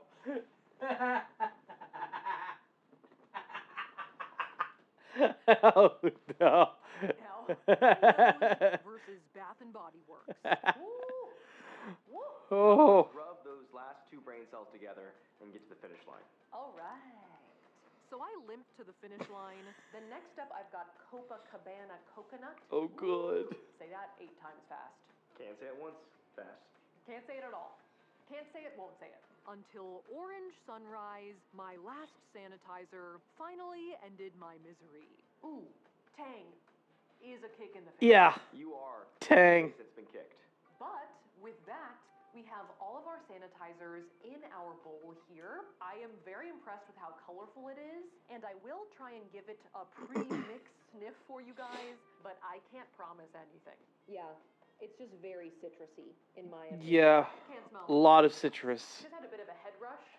And ironically, I am currently drinking pineapple juice. Oh, that is funny. Okay, I'm back. Wait, it's pungent though. Guess who's back? It's me. So Yeah. before I fall over, It's I think pungent. it's time that we grab our spatula and start mixing. I might need to just stick my head in like a bucket of ice. All right. 10 minutes and 1 bucket of ice later. So now what I'm going to do is just take our bizarre jelly mixture off of the scale and onto a paper towel. Look at how different it looks already, right? With like a different background. That's crazy. Wow. How it moves. So all in all, these 70 hand sanitizers had 207 individual fragrance notes. All right, ready? Ooh, oh, it's weird. Yep, it's getting weird. With general fruity notes being the Huge biggest fruit. percentage by far. Groovy, baby. Huge fruit with notes. 14%. Dude, What the hell? Why is that so cool? It is cool. Then we have citrus And notes with citrus. 12%. This is like a soap art almost. It is. Oh, yeah. And floral notes Floral also notes? with 12%. I love how like the colors are like suspending. It has a bit more structural integrity than I would have guessed. It was already weird. Yeah. Yeah, no kidding. Then we have the berry notes with 8%, sugary notes also with 8%, and then woody notes like mahogany, pine, and balsam at 7% of the total mix. Yeah. It is surprisingly sparkly. Oh, I'm getting a lot of glitter right now. A lot of for only having, glitter. Like, 3 sparkly ones in there, as well as watery notes, straight up just vanilla notes, and It's vanilla. leafy or plantish notes at 5% each. All right, so it has arrived at kind of like a cranberry-esque color. Nice cram. All ocean spray. Oh, yeah. And essentially what I'm going to do now is I'm going to syringe the mixture into this bottle. Ready? Is this going to work? I don't know. We'll see. Oh my God. Are you seeing this? That is working. Yep, The it's spatula working. fell. It's okay. We're going to keep moving. Funny how she did not grab any of the hand sanitizers from the men's section.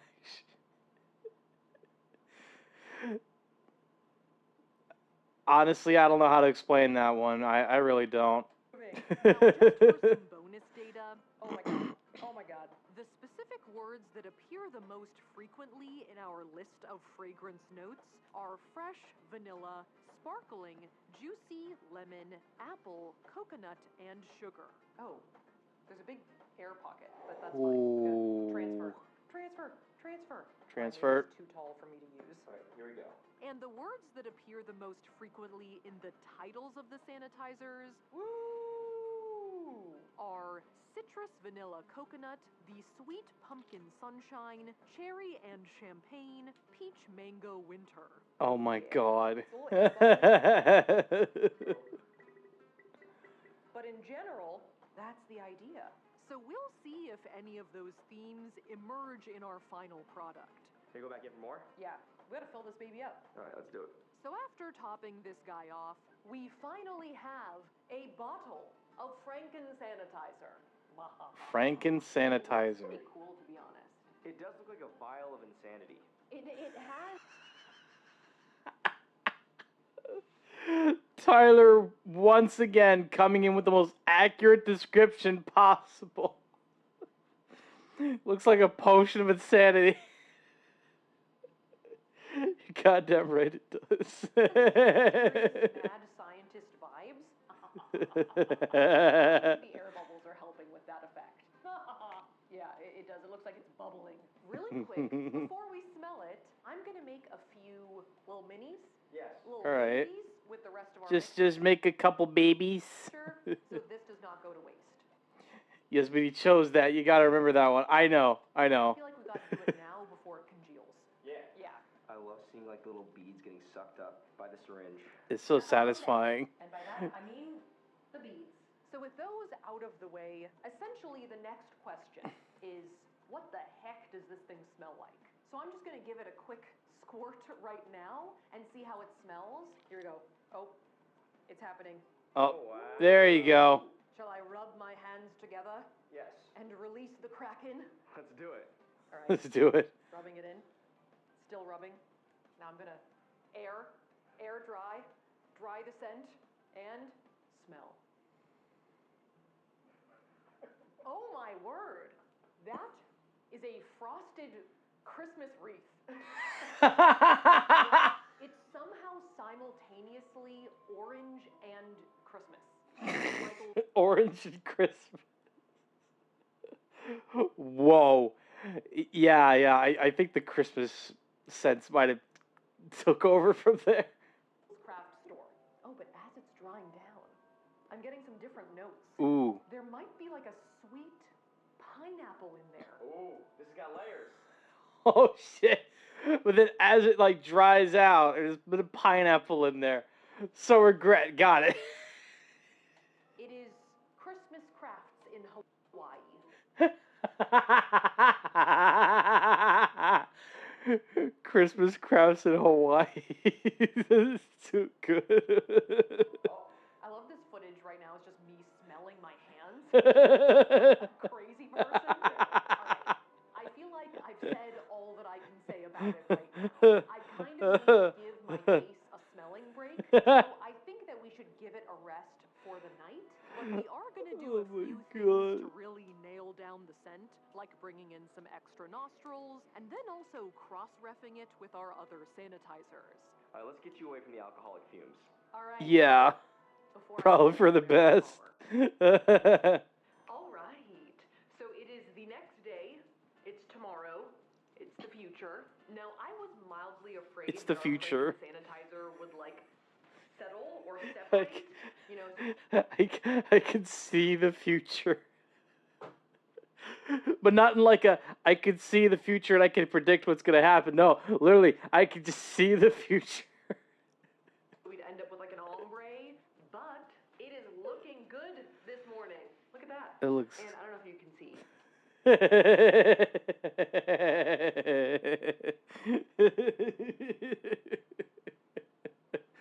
But the beads and the glitters are like pretty evenly Wow. distributed. No, don't focus on my face. Don't focus on my face. There we go. Yeah, good. Actually you can really see the glitter right here. Whoa. It is Glittermania. So I did give this guy another sniff with fresh nostrils. All right, here we go. Can you see it? Oh, it's sliding down my hand. Never mind. Careful. Let's rub that in. Ooh, oh. Ooh, oh. And I've concluded that I think it mostly smells like sweet orange potpourri. Potpourri. Orange potpourri, that's what it is. Potpourri sometimes. Orange is in potpourri sometimes, you're right. Like a dried orange, a petrified orange, which was semi-confirmed by our guest sniffers. Hello, Tyler. Spritz me. Welcome to my vlogging Spritz me. husband, Tyler. All right, ready? Yes. Expert baker, Rosanna Pansino. Oh, it smells like so many things. And Matt and Steph Pat from The Game Theorists. Ah, it is, strawberry crossed with penicillin. I'm not gonna lie, that's it was funny. It was a very funny description, okay? Simply Christine Logical in Canada, but customs rejected it. Damn, that's a shame. And although Tyler sort of gave us nonsense, it smells like a lovely store. I'd invite That's a statement, yeah. store. Maybe one that like sells cards, almost like a well-fragranted papyrus. Our other smellers were generally in agreement that our sanitizer smelled strong. Whoa! Okay. So Strong. Are alcohol. Alcohol. One. From the looks of it, it's with my head. It smells like cranberry. It smells like Straight out of a hospital. mixed berry. And also kind of sweet / spicy.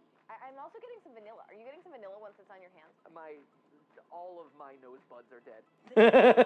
Pumpkin spice. It smells like gingerbread, cinnamon. It smells like the holidays. Like maybe someone made a terrible decision and made like a gingerbread hand sanitizer and like maybe it's in there somewhere. But I actually like it, Sophia. If you are testing and developing a hand sanitizer line, count me in. I will take a couple of these. Nice. And when attempting to triangulate the scent by smelling some of the sanitizers that went into it, we found that a combination of ho ho ho, 'tis the season, crisp morning air, and orange sunrise was a pretty close comp. Yeah, that sounds about right.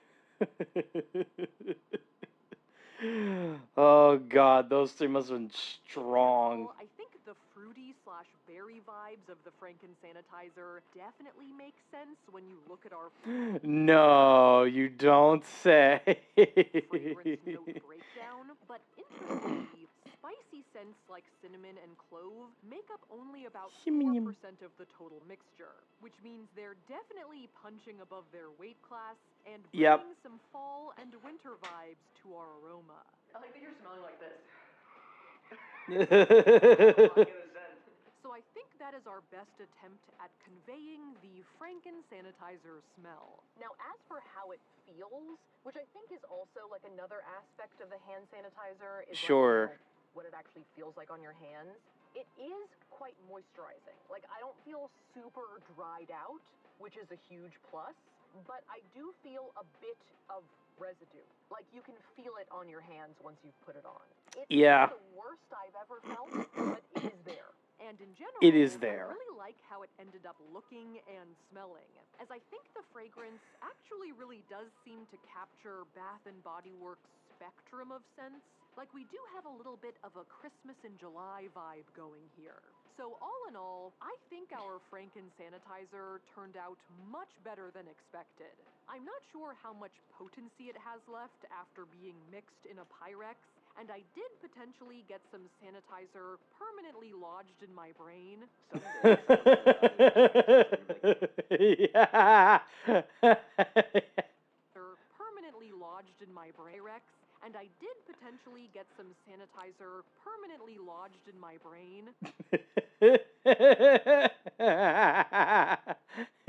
You don't say. Man, there's a lot of stuff up there. Yeah, particles of Bath & Body Works. An entire Bath & Body Works store was found inside of her nasal cavity. But nevertheless, I am pleased. Thank you guys so much for watching. If you liked that video, make sure to Kabu Isra is reminding you to get up from your chair and stretch, Mr. Kibo. Thank you for the stretch, Kabu Kibo. Isra is reminding you to drink some water, Mr. Kibo. Thank you for the hydrate as well. Okay, give me a sec.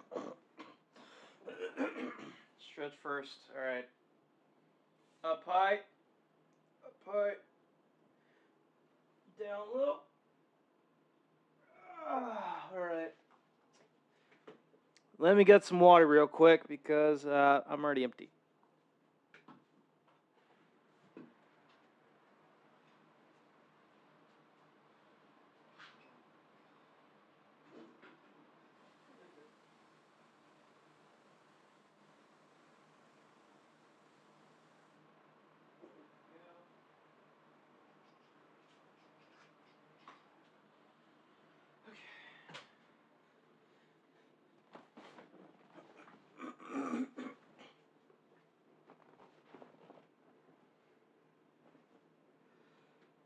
Okay. Not sure if this is gonna work.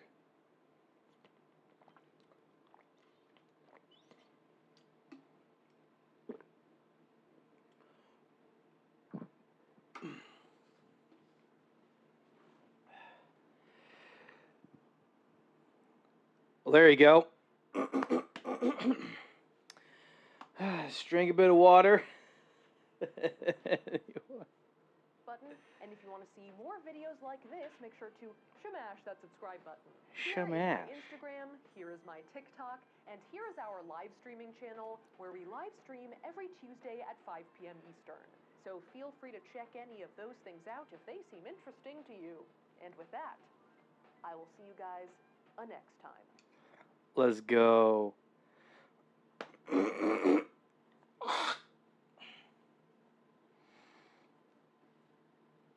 Oh my god. Okay. Okay. Whew. All right, I'm good. I'm good. All right, let's We're gonna have to go to thesaurus.com. You know what? Last video of the day. Mixing every bath bomb from Lush together. Oh boy. Let's go. We're gonna have to go to thesaurus.com and think of a new word for smash, because we're gonna say it like 6,000 times. Yeah. Is this video the video where we change our outro?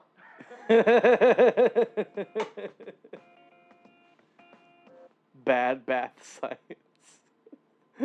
Every bath bomb at Lush.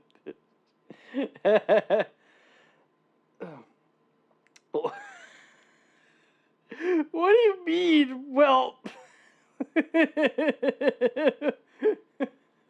Hello, friends, and May your dub turn black and be stained. Oh God. Oh no. welcome to another video. This week, I'm going to be destroying every bath bomb from Lush and then reforming them into one single Franken bath bomb. Oh God. That's right. Tonight, we are going where no bad science video has ever gone before, the bathroom. So previously on our channel, I've mixed together together a lot of things, including a hell of a lot of lipstick, an impressive amount of Booty Guru eyeshadow, and also some non-makeup items, like every candle from Bath & Body Works and every possible wedding cake flavor. Bad makeup science. It's a lot of color pigment.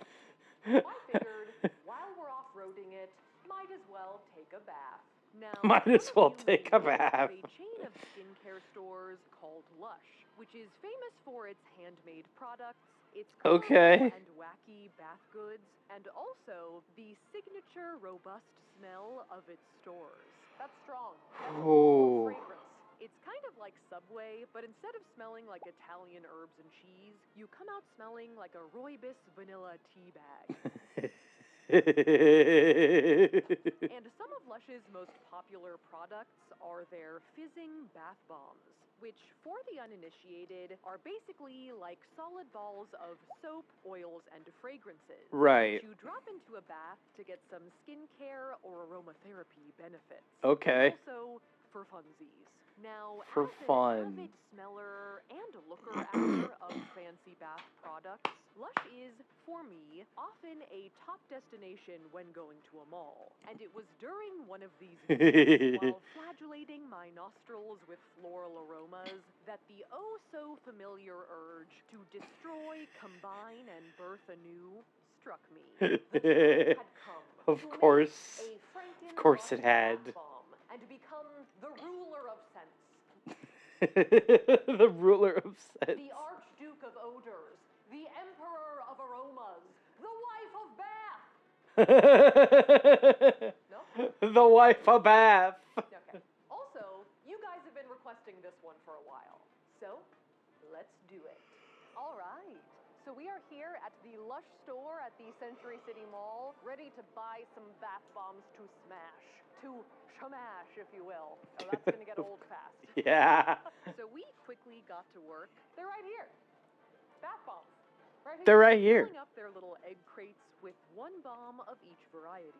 I'm trying to figure out my way of determining which is the best one. You know how you're supposed to knock on a watermelon or something? Give him a good squeeze. I feel like that would destroy them. Do not honka the bath bomb. Nope. Now, although the classic bath bomb is round, Lush does do a fair amount of variation in terms of texture. What is this, the belly button? Oh, that's a navel, yeah. Oh, it does look like a navel. Oh, God. Oh, no, there's a bath bomb with a navel on it. Oh, God. What is this, the belly button? Oh, that's a navel, yeah. No, that's a navel. Yeah. Oh, it does look like a navel. Size. Oh, wow, they're giant ones. Giant, and shapes. Ooh, like eggplants, phallic. Very phallic indeed. And treasure chests. Why is the rum always gone? Just to keep things fresh and smooth. That's the guardian of the forest. The Guardian of the forest? Ha ha. I don't know what to say for myself. I have nothing to say. Lush does also make a lot of bath bomb adjacent items. All right, so we've got body conditioner, body butter, magic crystals. I do not know what that is. I'm going to leave that over here. Like shower bombs and bubble bars. What about a bubble rune? A bubble what? A bubble rune? What is that? Tyler, do I look like I know? But just to maintain the sanctity of our formula, we're going to go with just the traditional bath Just the bath bombs. Yes, I'm ready to check out. And after ransacking the store, we ended up with 46 bath bombs. Whoa. Lush's bath bomb 46 bath bombs. And you know what's funny? This is probably like the tamest load of the bunch. I don't know what it is. The amount of stuff that she got at this store is so much. This is way more tame than I thought. Lineup does change rather frequently, as there are many limited edition and location exclusive bombs. So I'm gonna say we probably missed at least a couple, but we definitely got a healthy chunk. Ooh, that's a lot of bath bombs. And with our haul in hand, it was time to commence our experiment. Let's go home and smash them. Let's go home and smash them. You almost kicked the camera. Hey, it's like a kick in the face. Okay, so we have all of our bath bombs here, and today our goal is to smash all of our bath bombs, puree them in our food processor, and then form them into bath bombs with our bath bomb press. Oh my god. I'm very threatening here. Beckoning with the hammer. Also, in case you're wondering where I am, we moved. Say hello to the new kitchen. Nice. Oh, hello, countertop. Hello. Hello. So we've divided our 46 bath bombs into 9 different color categories. So I'm going to be smashing and pureeing by color so we can keep our colors separate, and then use our color categories to try and make a layered rainbow design in our bath bomb. I can't make any promises, but we're going to try and make it cute. And we're going to start smashing with the pink category. So our first bath bomb is called Twilight. Twilight, new bath. Twilight, breaking bath bombs. Twilight breaking bath bombs. It smells like what Bella's blood smelled like to Edward. Raging hormones. All right, shall we? Yeah. Should I hold it? Raging hormones. You know what? I should use this side. So I'm kind of like axe picking. That did nothing. That did absolutely nothing. Oh, here it goes. There you go. If I dig deeper, do you think I'll find Renesmee? What the hell? There you go. There you go. That did the trick. Oh, it's really blue inside. So I'm gonna just break these into like a few smaller pieces. Yeah. There we go. All right, I'm figuring it out, man. Yeah. So besides Twilight, there are 8 other pink bath bombs, 5 of which are traditional spheres. I'm gonna grab, I think, this rosy one next, including Sex bomb. Why? Just why at this point? Okay. You know what, Raven? Same. Same. Sex bomb, which is apparently one of their most popular. I mean, Lush is nothing if not horny. You chose this. I know I chose this video, okay? It was interesting. It looked interesting. Think that'll work? Sure. Whoa. Actually, yes. Marshmallow World, This one's breaking good. as opposed to Breaking Bad. Choco mint and pink. Just pink. The fragrant blooms of Lang Lang are used in many cultures to decorate the beds of newlyweds on their wedding night. This is due to the fact that the oil is thought to have a libido boosting effect. It is also thought to increase confidence in the bedroom. I did not know that, Kibo. That is very interesting. Ooh, yep. Wait. So... Wait.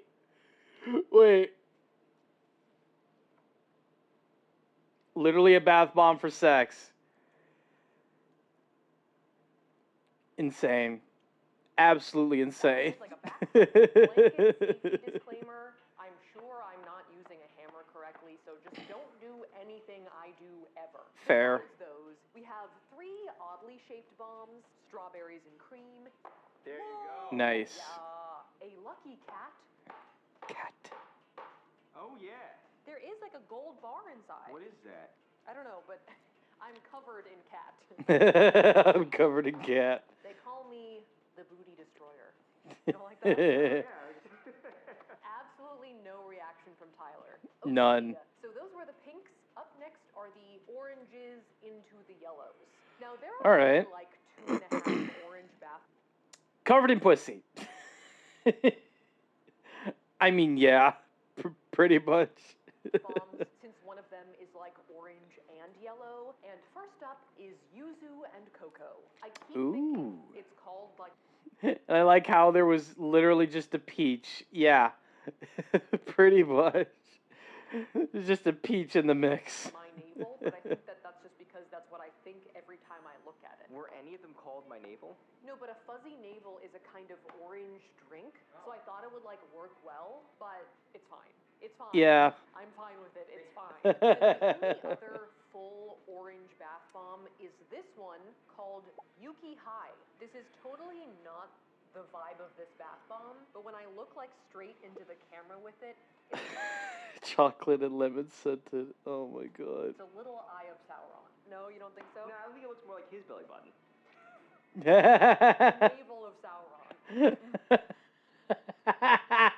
The navel of Sauron.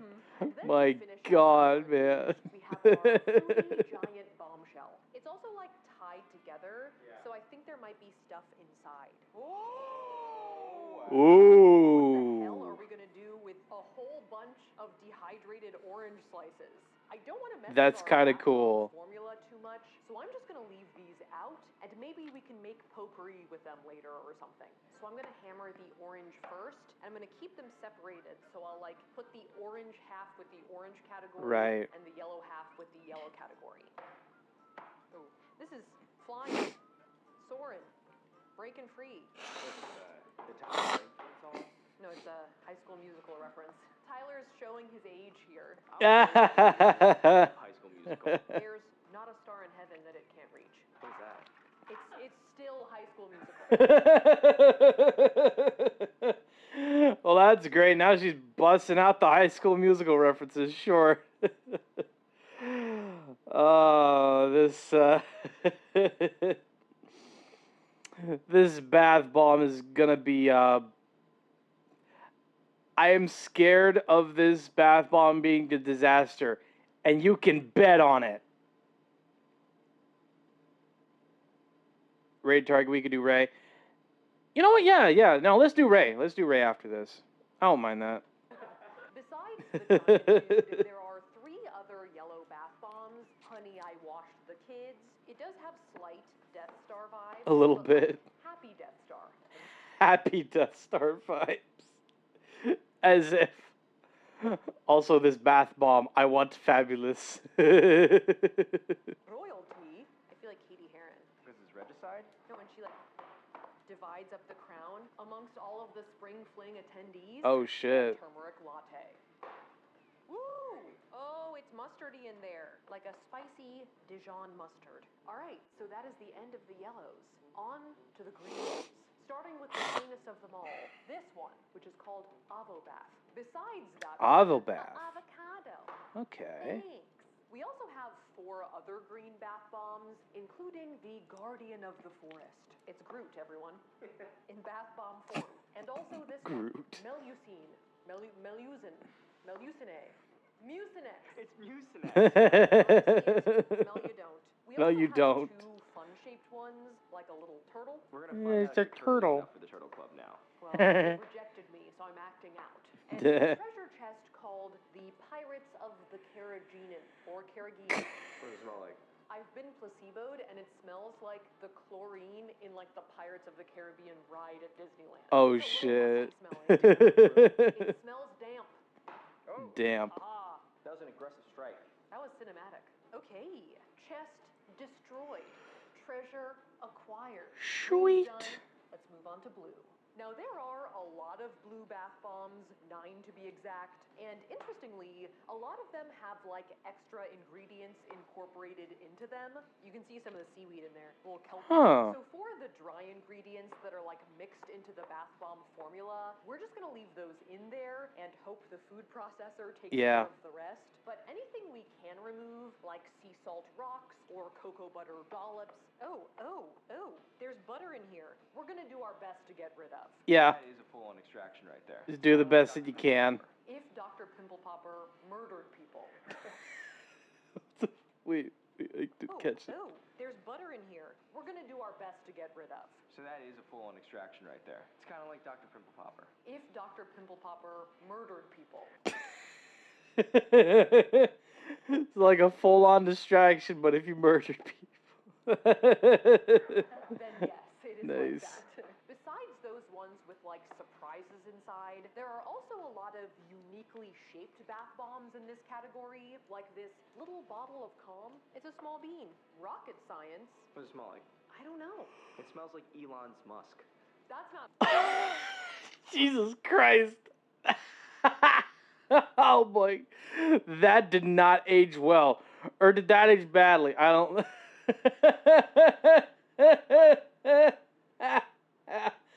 Good God, man! Why would you make that reference? Elon's Musk. Oh boy. Oh. Not bad. I'll let that one fly. Rose butterfly. No. My thoughts exactly, Raven. My thoughts exactly. For some reason, when I was looking at that bath bomb, I just had Nelly Furtado's. Bad. Me Yeah. too. Wait, actually me. I was thinking that in my head. I don't know why. We are on the same. Bad. Is that the Bad. No. Bad. This pale blue robot. You know what, Sa? You are Lord Farquaad right now. I have to say, Ginger Man from Shrek vibes. The gingerbread man from Shrek vibes. From all of the lush powder. Ayahuasca. And after that, it's time for the purple category. Starting with Goddess. Ooh. How's it smell? It smells like the gift shop at Colonial Williamsburg. Does it really? It really had an impression on you. I love it there. Besides that one, we also have a lumpy blackberry bath bomb and a lavender bomb shrouded in Ooh. gauze. I think that in the bath you're supposed to keep it in there because I think there is lavender in here, so then it'll okay. dissolves. But I think that for our purposes, I should take it out of the bag. That one smells amazing. It's just nice. lavender to the face, but it's really good. Lavender. And the last purple bath bomb is the eggplant emoji. I feel like the meme that will be associated with this will be when Tyler pisses off Sophia. Oh my God. We had a peach and now we have an eggplant. And this is literally going to be when Tyler pisses off Sophia. I would never. Sounds like a 2000s Florida lawsuit.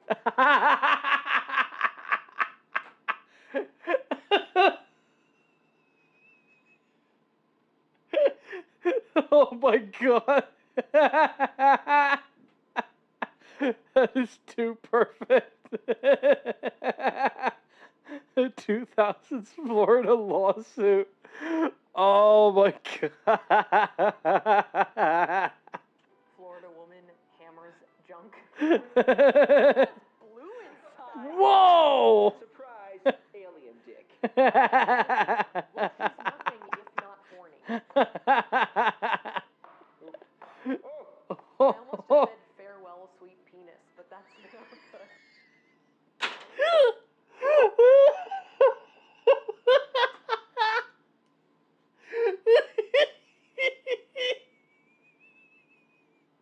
Oh my God.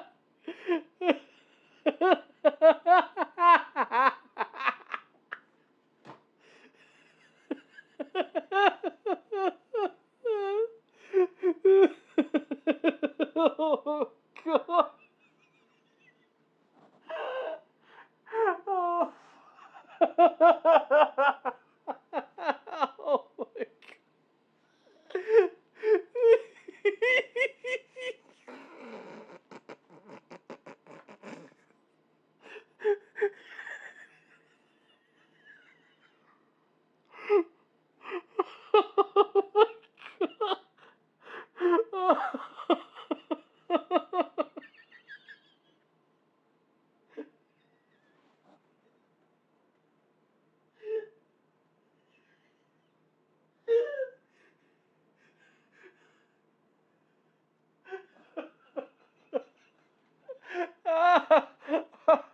Oh God. Oh, my cheeks are. Oh my God. Oh God.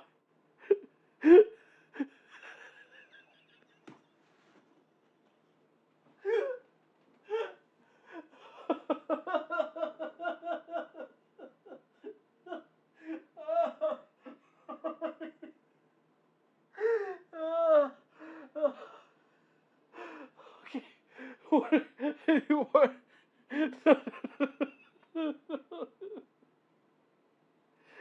Oh, okay, give me a minute.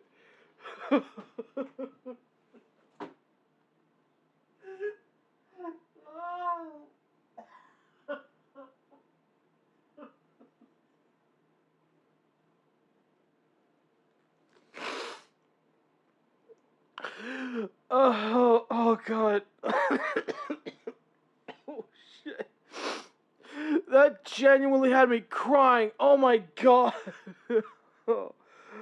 Oh, my face hurts. Oh, my face hurts. Farewell, sweet penis. Good lord.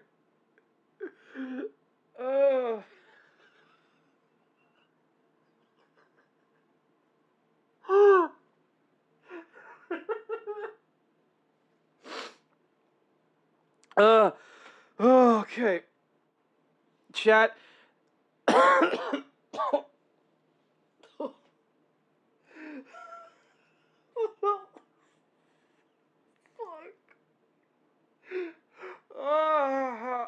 Okay. Chat, I want you to imagine the scene in a soap opera, a daytime soap opera, right? The husband has been found out to have cheated on his wife with another mistress. The mistress and the wife decide to team up and basically they're tying the husband up in the bed, right? The wife has a claw hammer. Don't ask me how she got the claw hammer. She has the claw hammer. She's looking dramatically down at the husband. Slowly makes her eyes, slowly just like looks down towards the bulge in his pants. Right? Penis.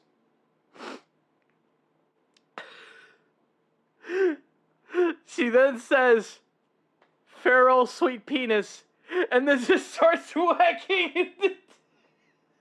She just starts whacking at it with the claw hammer.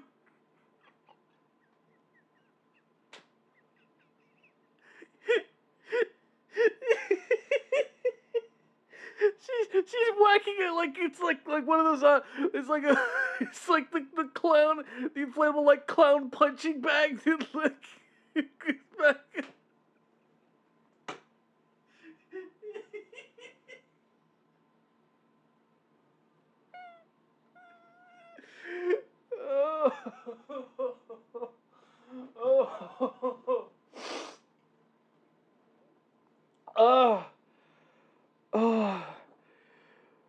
Though the bond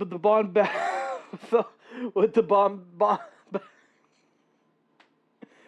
though would the bath bomb be called orgasmic?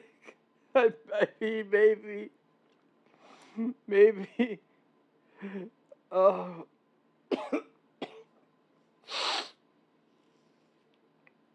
Oh shit. Oh shit. Oh, what, wow. Wow, what an image. What an image. Oh, okay. I don't care if we're late. I don't care if we're late for a rating out. We're gonna keep watching. Can't really say that, can I? You did just say it. All right, Yep. let's leave it You at did just say it. Okay, so that concludes the purple category. That must have got rid of your anxiety. Yeah. A little bit. I'll give you that. Now we're on to Fuck. the black bath bombs, of which there are only 2. All right. Black bath bombs. Here we go. I'm going to start off with the Illuminati Eye. Secret arts. Named Dark Arts, but apparently J.K. Rowling took a break Yeah. to unleash her inner lawsuit, and now it's called Secret Arts. Secret Arts.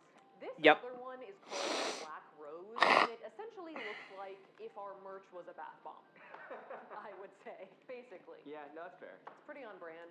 I like it. All right. So those are our 2 black bath bombs. Up next is the white/beige category. Now, there are 8 neutral bath bombs, and in the interest of time, we're just going to smash and then pass through them. Yeah. There's a song called Smack That from the mid-2000s.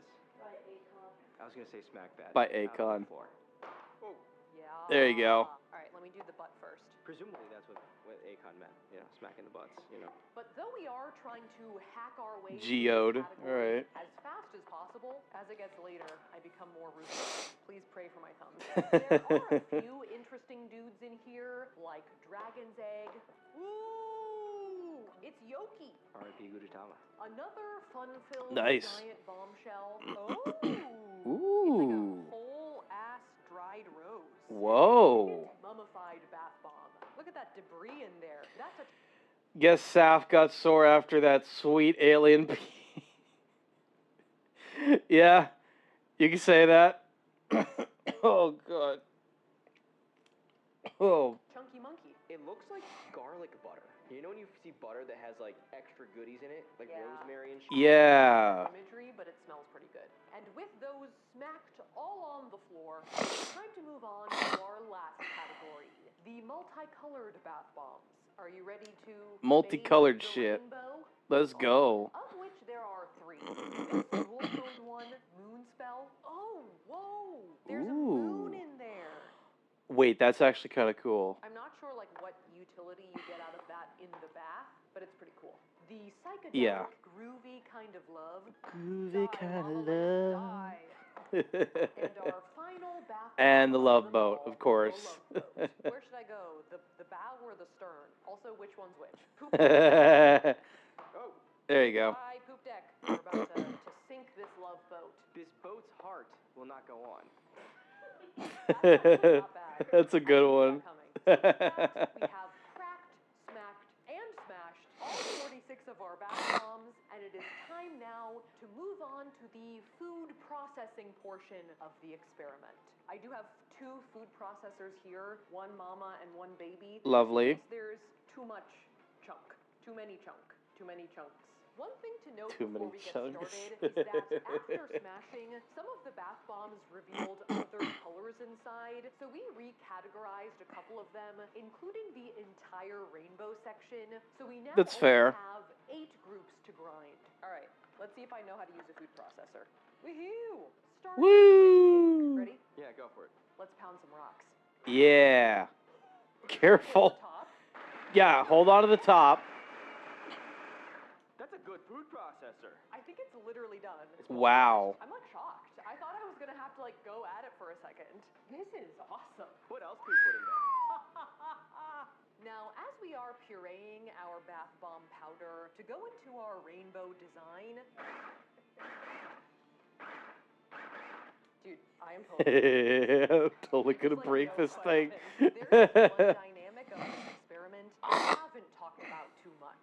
Ooh, which is the odor. This one smells like mint toothpaste. It looks like cotton candy, but it smells refreshing. So as we blend our categories to a Nice. Oh my god. Oh yeah. I feel like this one's wilder. We're gonna give each one a good sniff. Ooh, that one smells amazing. Yeah. Whoa. It's like orange jasmine. This one's my favorite. To see just what kind of scents we're working with here. Are you gonna 2-switch this thing? Yeah. Stranger Things style? And what we found was that the smells were all over the place. There's like smoke rising out of this one. Oh God. It's like it was got dusted by Thanos. With some kind of fresh scents. Ooh, citrus. Yep. I'm getting nothing else. Literally Citrus. just lemon. Some more comforting smells. This one kind of smells like a Christmas cookie. I think the A little turmeric bit. is turning it spicy and some herbaceous aromas. It kind of smells like a citrusy chamomile tea. Herbal tea. The category went a little stereotypical. This one smells like a oceanic glade plug-in. Like fake ocean smell, I would say. And the Nice. bath bombs, though small in number. You gotta be careful with that. Now that's what you call the black lung. Packed a serious potpourri punch. It looks like soot, but it smells like dried flowers, not fresh flowers, dead flowers. Ooh. And honestly, I don't even know what happened in the purple category. That does not smell good. Shit. It smells really bad, actually. What does it smell like? It smells like a baby wipe, like a diaper bag. Yeah, Oh no. I guess that's all to say that there's a lot going on here, so I'm interested to see which fragrances will come out on top. I'm just hoping it's not the purple. The rest of them smell nice. This one is just funky. But with that, we do have all of our color categories dusted, so it's finally time Yay. for our bath bomb. We have destroyed, and now we must rebuild.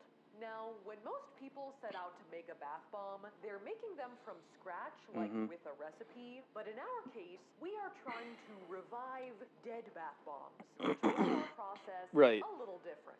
Specifically, we're going to need to wet our powder so it will re-stick to itself and keep the shape of a bath bomb. Okay. But also make sure that it will still fizz when we drop it in the tub.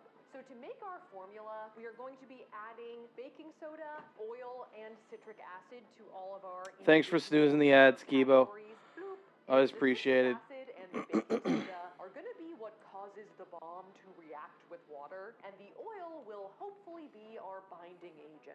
We could also use witch hazel, but because it's more watery and because we're beginners, we're afraid we might prematurely activate the Franken bath bomb. Yeah, it's understandable. Now, this is a little time sensitive because they can dry out and we need them all to be wet at the same time. So Tyler's going to be helping me. We're going to be doing a couple of the colors off camera, and hopefully we can figure this out. Technically, our powder should be fizzy without this stuff. Like, there is already citric acid and baking soda in there, but since we're adding more oil into our mixture, we wanted to make sure the ratios were right. Once we have all 8 colors prepped, that looks pretty good. Yeah, I think it's ready to go. We can bust out the real star of the show. So this is our bath bomb making machine. It is an industrial bath bomb press that we bought on a whim, and now we're using it.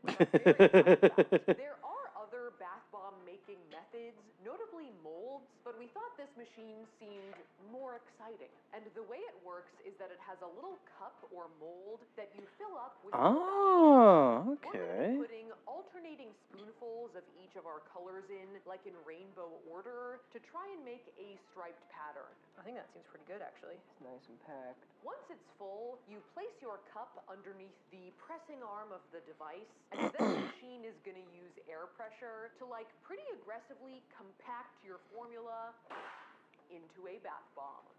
Whoa. This is the coolest thing ever. That is so cool. Twist and flip the mold. Oh my god. And push the bath bomb into your hand. Oh no. Nope, didn't work. For our zombie bath bombs was easier said than done. It's beautiful but sad. Here is bath bomb attempt number 1. It is cool as hell, but it did not work. We're trying it again. We're not giving up. We had a pretty hard time trying to figure out how to make this machine work for us. Sadness. Which kind of makes sense because it's an industrial press, and I would hardly say we are in the bath bomb industry. Oh yeah. Wait, how did that happen? In fact, if anything, I would say we are actively undermining the bath bomb industry. Nope. Why? But regardless, we just could not get our bath bombs to stop splitting in half down the middle. It's stuck in there, man. It's full-on stuck up there, whether they made it out of the press or not. No. So after trying a few different troubleshooting methods, like greasing up frickin' everything, the press and the batter, shaking our formula as we spooned it in, shake it, shake it, shake it, and desperately holding the mold together as the pressing arm lifted. All right, everyone hold on to their butts again. We still failed. Ooh, it might have just fallen into my hand. Damn it. As you can see, this side is a bit soft and, like, kind of crumbled. Yeah. The other side, oh shit. Literally, as I said, but the other side is good. It imploded in my hands.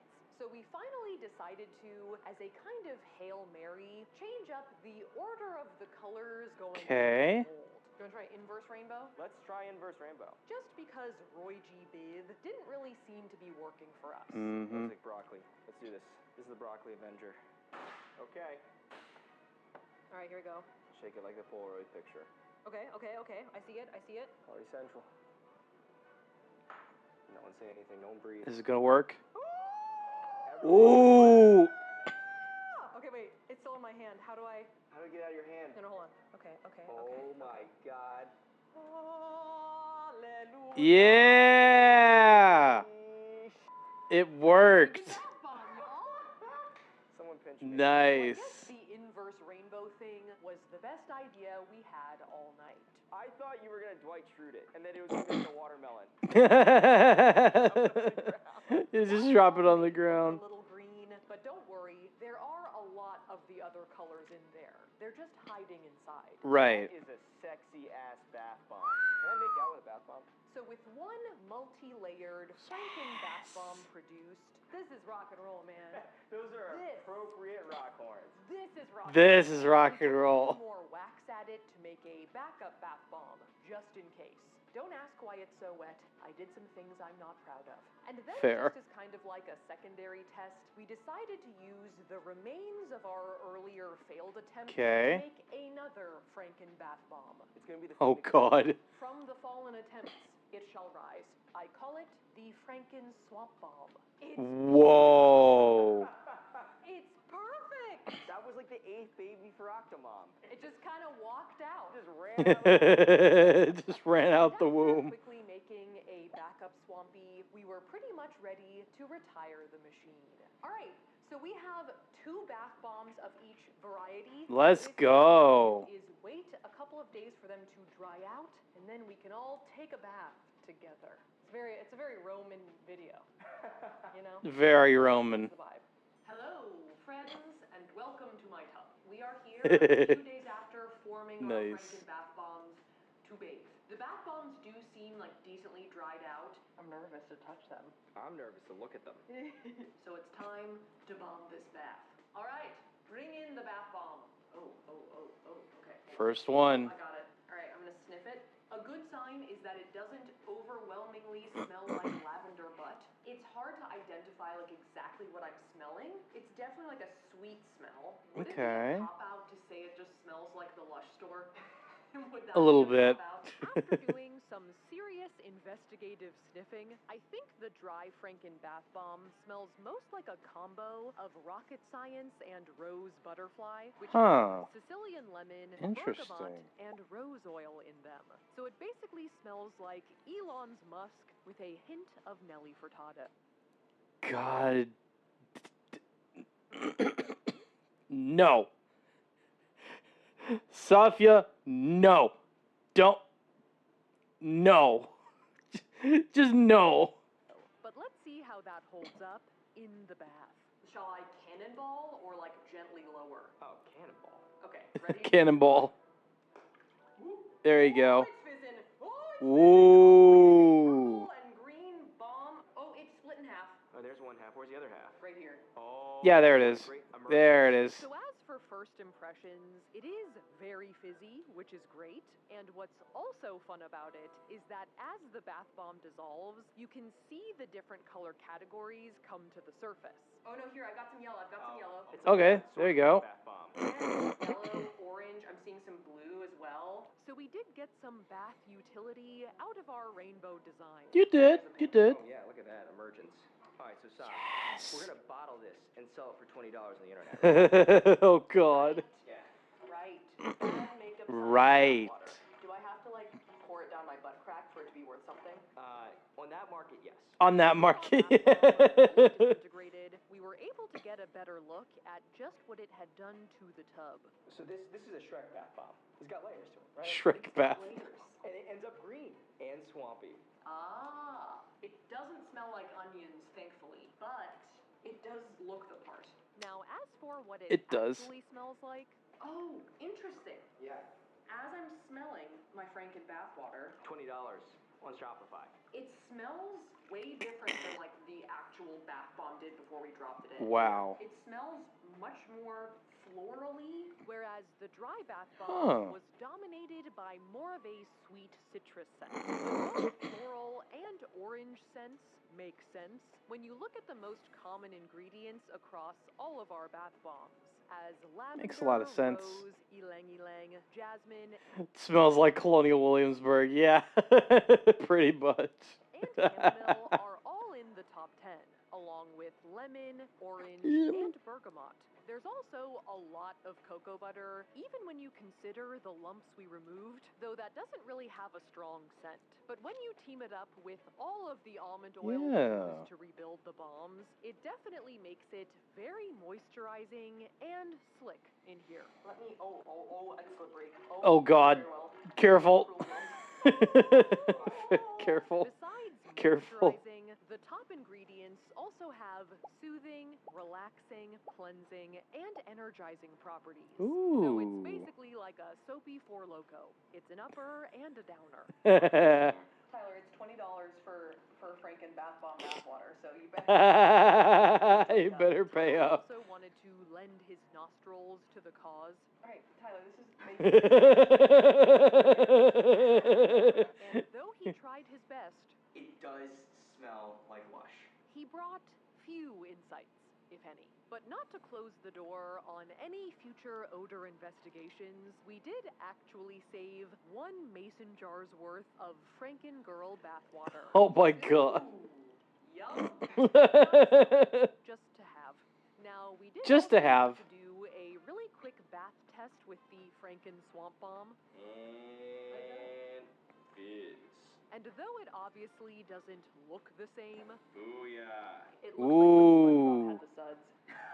It does. We did bring our bathwater to that familiar Shrekky hue. I feel like mine is more clumpy, and I feel like there's more of like a general multicoloredness to it, but it is certainly converging to swamp water. Yeah. It emit a mild lemony flower aroma. There you go. Tyler Williams chest hair bathwater. These thighs don't lie. And with Tyler and his chest hair thoroughly enjoying their bath. I can just rotate like this, almost like one of those pigs that's on the Pig on a spit. Yeah. I'm a Pig on a It spit. seemed that our Nice. first episode of Bath Makeup Science had come to an end. I feel like overall that was a pretty successful bath bomb experience. Wow. I really enjoyed the sheer amount of smashing and smelling I got to do in this experiment. I feel like you're gonna snot rocket later, Soph, and it's gonna be multicolored. And it was also a very gratifying Franken experience because we were able to figure out how to make all of this into a bath bomb. Which Crazy. ended up being not that easy. And I was really happy with both the design and the fizziness of our final product. That said, I wouldn't say it was the world's greatest or most luxurious bath bomb. Probably But not. I'm not feeling like the effects and niceness of all of the bath bombs from Lush together, it is less than the sum of its parts. Yeah. If that makes sense. But it's not the worst, it's not too chunky, and it doesn't smell like butt. So Yay. that's good. So in conclusion, I had fun. I would make bath bombs again, though probably not from the ashes of 46 other bath bombs, and I am not sure what we're gonna do with our mason jars full of bath water. But my money's on family heirloom, probably. Well, Family heirloom. we have a Franken candle at our wedding. Maybe at our 10 year we'll have our Franken bathwater. Gross. But romantic. Gross.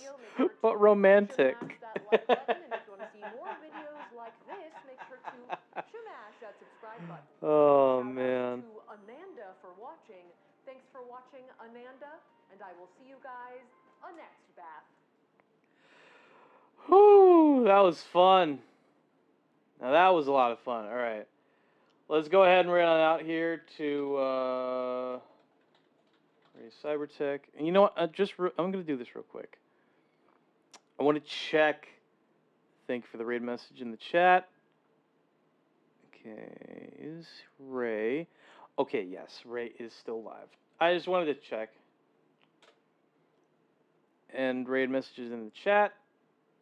Make sure to copy and paste if need be. Whew. Oh boy. Oh my gosh, that was a lot of fun. Whew. See, chat, there is a good chance that there is going to be a lot of laughs shared between each other. So, hey, you never know. You never know with these things. Oh, God. That last video got to me. That last video actually It broke me, man. What can I say, man? It just straight up broke me. Like, fucking hell, you know? Seriously, I just was not expecting it in the slightest. So, I don't know. You guys can take that for what you will. As for me, hopefully I'll be able to. I'll be uploading a new clip tonight. So, at least there's that. At least I got that going for me. So, thank you everybody so much for watching. I will see you guys again on Tuesday. Bye-bye! Bye-bye!